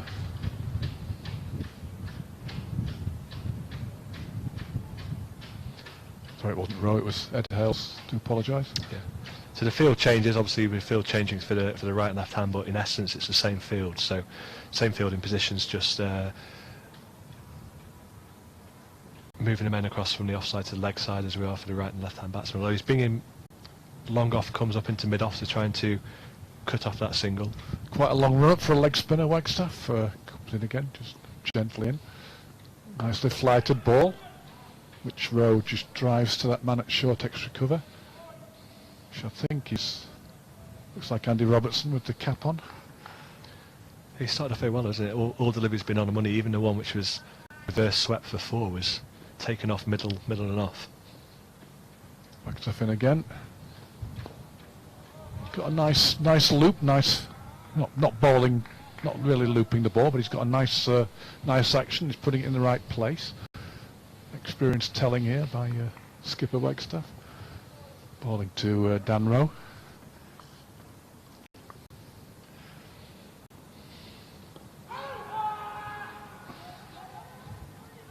Appeal for leg before there. Turned down again. But that wasn't a bad first over, John, that. No, I mean, I say very well bowled, but the ball, even a ball which went for 4 wasn't a bad ball. It was a ball reverse swept, which is, as you say, Bill, is a shot we see a lot of, which all modern one-day batsmen, 2020 batsmen, especially in the professional game, seem to have mastered. Seems to be a shot you need to have in your armoury. On the money, so he'll be happy with that. As you say, it's difficult bowling leg spin. Obviously lots of experience, and I'm sure that he's bowled plenty of deliveries over the years. So cries of encouragement for the Colwall fielders as they wait for Rich Howitt to bowl his 7th over. Into Hales. That's fairly straight enough for Howitt to throw his hand on his head as Hales works the ball to mid-wicket for a single, playing across the line, of course. Yeah, you wouldn't want to miss that one, would you? But to be fair, throughout this innings, Ed Hales hasn't really missed anything. Everything's been pretty much off the middle of his bat, and he's certainly still batting very confidently and freely. 79 now, 58 deliveries as the score moves on to 113 for 2. Chance for Rowe to again go on to the back foot and just time that ball nicely into the deep cover for a single. So that's been working the ball into the gaps for the ones at the moment. Rowe on to 15, Ed Hales on strike on 79. That's more flighted, it's in the slot for the drive, and a good bit of work by Wagstaff at shortish extra cover really. Gets the right hand on the ball and stops a single. Good piece of work by the skipper there. Yeah, definitely. Probably say 4 runs there. That's again flighted, and that's driven over the top of Wagstaff's head for 4. Not shot, wasn't without risk. But, Hales decided he's had enough of messing around with singles and takes that one on the up over Wagstaff's head for a boundary. No, I think he seems to be batsman. He doesn't like to get bogged down, does he? Whenever he does have a period where he hasn't scored many runs in last over or so, he seems to be prepared to take risks and chances. Straight to deliver there from Howitt this time, which driven back down the ground to the bowler, who stops the ball at his feet. So Howitt had thrown his hand on his head a few times in this spell. And again, that's another one where the batsman's worked the ball off the stumps onto the leg side for a single. If he misses it, he could be in big trouble. But Hales on to 84, and that's he's pinched. What's more, he's pinched a strike. But we've certainly got a good game. I mean, it takes us halfway through the Redbourn innings. 20 overs gone, 119 for 2. Hales 84 not out from his 62 deliveries faced. Rowe 15 off 30 deliveries faced. Howitt 7 overs, no maidens, 1 for 41. Wagstaff just a 1 over for 5 runs.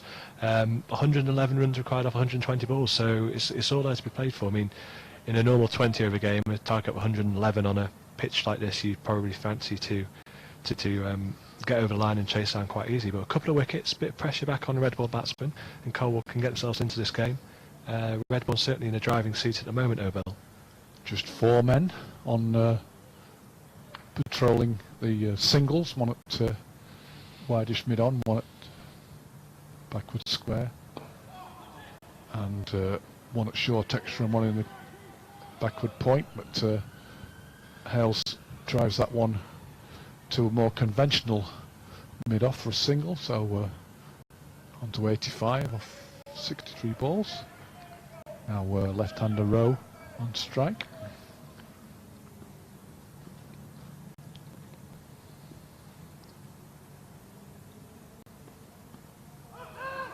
Ooh, Rowe down the track, and don't know what happened there. Looked like he almost got an inside edge on that one, did he? I don't know where the ball ended up on the floor, but what did it come off, John? Did he? Yeah, no, I'm not quite sure if it came off inside edge or maybe off the pad. It certainly to call it a miss stumping might be unfair. We'd have to wait for the replay to come up and have a look at that one. Rowe looking to go down the track. Doesn't have to do this time. He just guides the ball through that vacant area wide of gully. Good bit of work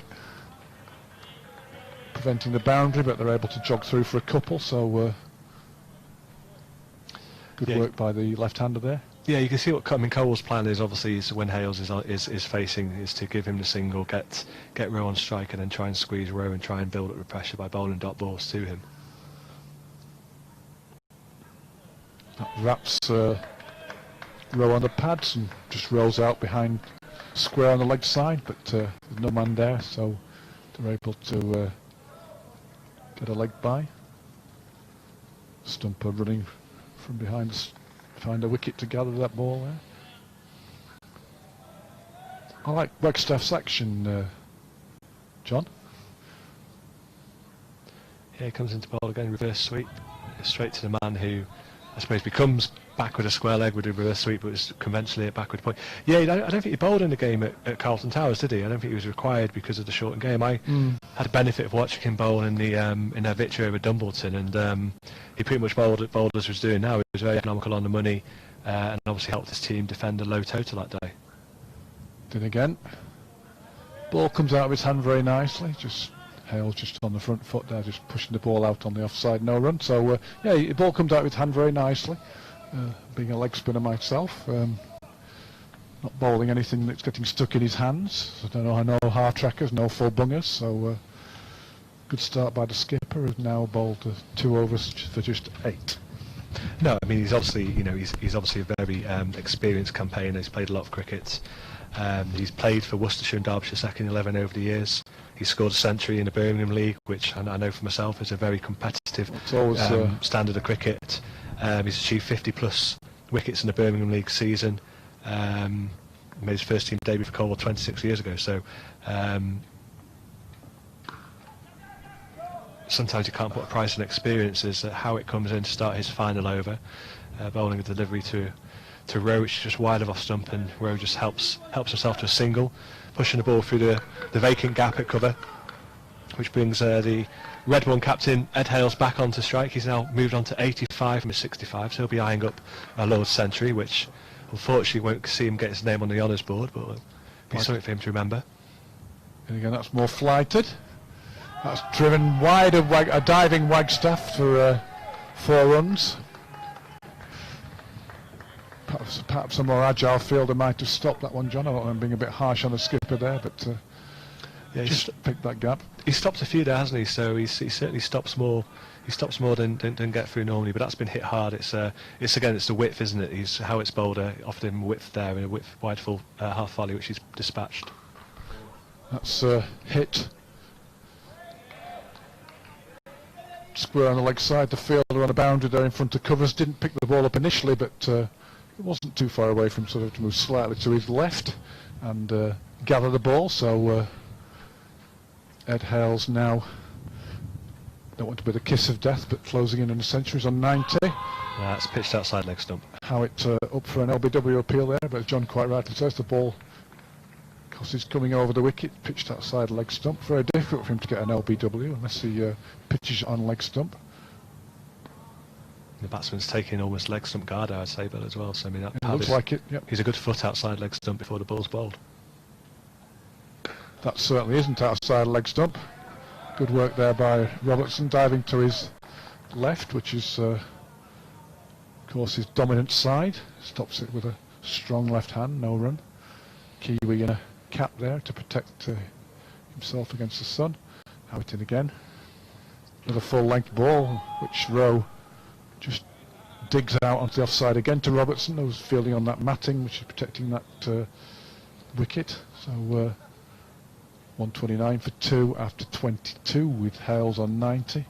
And that's the end of Howitt's spell. 8 overs, no maidens, 1 for 47, John. Yeah, I mean, he's obviously fortunate with the first ball of his spell, which picked up the wicket. It was a rank long hop, which Ed Hale's brother Will managed to just hit straight and give catching practice to the fielder at what was short mid wickets.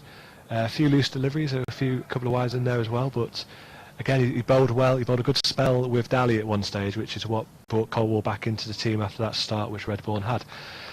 Saying that, 129 for 2, we've got 18 overs left, so it's 101 off 108 balls. Still a tight game. The rate comes back down below 6 again, so 5.9, which tells you that the required rate is going up.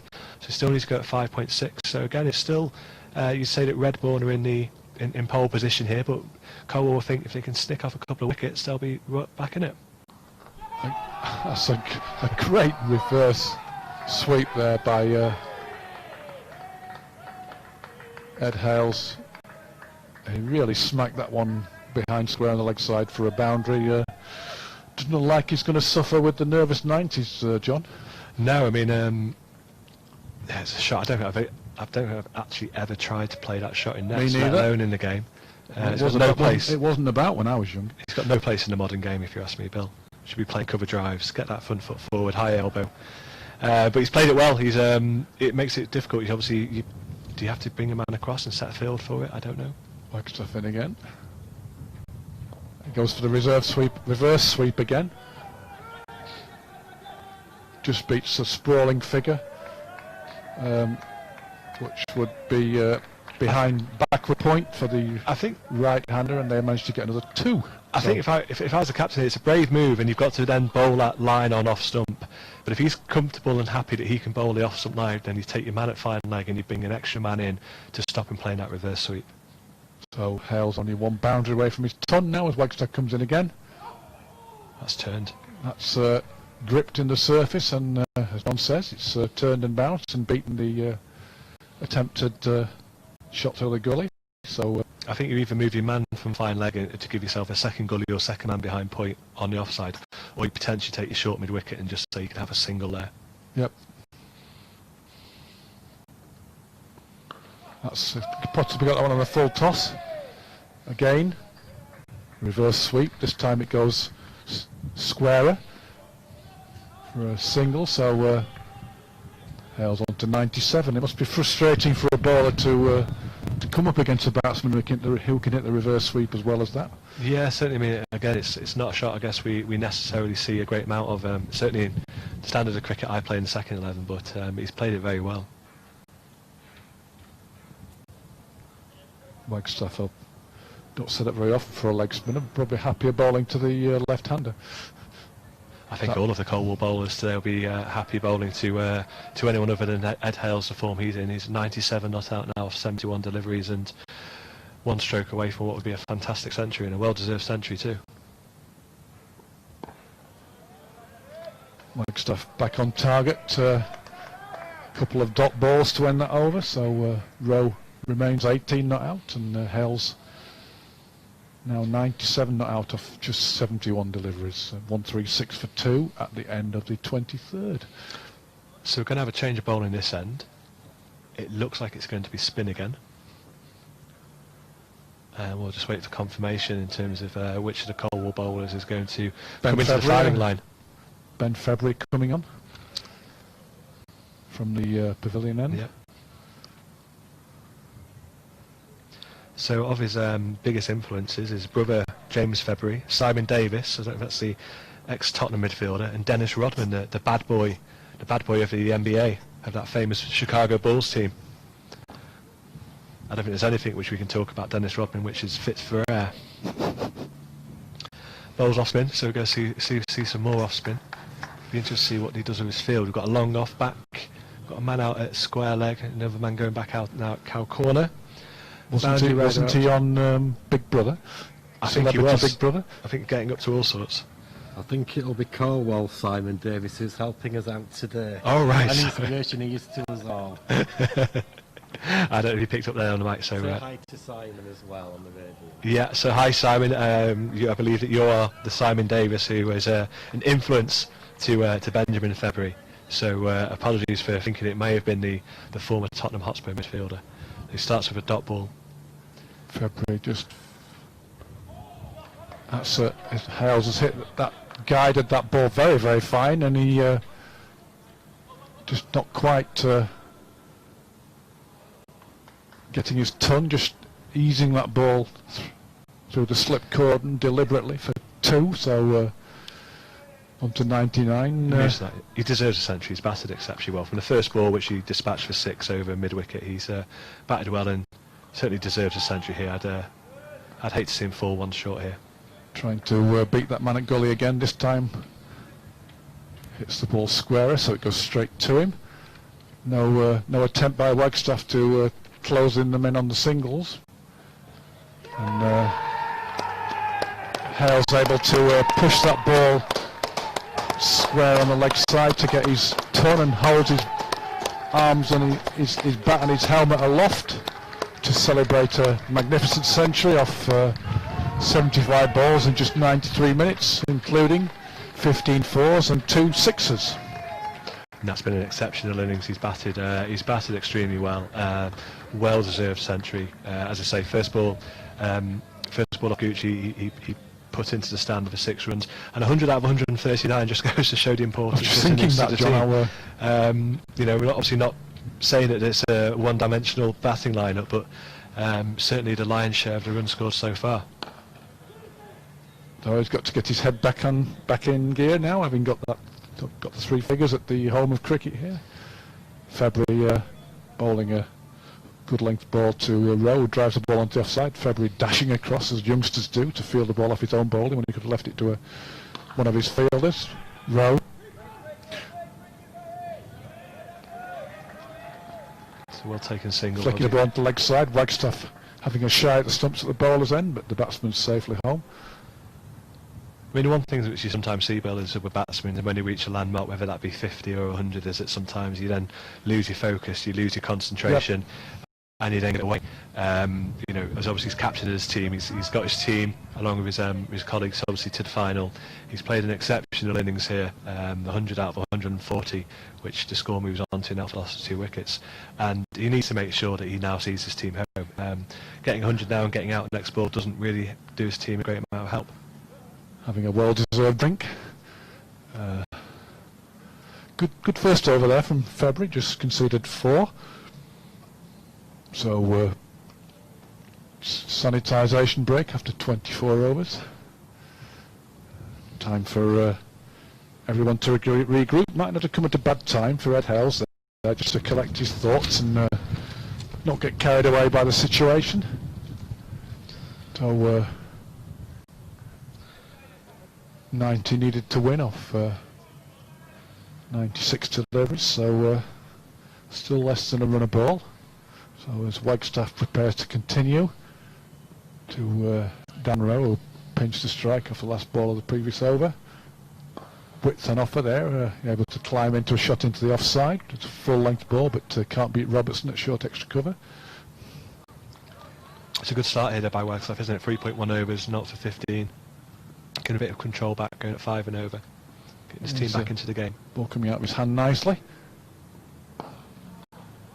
Bit of an agricultural shot there by Rowe, hitting the ball to deep mid-on for a single. Keeper not too happy with that throw, which pitched on that awkward length, not half volley length, just in danger of wrapping him on the shins, which I know he's got pads on, but not a particularly pleasant experience for a keeper. He's kept the same field, which is interesting. He's going to try and reverse him again.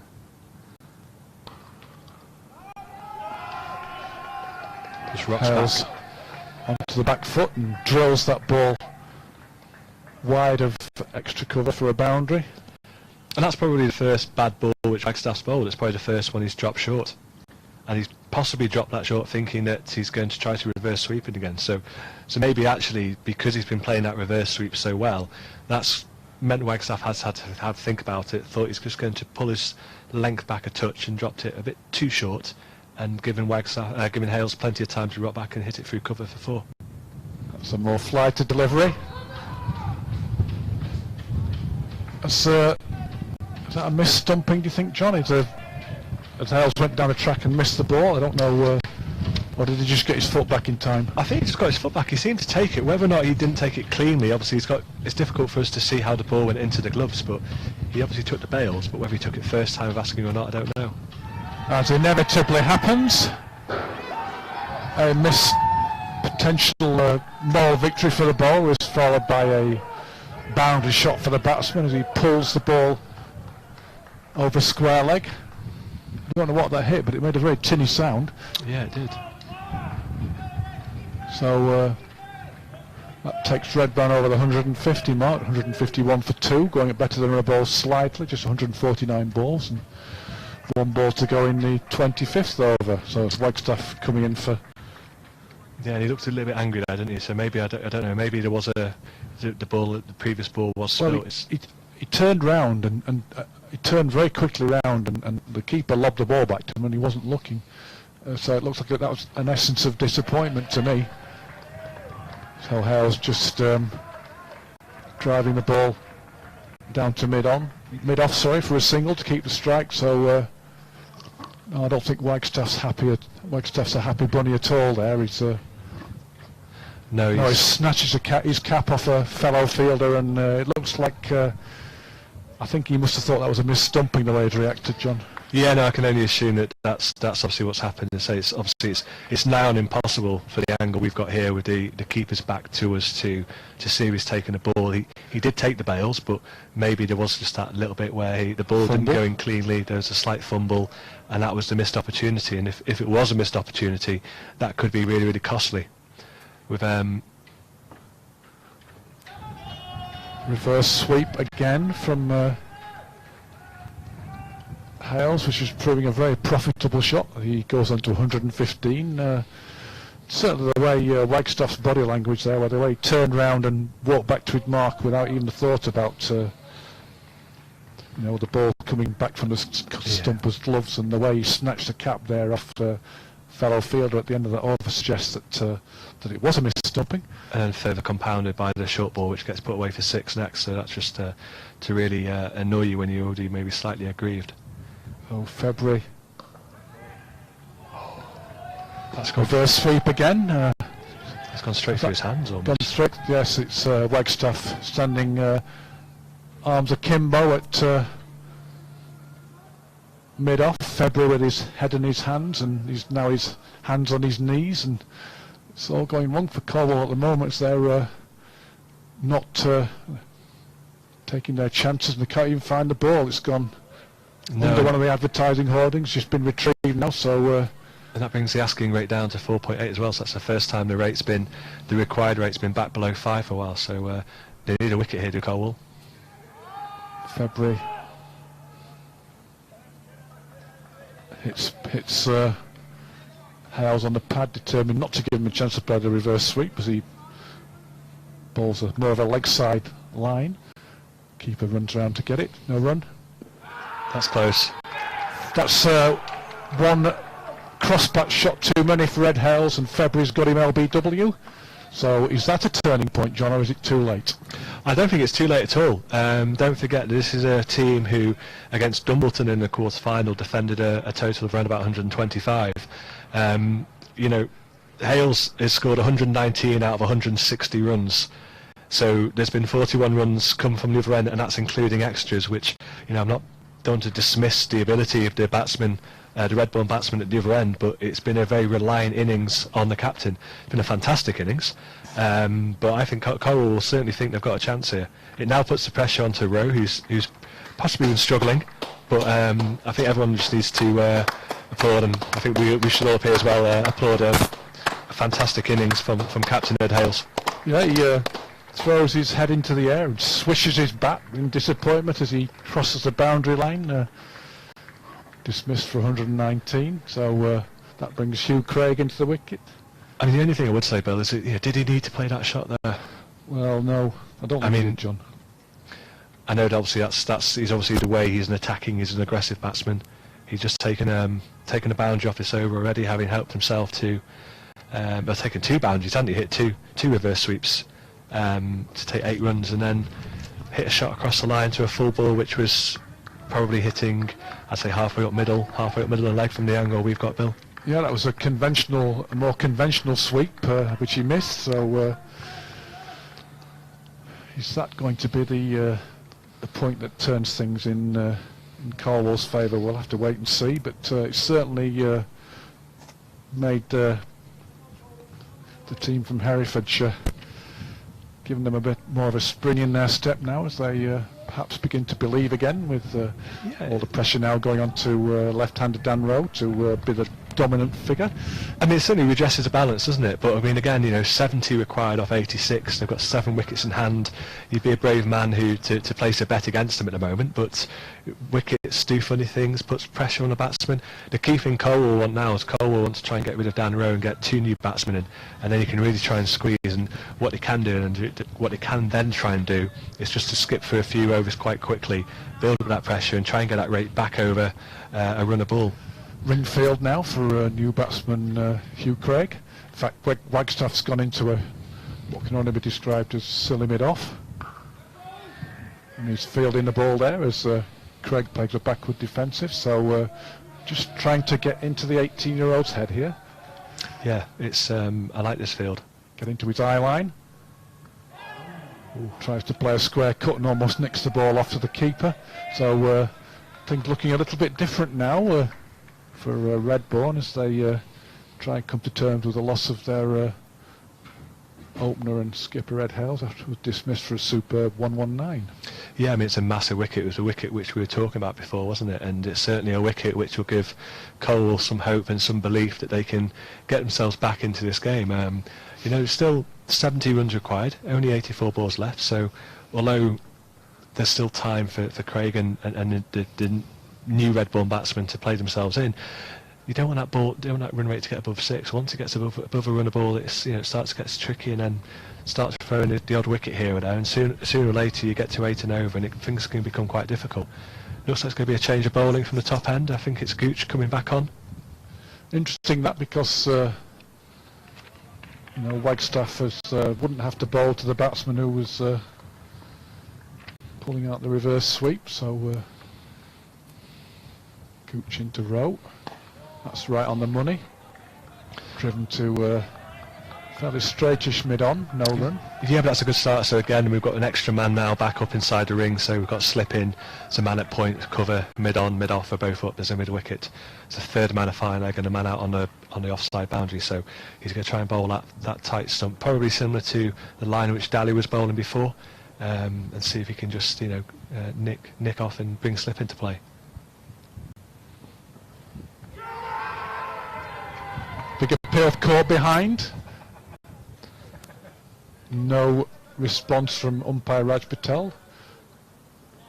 Rowe very calmly, just with his hands on his hips, just nonchalantly at the keeper's end, just taking it all in his stride. No outward signs of the fact that he didn't nick that one at all. So confident appeal, that one, John, but no joy. Yeah, it must be maybe it must have been bat and pad. I mean, I thought there looked to be a bit of a gap between bat and ball to me, but there was obviously some sort of noise which encouraged the Colwall players to go up and ask the question. Gooch in again. That's going down leg. Appeal for leg before, as John said, definitely going down leg side, but we were able to scamper through for a leg bye. But I think they'll be happy with that single as well, being the new batsman on strike. I think the important thing for Colwall is, again, they want to be bowling as many balls as possible now at the new batsman Craig. I think whenever you have a break in a partnership and you get a new batsman and you want to be bowling to the new batsman, because it's difficult to come out and start scoring straight away. With the exception of Ed Hales, everyone else has had to take some balls to get in. Ed Hales has made this game look very, very easy, and very envious of the cricketing skills and the batting skills which he's got. 6 men. Saving the single now as Craig faces. That's Just defended up to mid-on, no run. Gooch comes down and exchanges a few pleasantries with the new batsman. Just thinking that because he's young and with curly hair that they can get into his head perhaps. Well, I think he'd be bullying him. I'll go and leap to his defence. I'm a firm defender of anyone with curly hair, Bill. Indeed so. No one puts Craigie in the corner. So, Gooch. It's a Craig tempter. thinks about going after that wide delivery outside off stump, but changes mind again. Gooch has what we would describe as a long follow-through just to get into the batsman's ear. We did, but again, I'm keeping my eye on the run rate, which I'm sure you are too. And when Ed Hales was in before, that run rate, I think it was touch 4.6 required or 4.7 at one stage. It's now crept back to 5.2. The actual rate is now back down to 6. A few more balls of this, it's soon going to be passing each other.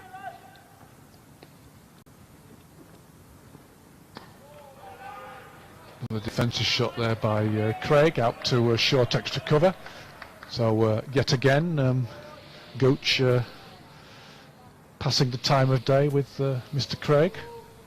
Just asking him how his relatives are, perhaps. Yeah, I like to see that. You want to have that. You need to have that. As long as nothing gets said, which is goes too far. Then I think we've all been in battles playing cricket over the years, or any sport where you have the occasional word with your member of the opposing team. Maybe you wouldn't try that with a grizzled veteran batsman, but you probably wouldn't do it to a batsman who's on 119, not out off about 70 balls. But off a kid coming in who's yet to score and face 6 balls, and yeah, you can maybe feel a bit like you can bully him a little bit more. I think we're basically calling him a bully, aren't we? All within the game. All within the game. So February to continue from the Phillian end. Rowe just on the back foot, just pushing that ball to mid-wicket for a single. Yeah, and again, they won't be too unhappy with that single off the first ball. It's sort of a similar situation to what we had at the end of the Colwall innings when Robertson kept on farming the strike. February in again. Outside off stump. Craig leaving the ball alone. Wagstaff in that position at silly bit off, just in the batsman's eye line. February in again. Bit of an inside edge there, which takes the ball towards mid-wicket. There's nobody saving the single. Robertson trots around, can't prevent the one. So Craig off the mark and off strike. Field more widespread now for Rowe. They say, right, have a single if you want it. That's tossed up outside off stump and slashed. Not where he intended that one to go. It's gone through the gully and it's gone for 4. So moral victory for the bowler, but a boundary all the same. Yeah, it's a poor delivery though, I think, from February there. He's given far too much width. You take the moral victory because it's come off the outside edge, but there was far too much width on offer, and he needs to be bowling a much tighter line on off stump than that, especially with the field he's got. So youngster February with a bit to think about. He throws the ball hand to hand, and the fieldsman who had to go and fetch it is now back at a sort of wideish third slip. That's the line he needs to bowl. He needs to bowl that line from round the wicket to the left-hander, starting that ball sort of middle and off, giving it a chance to straighten, brings all methods of dismissals into the equation, and doesn't give him a width. His own bowling, sorry, John. Sorry, yes. And again, scampers around this time to the offside to field the ball. So we're set up for a fantastic finish here though, Bill. 167 for 3 now after 28 overs, 12 overs left. We've got the new batsman Craig, 1 not out from his 7 deliveries. Rowe, who's been in for 50 deliveries, has scored 25 runs. February 3 overs, 1 for 18. Gooch 4 overs. Has he got 1 in the column there? I can't quite see. For the 23 runs. Yeah, I still back 63 needed off 72. Still back Redbourn, but it's not a gimme. No, you'd have Redbourn ahead, and you'd be wagering your 50 pence on Redbourn over Colwall at the moment, just with the benefit of the wickets in hand. But you have to still have to remember that of those 167, 119 came from one of the batsmen, so there hasn't been that many runs scored at the other end, and that would be my only concern if I was a Redbourn player or fan. Colwall still believe, as Gooch has Craig playing a fairly loose shot outside off stump. No edge though through to keeper, no run either, so I think the only thing here, I just want to make sure that my men I've got at least one man on the onside and the offside really in tight, stopping that single. Gooch in again. There. Can't have a single there. No, pinched a single there, John, you're quite right. Craig pushing the ball into the leg side and Rowe backing up well, but the danger was for Craig at the bowler's end, but he's quite gathered in. Quite a slight figure, so he doesn't look like he's probably got the power to go over the top. He certainly hasn't looked like he's going to try and do that, so I think you can really come in another 5 or 10 yards there, and then you keep him on strike and you keep a single off the score. Yep. Gooch in again. That's a pleasant looking shot on the offside to the cover boundary just for a single. So Rowe playing a good hand here, moves on to 26 off 51 balls, so a strike rate of something like 50. Of course the IPL gets going today, Bill, doesn't it? So that's all about strike rates. Craig's strike rate is now something like 22. He plays a similar looking shot to the previous ball. This time it goes straight to the fielder, should I say, so no run. It does, but I think the fielder's also started. If you look where he's starting off here, I think the previous ball he's almost started actually on the ring. This time he started a good sort of 6 or 7 yards inside the ring, and that means that he stopped that single. Yep, Wagstaff in a similar sort of position at mid-on, so crowding Craig to a degree here. That's wide outside off stump. Craig just looks up at the umpire to say, are you going to throw your arms out and give a wide? But no, just giving the bowler the benefit of the doubt there with that loose delivery outside off stump. Yeah, but again, I think both umpires have been very consistent. As I say, we've talked about it a couple of times already. Anything down leg has been an automatic wide, and there's been a little bit of leeway. And I think the bowlers need to have a little bit of leeway outside off stump. That's probably right on the edge. Straight to ball. Great work by Gooch. Stops the ball with his left boot, and that's probably hurt him a little bit, but he's stopped to boundary. William Sullivan's just tweeted us, watching nephew Michael Gooch goal Colwall from Glen Waverley in Australia, 11:45 p.m. here, so approaching midnight in old money, and Gooch has certainly hurt himself there. He's hobbling as he gets his cap off certainly Scott Wagstaff. He didn't have a word with a new batsman there. Just had a message from my sister and my two nephews, I believe, are both listening. So Ollie and Freddie are listening in Corston, just outside Rugby. So hi Ollie and Freddie, if you don't mind me just saying hello to my two nephews there. Nice one, John. So Gooch limps his way to shortish fine leg as February prepares to start another over from the pavilion end. Needs to rein in his runs per over. He's bowled 3 overs for 18. Bowling now to Rowe, who pulls the ball straight. Good work by skipper Wagstaff, who often belies his years with his athletic fielding. Able to dive to his right and stop single. February in again. That's a more flighted delivery. Driven straight back to the bowler. Rowe just showing just slight signs of frustration as February comes in again.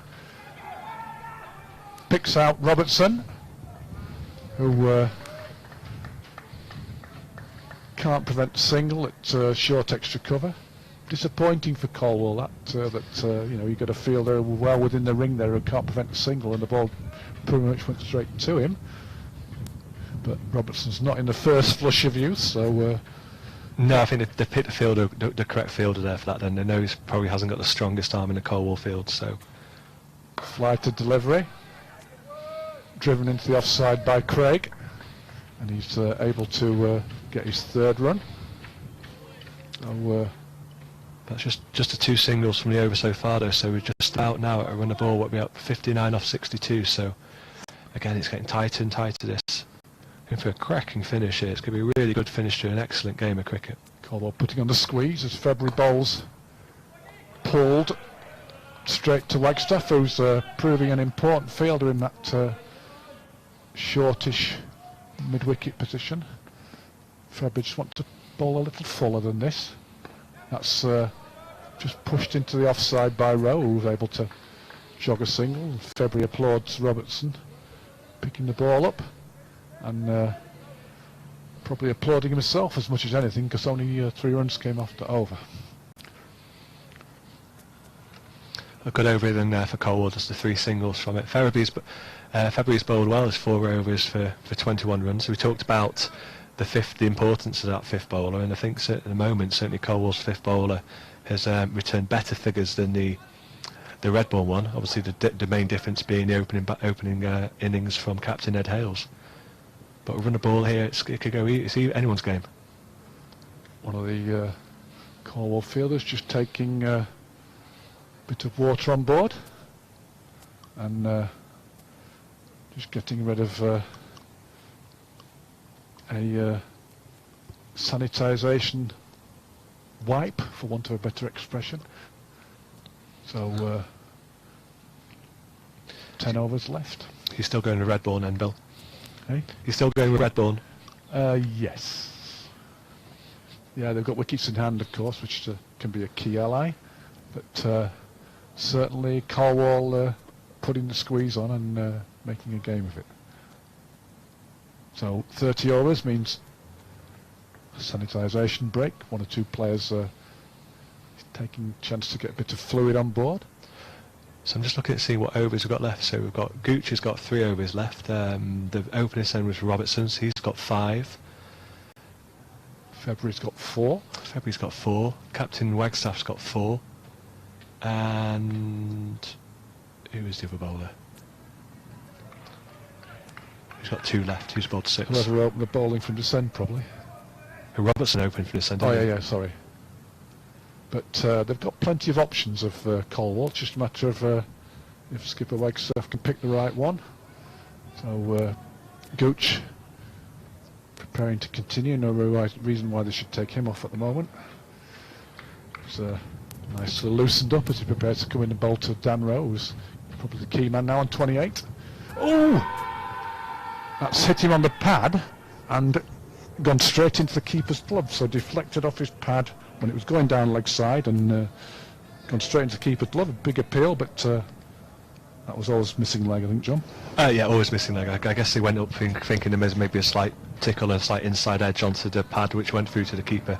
Certainly never out leg before. But good accuracy from Michael Gooch. And again, width on offer. Rowe hits the ball to the edge of the circle on the off extra cover and able to scamper through for a single. So he's rotating the strike nicely enough, putting the onus on his junior partner Hugh Craig, who yeah, Craig just needs to try and get on with it now. He's faced 13 deliveries for his 3 runs, and that strike rate isn't going to get his team home. It's pretty much a run of ball now, 57 off 58. Colwall, I think, now try and squeeze through this rest of this over, have 3 or 4 more dots, and that puts them... 6 men saving a single as Gooch comes in again and beats him outside the off stump as he plays a bit of a wishy-washy shot.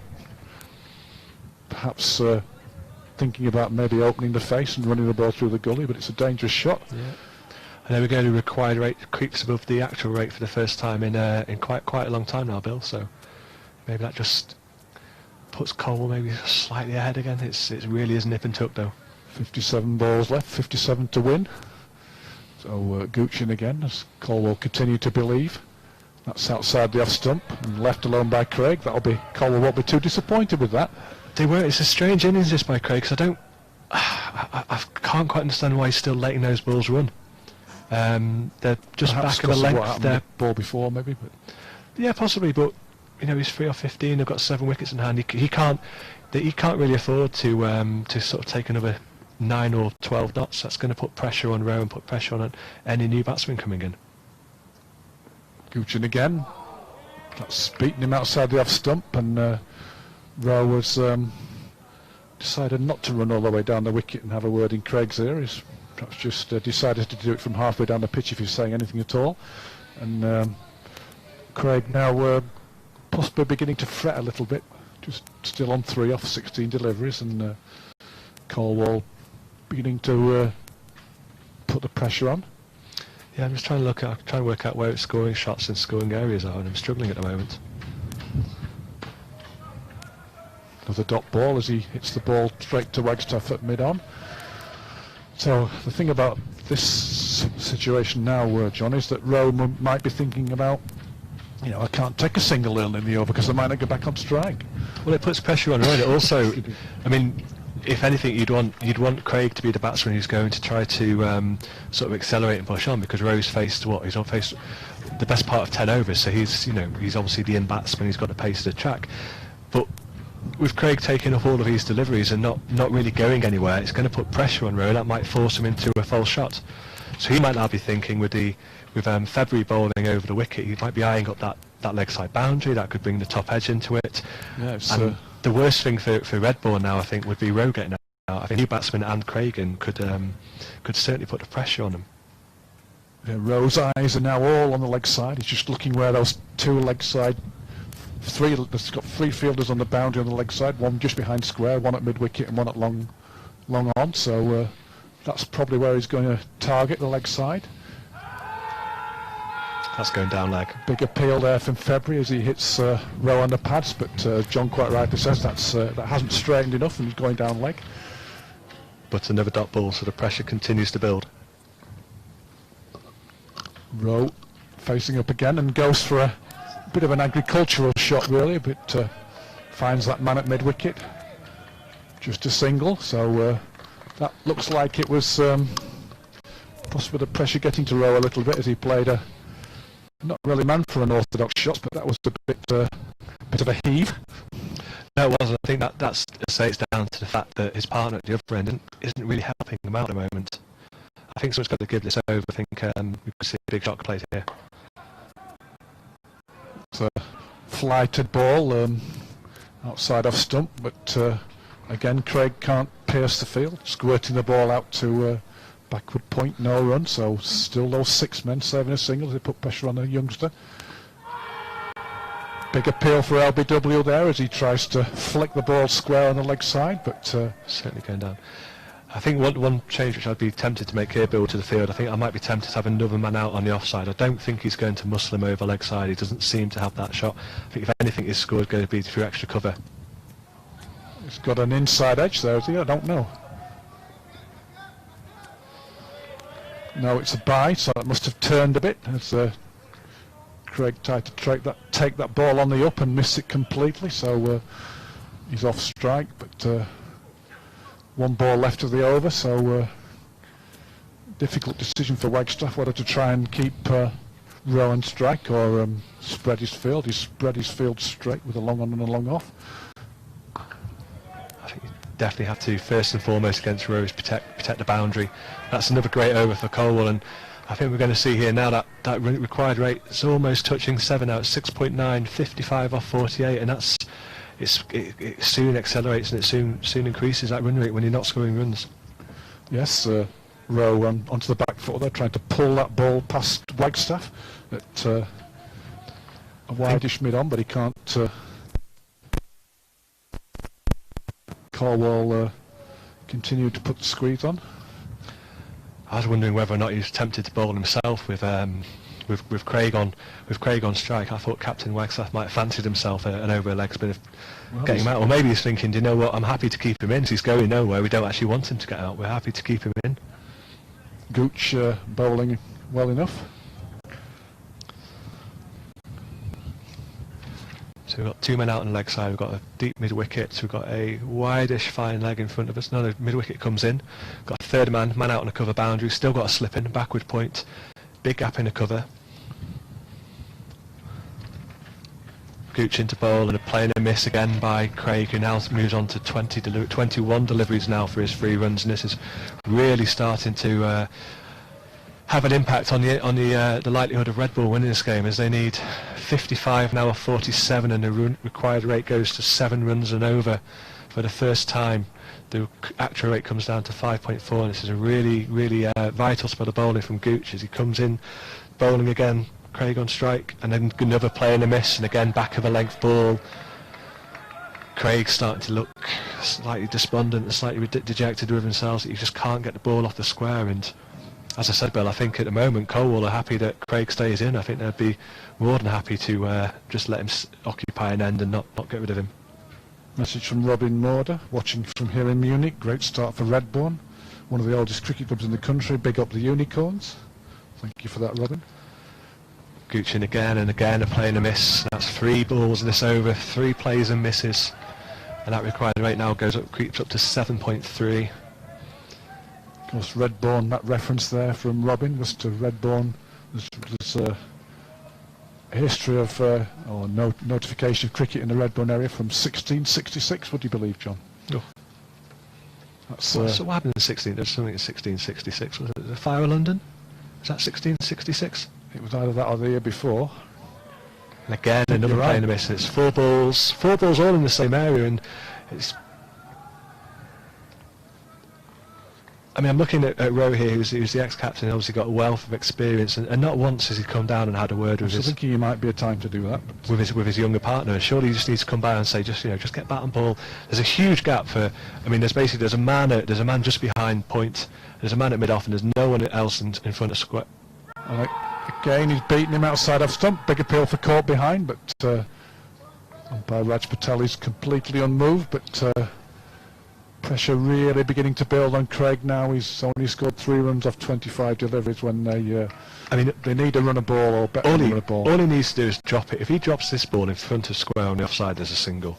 Or he doesn't need to play an expansive shot, he just needs to get on the front foot.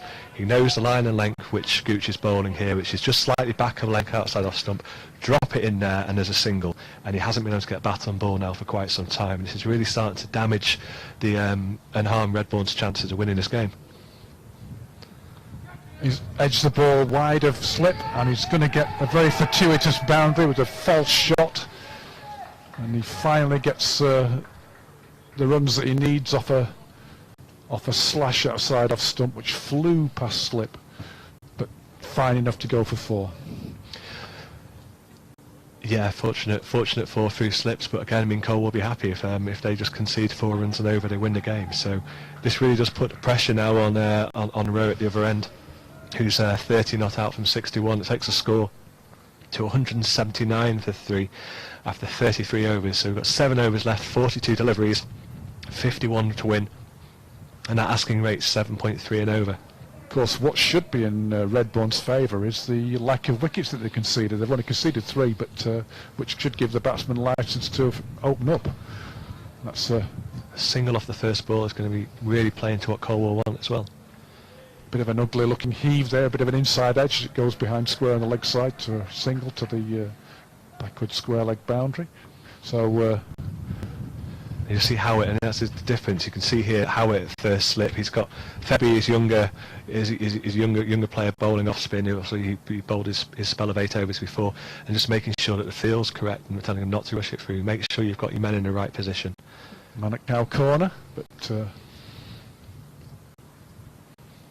Howitt now coming out of slip and going presumably to save that single on the leg side. Just probably a mirror image of where Wagstaff is fielding on the onside. So trying to put off the single for Hugh Craig.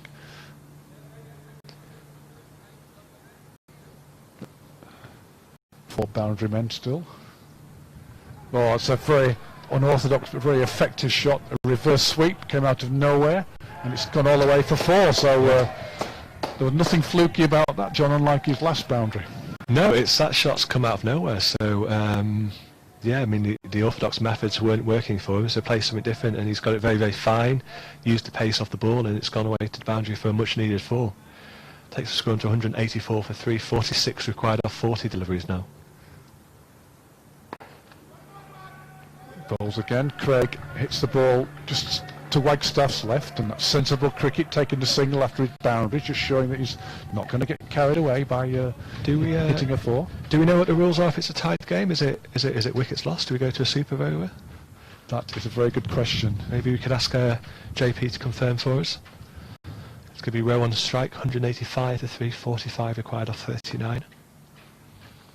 That's a bit of a gimme delivery, which he's got away with to a degree. He could have been hit for 4 or 6, but all he's done is mistimed the ball. One bounce to Wagstaff at shortish mid-wicket, but the skipper can't stop the ball cleanly. It goes through his hands and for a single. So it's the first one he's missed, really, isn't it?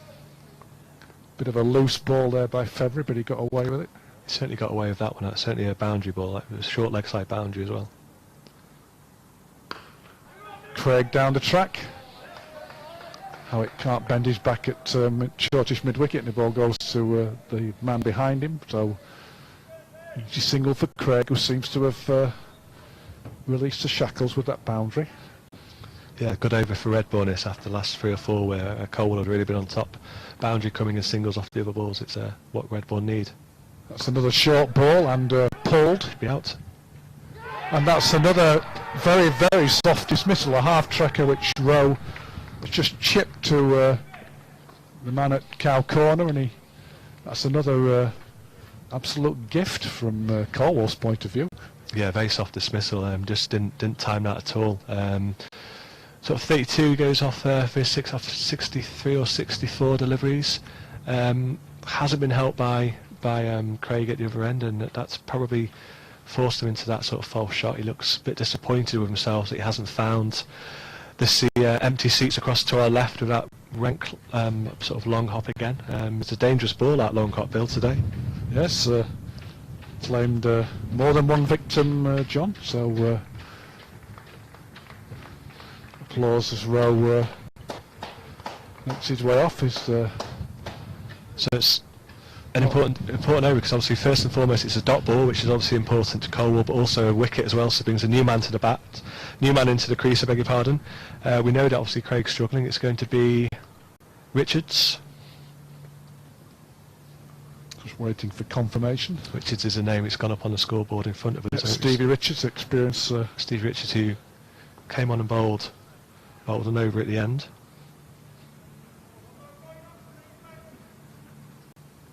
So Iron Man, as he's known to his pals, he's been playing at Redbourn since 2018, previously played at Aston Road. He's captain Redbourn, back-to-back championships in Hertfordshire Division 3A and 2B. I think my phone's on its way to dying. It comes into the crease at an important time. It's going to be Gooch bowling and finishing his spell after an expensive first 3 overs when he got taken for quite a few runs by the 2 Hales brothers. He's come back and bowled very, very tightly these previous 4s. He's currently 7 overs, 1 maiden. I can't see the wickets he's got again there, Bill. 1 for 30, 0 for 30. It's going to be the new batsman Richards on strike as the batsman crossed, whereas that ball is hit in the air and taken in the outfield. Again, the field comes in and squeezes, trying to cut off the singles. Asking rate 7.2, 43 off 36 required.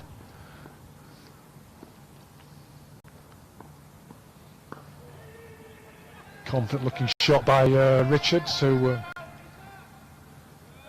manages to beat the diving man in the infield, which possibly shouldn't have beaten him, but it does. So instead of it being a 1, it's a 2. Yeah, it's a good ball first up for Richards there, just working it into leg side. So the man goes back. The man was in mid-wicket in the ring trying to save the single, but he pushes back now onto the boundary. Good ball from Gooch, cramping Hugh Craig for room there. He can do nothing more than push the ball into the offside, and that's Howitt able to stop that. No runs. But he's bowled really well here, Gooch. I think he's come back really well. He's been he was the pick of the bowlers in the game against Dumbleton. He bowled well 2 weeks ago in the semi-final, and he's come back and bowled very well. That's flicked to mid-on by Richards off the bottom of his bat, or the bottom half of his bat. Wagstaff pretending he was going to throw down the stumps there, but that ball was going nowhere. He was never releasing that ball. No chance of any overthrows. Nope. Skipper using his experience there. So, although that was a confident-looking shot off Richards' first ball, the pressure's still on him and still on the Redbourn team as Colwall continue to try and keep that run rate down, beaten outside the off stick there.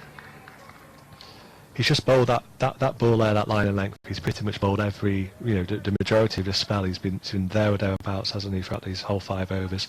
Bowled a number of balls to Craig, who hasn't been able to get him away. And again, the same now to Richards on that ball. Probably just back of a length slightly, maybe a little bit of nibble away off the seam. Obviously, the slope taking the ball away from the right-handed batsman. As he comes into bowl again, worked away into the offside, back to a sharp single taken. Direct hit could be interested, but through running his ground and the ball hits him on his derriere by the looks of things as he rubs it off. Bit of rump stake there. I don't think I'd have felt that as much as he did looking at the... No, I've got a fair bit of protection there as well. So extra padding that... Just goes to show the pressure that the Redbourn players are under. They now have to take slightly risky singles. So. Yeah, so it brings Craig back onto strike. 13 now off 29 deliveries. Final ball of Gooch's spell.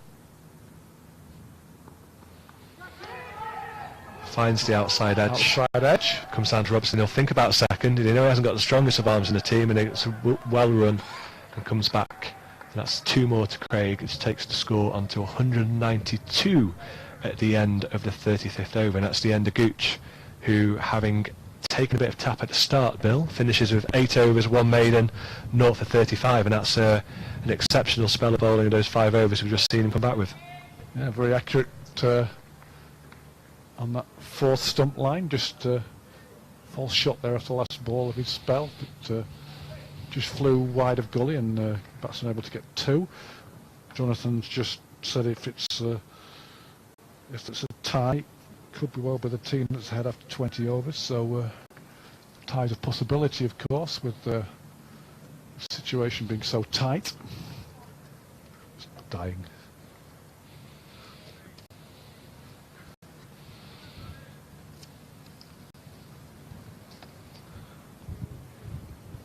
If it's a tie, it's the side that's lost fewest wickets, and if they're level, after 40 overs, it's the side who've made more runs at 20 overs. So February continues from the brilliant end. Oh, that's missed everything. A poor delivery, really. Could be wides. Leg buys. Leg buys. So it didn't miss everything. Bit of a bonus there for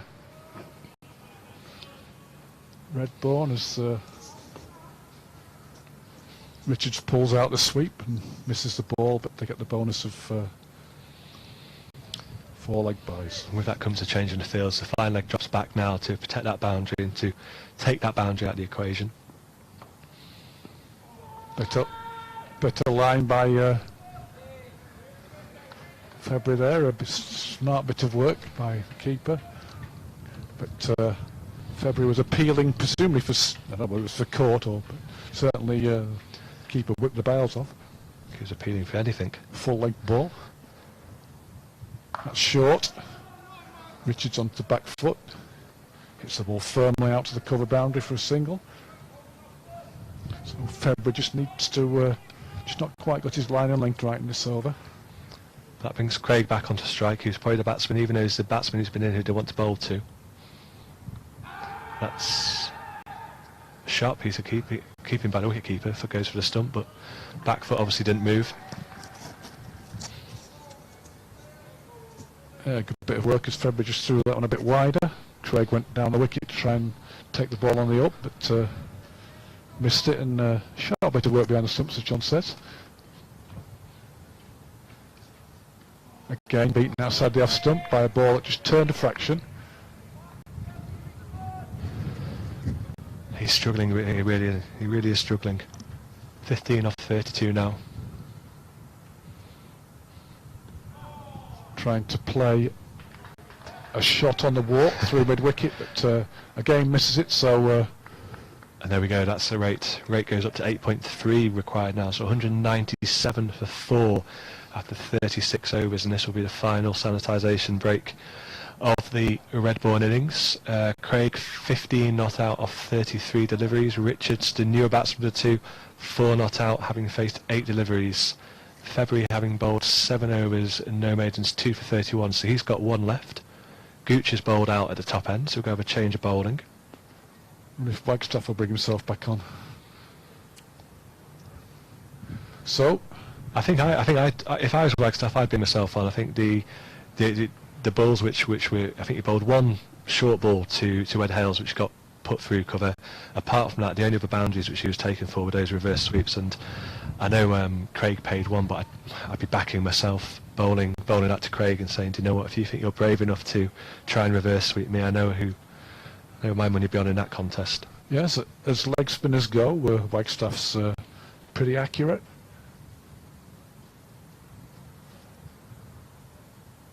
So sanitisation break over, as John says. Of course, Daly's got 2 overs left, hasn't he? I was trying to work out 6th and final one of the innings. I was trying to work out who had 2 overs left. Well, after a slightly ropey start, Daly bounced back well too. So Wagstaff's got options, which is always nice to have. So Daly 6 overs, 2 maidens, 1 for 22. So 4 overs left, 2 from the nursery end, which I assume will be bowled out by Luke Daly. Robertson, Daly. February's got 1, and then. Sorry. Yep. As always, skipper's got options, as we say. So.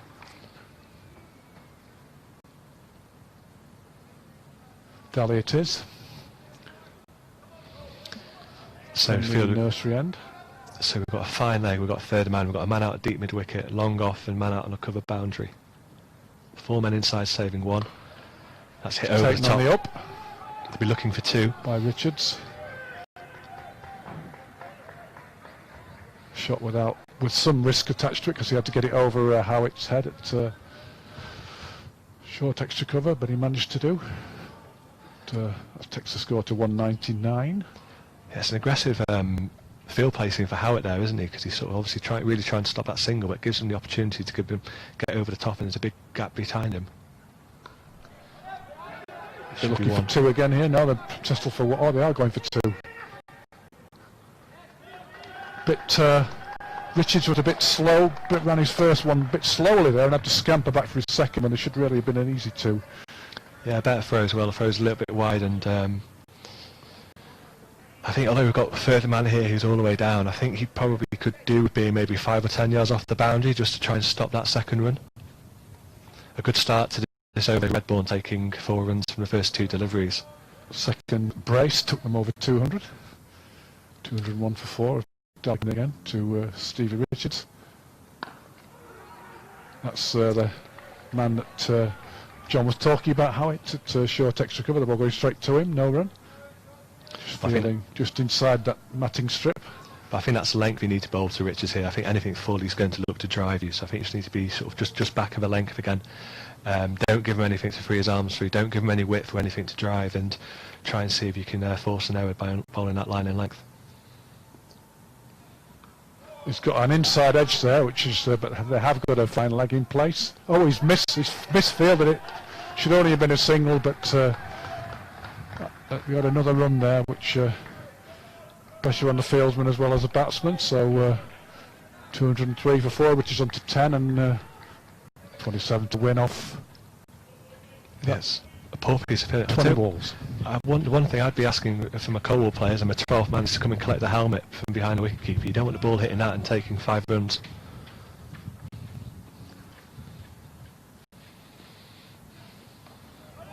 Whipped an offer there, just allowing Richards just to guide the ball to wideish third man for a comfortable single. So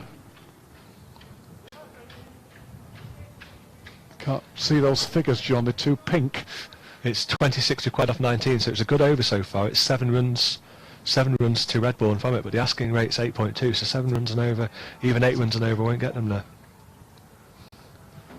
two large scoreboards, one to our left and one to our right, but the one to our left is at a bit of an oblique angle, so it's easy to see the one to our right as Daly comes in again. Width on offer again. To be happy with a single Down here. to that man at We'll come back for the second. widest third man. And again they come through for two. And is that one short? It is one short, yeah. So only a single. Just So, pointing out to the scorers. So that moves the score on to, is that 204th or is that 203 for 4? It's going to be, I think it's going to take the score on to 205 for 4. Craig 16 not out from his 34 balls. Richards 11 off 12, off 13, sorry. And that's going to be 25 runs needed off the final 18 deliveries. So we're going to have Daly finishing the bowling for Colwall at the nursery end. February, who's bowled 7 overs, no maidens, 2 for 31. I assume he's going to finish off his spell of bowling, and then it's going to be a question of who do you go to. You've got Robertson, you've got the captain himself. I don't think I'd be throwing the ball to a new person for that final. No, I think if I was skipper, I'd take the onus on myself. So He'll have the long leg side boundary to the two right-hander batsmen. February's bowled very well though. yeah, 31 so far off his 7 overs. It's going to be Richards on strike. Who's given the innings a bit of impetus with his 11 runs. It's a dot ball. It's a good start for Colwall. Goes for a sweep from outside off stump and doesn't make contact. So 25 required now off 17. It's his height. We're in for a cracking finish here. down the track and pulls the ball straight. Just plugs. Can he keep it in? Oh, there's a bit of a tired piece of fielding there. Down at Cow Corner. He did the hard work getting there, didn't he? And just tried to flip it back and flipped it onto the inside of his left knee as he ran past the ball and went over the boundary. To add insult to injury, it's right in front of the Redbourn players. 21 needed now. It's a good comeback. Don't know why he's going for that shot, really. He can just open the face and run the ball into the offside for a single. Perhaps he's thinking more in terms of balance. I think I'd be thinking to bring fine leg in and move mid on back. Sorry, but that's a half tracker, which Richards goes down onto one knee and hits. Should be 2. Hits through mid-wicket, and that's gone for 4, so this is proving to be an expensive over. The fieldsman not doing February, that was a harder ball to stop than the one earlier in the over, but the fieldsmen need to be on the metal because Redbourn are batting themselves back into it. So that takes it to 17 required off 14. I think of that one as well, the ball just seemed to, the square's so vast here at Lords that as the ball sort of bounced, it was still on the square when it picked, and that picked up pace and just took it away from the Colwall fielder. Richards moves on to 19 now after 17 deliveries, so really helping Craig out. Score moves on to 213 for 4. 17 runs required off 14 balls, and you'd probably say of these 2 boundaries, it maybe just tips the scales back in Redbourn's favour. Yep, this is the over they needed. I think fine leg for me there is a wasted field on the boundary. I know he's a spinner, so I know the ball went down there for 4 leg buys, but you're setting a ball there, you're setting your field there for a bad ball. For me, you need to have another man out somewhere, either long on between long on and Cow Corner. Width outside the off stump. Richards square cuts. Good fielding for a single. Thinks about a second. Decides fairly early on not to bother, and that's the right decision. So he's on to 20, and that's 16 off 13 with Craig now on strike. So I think Colwall won't be too disappointed if there's a single taken off this delivery. Goes for the reverse sweep. And rightly so, Richards sends him back. There's never a single end. I think Richards is going to be the Redbourn batsman here to get them home and get them over the line and to lift this trophy. Takes a score to 214 for 4. Craig now 16 off his 35. Richards 20 off 18. I think that is in a setting sun behind us, and it takes it 16 required off 12 balls. That's the end of February's spell. 8 overs, no maidens. Is that 2 for 40? 2 for 40, yes, 2 for 40. It's a guide rope off the... Here we go. Stand. Helmet comes off. That was. I don't know why that didn't happen last over, because that inside edge wasn't a million miles away from taking that helmet, and honestly, that would have been 5 runs, which in a game as tight as this would be critical. So it's going to be absolutely. So it's going to be Daly to finish off his spell of bowling. Yeah, just confirming February's figures, 8 overs, no maidens, 2 for 40, as Daly prefers to come in from the... I don't know what I'm talking about. Daly prepares to come in from the nursery and get me words. Running directly into the sun. The sun, there's a shadow of this magnificent pavilion cast over the outfield, directly in front of us. Yeah, 2/3 of the way to the wicketkeeper, that shadow, as Daly comes in again. Richard steps aside off stump and pulls the ball into the leg side to the man at cow corner for a single. So Richard's not prepared to move about the crease, try and increase his options. Yeah, and I don't think Colwall will want to be bowling to Craig as many balls as he can. It takes a score on to 215 for 4, so that's 15 runs required now of this final 11 deliveries, and it's going to be Daly coming into bowl to Craig as he comes into bowl up to the crease. And Craig steps outside the off stump and tries to scoop the ball onto the leg side and hits him on the pad, and great call there by Richards, calling him through for a leg bye. Yeah, and all the fielders who were in tight trying to stop that single have all just gone back to the edge of the 30-yard circle now, so there are singles in there. Obviously Cole will know that I run a ball and they get to win the trophy, but this is tight. 14 runs required off 10 as Daly comes in to bowl to Richards. Full length ball, heaved into the leg side by Richards, again finds that man at cow corner, so he goes on to 22. It's good bowling. I can see better now, the sun's maybe dipped a bit, so it's now 13 required off 9, is that right, John? It's 13 off 9, and importantly for Colwall, they're bowling at Craig. I want to be bowling to Craig. He did see what's going to happen here. Daly comes in to bowl, Craig on strike. Powerfully hit back towards the ball, who can't lay a left mitt on it, and the ball goes to possibly long off for a single. Possibly just took the edge of his finger there, the end of his finger, but takes the single, so moves the score to 218. 12 now required off 8 balls.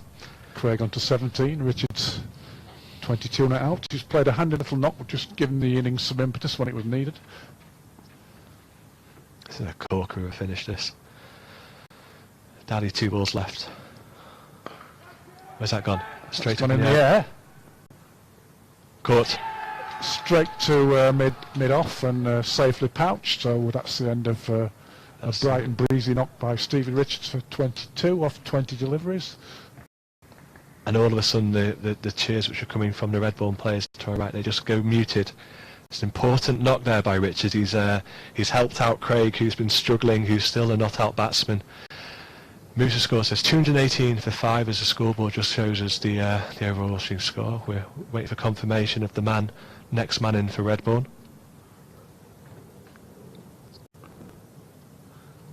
Difficult. It wasn't the easiest catch as well, because I don't think he picked up didn't seem to pick up the trajectory and the flight of the ball. He seemed to sort of be late onto it, and if you look at the angles we're looking, it would have been right out of the sun, and a lot of effort went into that shot. It didn't really go very far. So the new batsman is going to be Adam Pritchard. So he's a right-handed batsman and leg spin bowler. He's again third generation of his family, so no time to play himself in though, John. No time to play himself in. The batsman obviously crossed because the ball was in the air for some time. It's going to be the final ball of Daly's spell. Currently 7.5 overs, 2 maidens, 2 for 33. 12 runs required off 7 balls. We're in for an absolute belter of a finish. Pendulum swinging back to Colwall now as Daly comes into bowl, as John said, the final ball of his spell. Hit on the pads and they just jog through for a leg bye, which I don't think Colwall will be too unhappy about, so it'll keep Pritchard on strike. So 11 needed to win with 1 over left. So who's it going to be? Is he going to go to himself, or is he going to go back to his to Andy Robertson? It's going to be 11 runs required, so 2 a ball. What a thriller, John. What a thriller we've had here. It's just been, it's been a thrilling competition. It's been an absolute privilege and pleasure to have joined you and your colleagues on some of these games this year. I never thought at the start of the year, when I was first asked to help with the Tatnall game, that I'd be here at Lords at HQ, the home of cricket, in the final, and we're going to the final over the game. 11 runs, so 11 runs required off 6, so basically 2 runs a ball. It looks like it's going to be the experienced Andy Robertson who's going to be trusted with the final ball. Yeah, it was a bit of a surprise, really. It was we talked about his accuracy, a bit of a surprise how inaccurate he was, really, in that opening spell when Ed Hales took the initiative. Yeah, I mean, I think you can maybe give him a little bit of leeway given how Ed Hales has batted compared to everyone else. I mean, I think we've been really, really lucky to have watched that innings from the Redbourn captain today. I mean, whatever happens in the outcome, that was an absolutely fantastic knock. And to be fair, it's probably an innings which is worthy of winning the trophy. But obviously, we can only have one winners today, and whoever wins this is going to deserve it. So yeah, just thinking that Hales might end up on the losing side after a superb knock. So Robertson it is, the experienced Kiwi from the.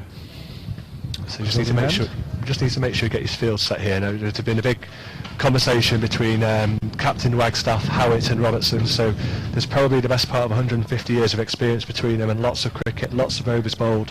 We've got a third man, quite a wideish third man. We've got Howitt going back to backward point, man on the cover boundary, man at extra cover. I think we've got a long off, we've got a long on, a man out of cow. We've got fine leg up, so we can't afford to be wayward down the leg side here. Needs to keep the ball outside off stump. First ball is outside off stump and mistimed there by Pritchard, but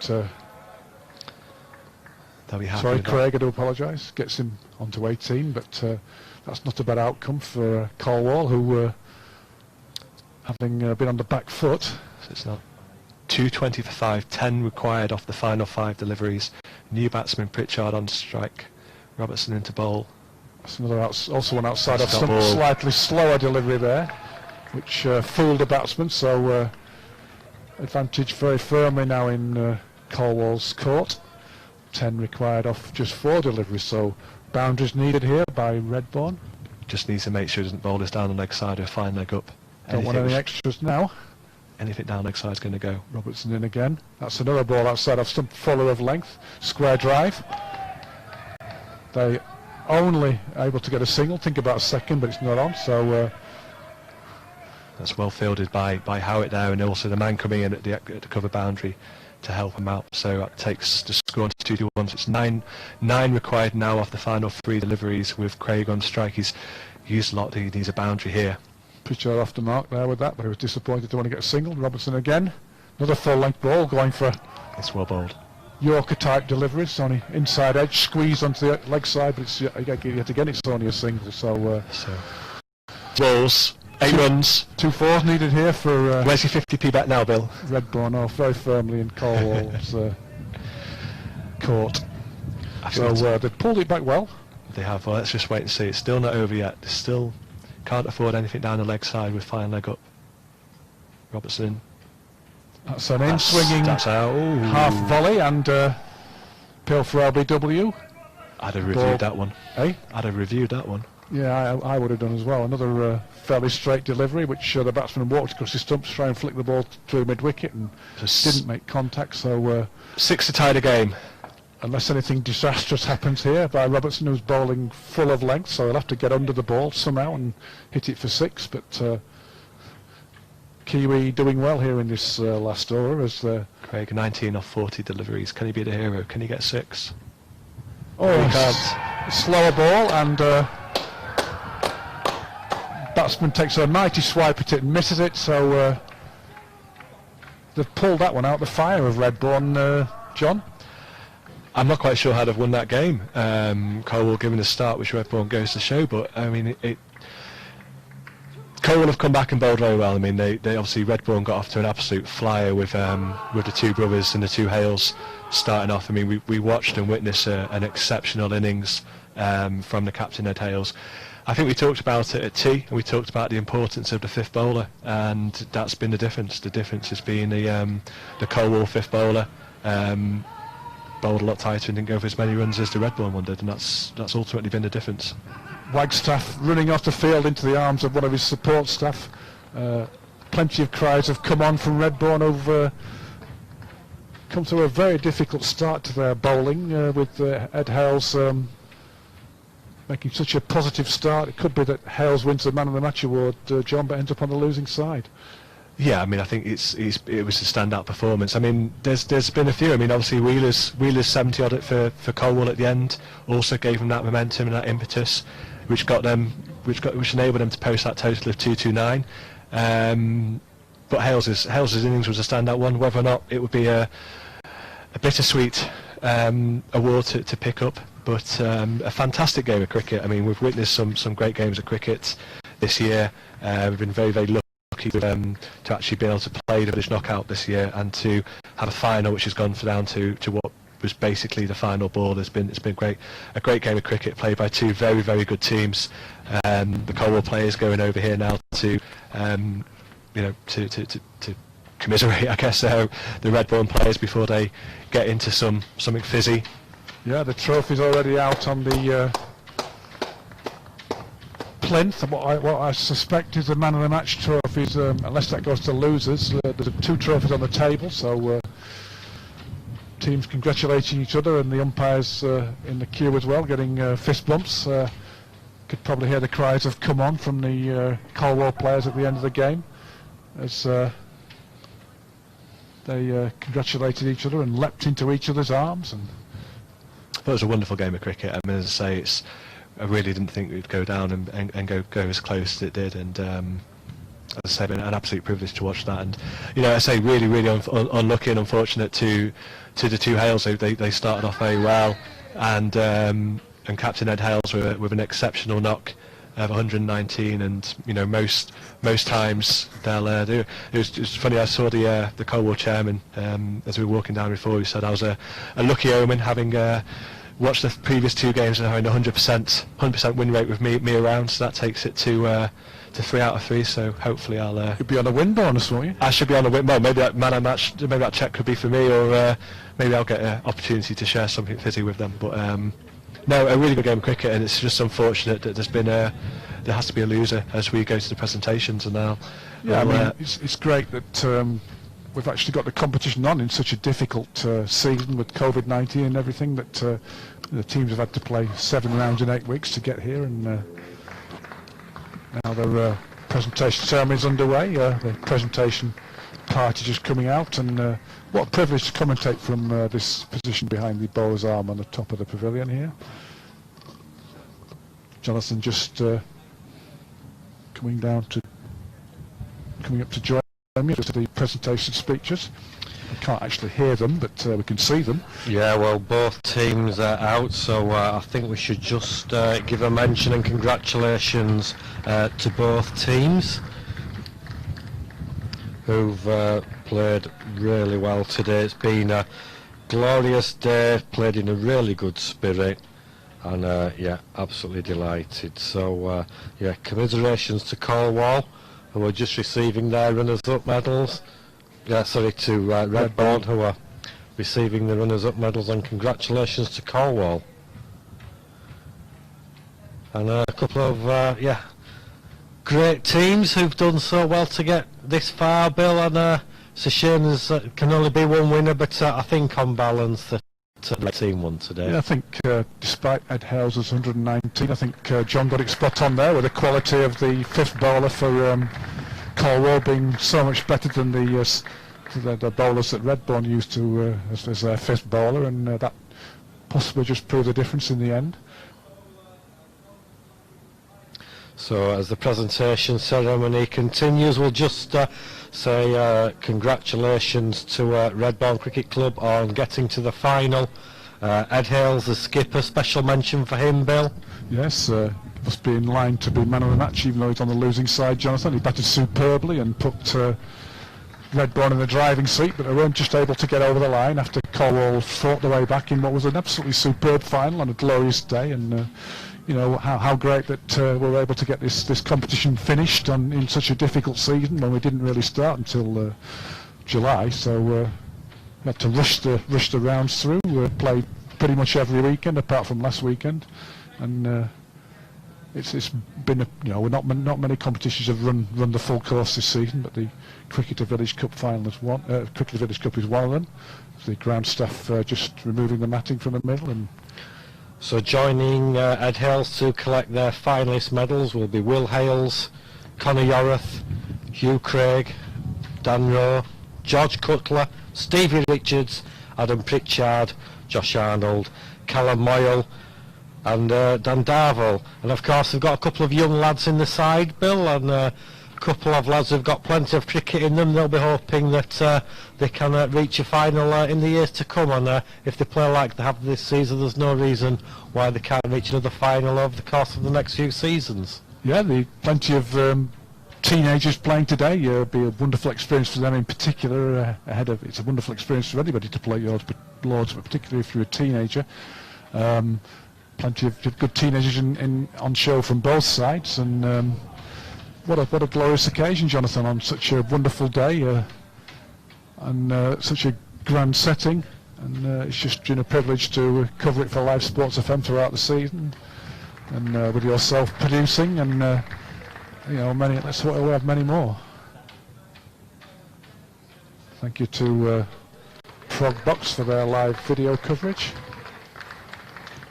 Yeah, and I think this is the oh dear.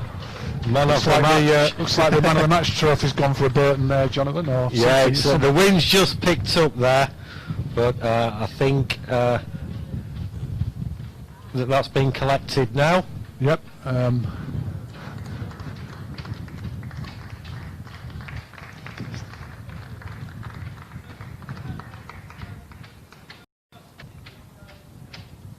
Congratulations there.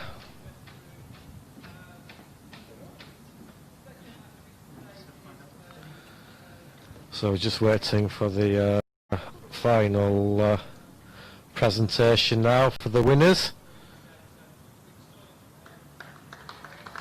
The game's been played in great spirits, of course, Bill, so both teams giving each other a full round of applause. Thanks to the umpires as well. Yeah. And the Anthony and Raj Patel have been officiating today. And a quick congratulations to the Colwall team, Ollie Cox, Ben Cook, Ben Ferriby, Rich Howitt, James Abel, Andy Robertson, Fergus Cameron, Ben Wheeler, James Wagstaff, the skipper who raises the trophy in front of us, Mikey Gooch. Wagstaff just kissing the trophy now. He's very emotional after the end of the match, leaping into people's arms, and word of commiseration for Redbourn. But wonderful that we've got this competition through, Jonathan, in such a difficult season for so many people. Yeah, absolutely. Luke Daly as well, of course, probably been the most consistent bowler this season. So that concludes the presentation ceremony for the Cricketing Village Cup final. Congratulations to the winners. Just like to thank my co-commentators Bill Marshall and John Beddoe for joining me this afternoon. Thank you to our colleagues at Frogbox for the live stream in association with the Cricketer magazine, and a big thanks to the NCC as well, all our commentators throughout the season, and all the clubs who've supported us and hosted us this season. Just to interject there, Jonathan, just to confirm, the man of the match was won by Ben Wheeler. Yeah, deserving man of the match. Congratulations to Ben. Some photographs being taken as well as Colwall celebrate there. Bill, it's been an unusual season to say the least, but it's been a pleasure and a privilege for us to be here at the home of Cricket Laws Cricket Grounds, and finally we should just say congratulations once again to both finalists. Well played, Redbourn Cricket Club, and extra thanks to the Cricketer Village Cup 2020 winners, Colwall Cricket Club. Yeah, just raising their hands in the air for the official team photographs, socially distanced of course. As the hover cover is moved onto the square, so I'm not sure some of those moves, they'll be thankful for those being kept for posterity on video, but we're certainly enjoying the occasion. We've had a wonderful season. I'd like to thank everyone for tuning in and everyone who supported us throughout the season on behalf of all our commentary team throughout the season. John Beddoe and Bill Marshall this afternoon, myself, Jonathan Pinfield. We've really enjoyed your company throughout the season and this afternoon. And we'll look forward to bringing you more live sport on Monday. We've got FA Cup action on Monday, Tuesday and Wednesday, and we'll look forward to your company. We've got so many posers in the game at the moment, it's frightening. I mean, we've brought the European game over here where they're thrown out. I mean, we didn't invent that, we got rid of it. The highlights of my career, I have been beating some of the best fighters pound for pound in the world. Roberto Duran, Tommy Hearns, Marvin Hackett. So I've had a wonderful career. The Premiership, as big as they are, and it's a fantastic league and the best supported league and watched league all over the world, a lot of